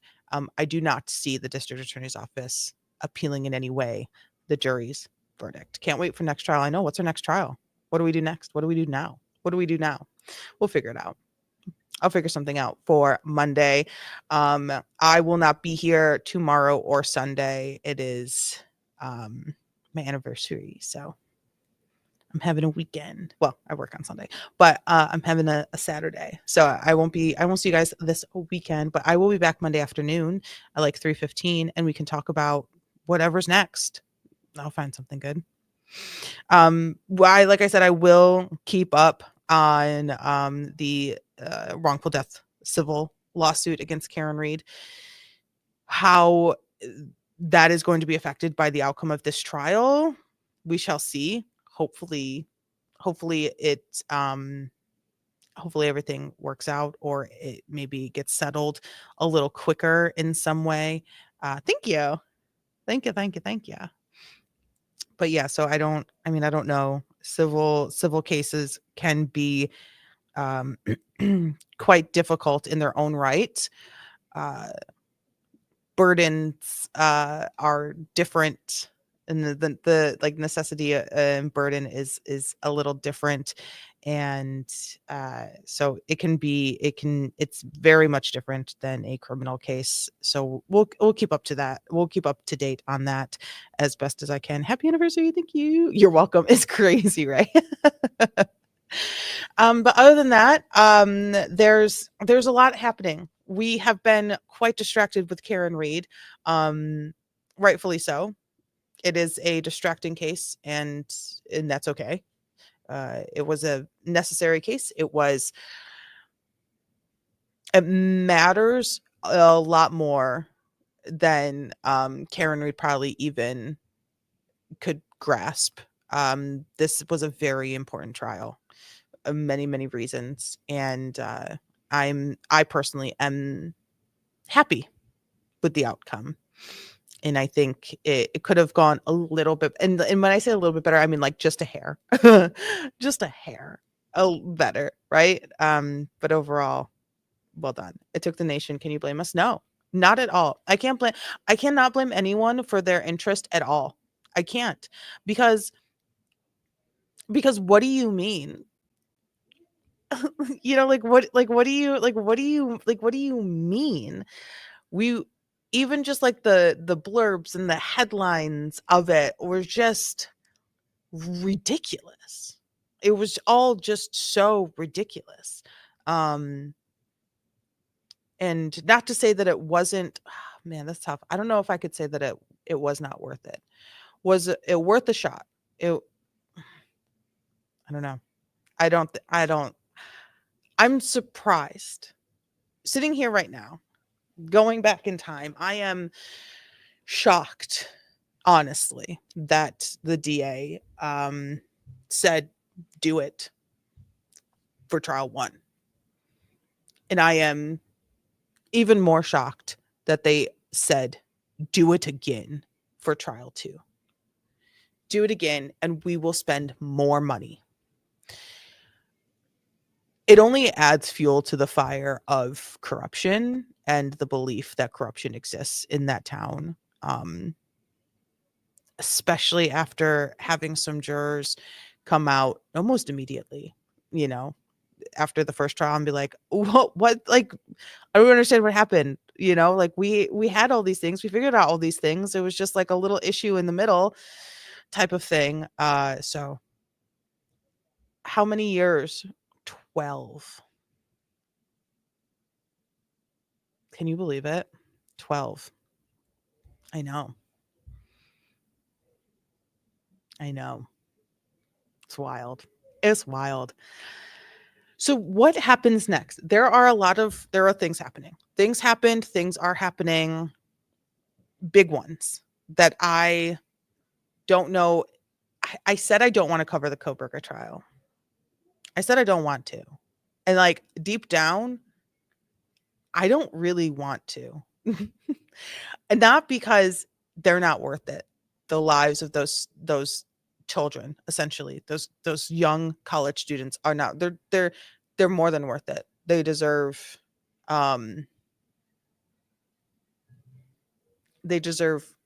just as much energy, focus, time. They deserve it from everyone. Like I want everyone talking about Koberger.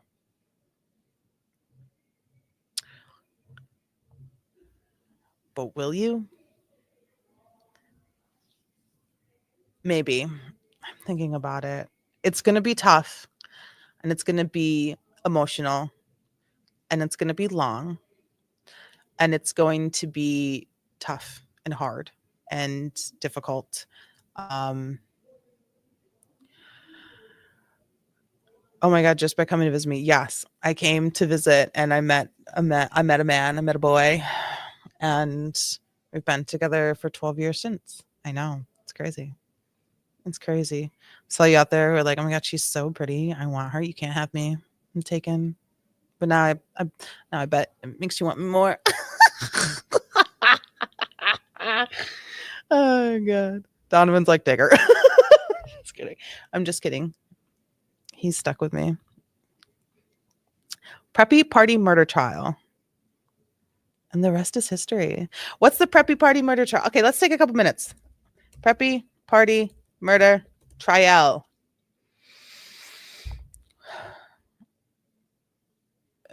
Is it happening? It already happened? What's happening? I don't know anything about this.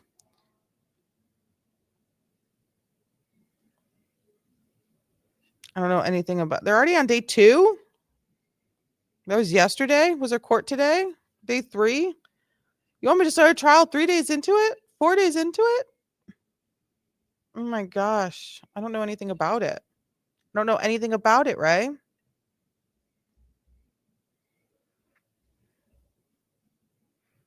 High school student at the time of, oh my God.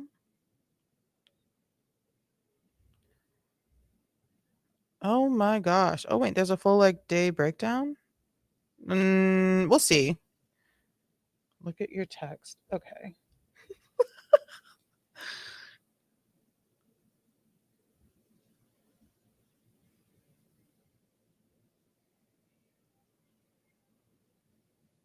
He's now 20 and being tried as an adult. Look at your phone is so crazy. Okay, it's happening. All right. Well, I'll look into it and see what's going on there. Because we'll be back on Monday. And so yeah, so I think that that's it. That is very interesting. Anyone out there who's watching know about the preppy, oh, I can't say that, preppy party murder trial? And do you want me to have conversations with you about it? And or is there anything happening next that we should look into? I have literally been go to work, Karen Reed, which I feel like a lot of people have. Go to work, Karen Reed. Go to work, Karen Reed. For like 2.5 months. Crime and trial news. Oh, and then Diddy. No, I'm not touching Diddy with a 10. I would very quicklier cover Koberger than Diddy. Not happening. Not happening. Not happening. Oh, wait. Did you guys hear that R. Kelly was R. Kelly like stabbed or poisoned or something?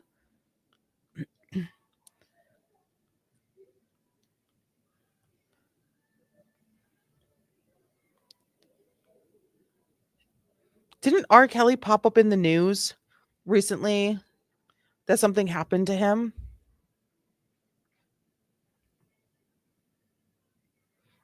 Stop. We need to look into this for a very super quick second. I saw this like come through and can we just, before we all disperse back into our lives, I do not need any of these ads. How do I get rid of you? Not you. Y'all stay here. Okay.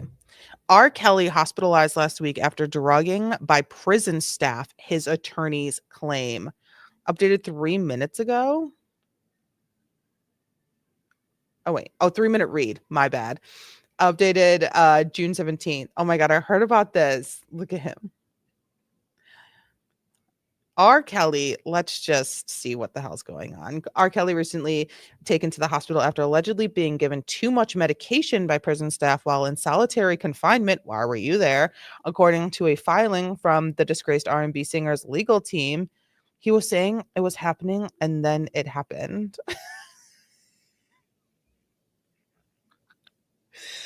The 58-year-old born Robert Kelly is currently serving 2 federal sentences, one for sex trafficking and racketeering, and another for child pornography at Butner Correctional Facility in North Carolina. His current release date is listed as December 21st, 2045, according to the Bureau of Prisons website. In court documents obtained by CNN, Kelly's legal team is again seeking an emergency release from prison, claiming that the Federal Bureau of Prisons is taking active steps to kill him. An accusation the government calls fanciful. That's brutal. Okay, fanciful is crazy.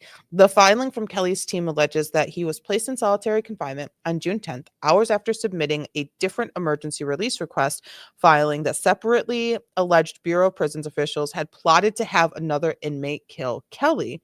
Okay. It goes on to state that Kelly took his regular dose of medication on June 12th, but they claim was later instructed by prison staff to take additional medication. The filing then claims that Kelly awoke on June 13th, because it's June 20th, feeling faint and dizzy, seeing black spots in his vision before falling to the ground and losing consciousness. Kelly was taken by ambulance to Duke University Hospital, where the filing says he learned that he had been administered an overdose quantity of his medications that threatened his life. Kelly was hospitalized for 2 days. The filing then claims that prison officials forced the singer to leave the hospital and return to prison. Okay, well, I mean, if you were discharged from the hospital, you would go back to prison. The filing then claims that prison officials forced the singer to leave the hospital and return to prison. But if they were taking him back to prison before he was discharged by hospital staff, like nurses, doctors, etc., then that's messed up. Against his will and against the directives of the doctors, okay, before completing additional medical treatment for ongoing blood clot issues. Okay, that's definitely an issue. Blood clot issues, like nothing to fuck around with. If that's so, that's messed up. In response, federal prosecutors accused Kelly of asking for release under the guise of a fanciful conspiracy. Yikes. They added that the deeply unserious and theatrical, I said theoretical, motion, which they say was improperly filed, makes a mockery of the harm suffered by Kelly's victims. Damn. This court should not allow Kelly to turn its docket into a grocery store checkout aisle tabloid, the government's response said. Oh, wow. They hate him. Oh, shoot. When asked for comment, a spokesperson from the Federal Bureau of Prisons told CNN that due to privacy, safety, and security reasons, we do not discuss the conditions of confinement for any incarcerated individual, including medical and health-related issues. They added that the BOP does not comment on pending litigation or matter subject to legal proceedings. Kelly's attorney, Bo Brindley, that's a stellar name, told CNN he was still hoping to pursue some form of intervention from President Donald Trump, who believes could be sympathetic to his client due to the president's own public legal battles.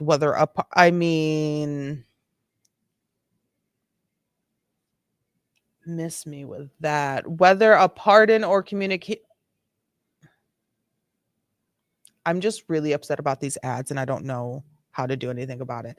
Whether a pardon or commutation, we are looking for freedom for R. Kelly, Brinkley said. I thought his name was Brindley.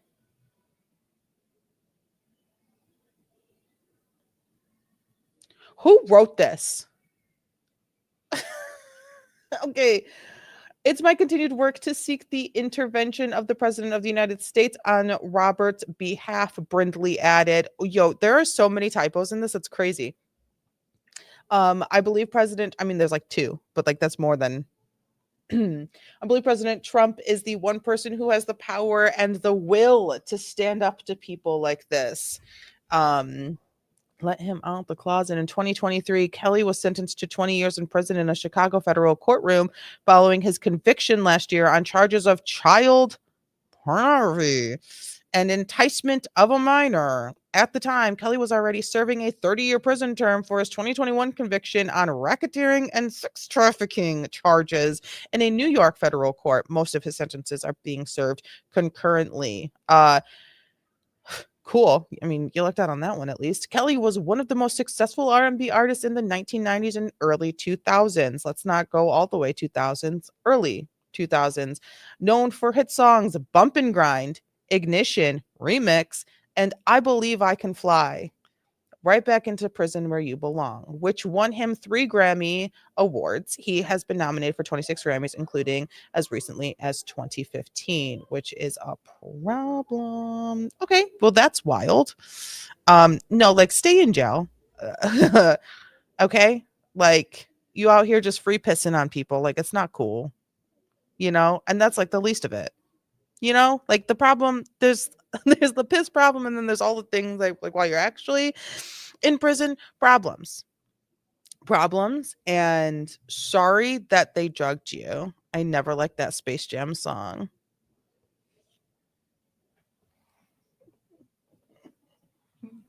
I'm dead. There's so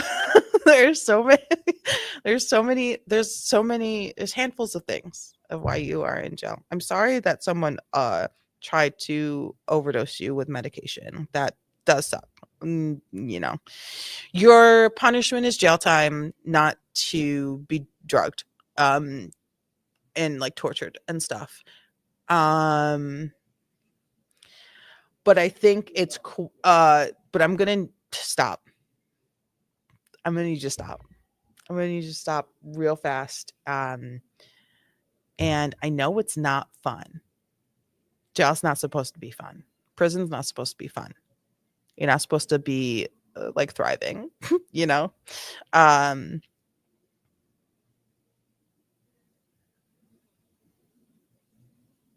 So how are you feeling about R. Kelly? Yikes. Poor thing. Bless his heart. Again, not giggling because of the drugging and the too many pills. That's not a giggle. That's not the giggle. The giggle is Brindley, aka Brinkley, aka how do we spell that person's name? Because CNN doesn't even know. No, I just don't think they care. And they're reaching out to President Trump to say, look, R. Kelly, our man R. Kelly, the Grammy Award winning R. Kelly, he believes that he can fly yet again out in the public world. So why don't you bump and grind your way over to your desk, Trump, and set my man free from the closet. So let's go to life, shall we? It's about 5:00. We've been here for a while. We've been talking about all the things. I'm actually feeling good about okay, we did a nice little summation. We finished up. We closed our chapter of Karen Read. Will we be continuing to have conversations in the future? Of course. But what we are not going to do the next time I am live streaming is chat about Karen, unless something crazy major happens. Anything can happen. But we're pretty much done.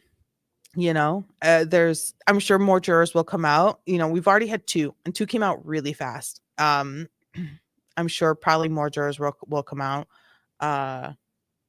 She's still very active.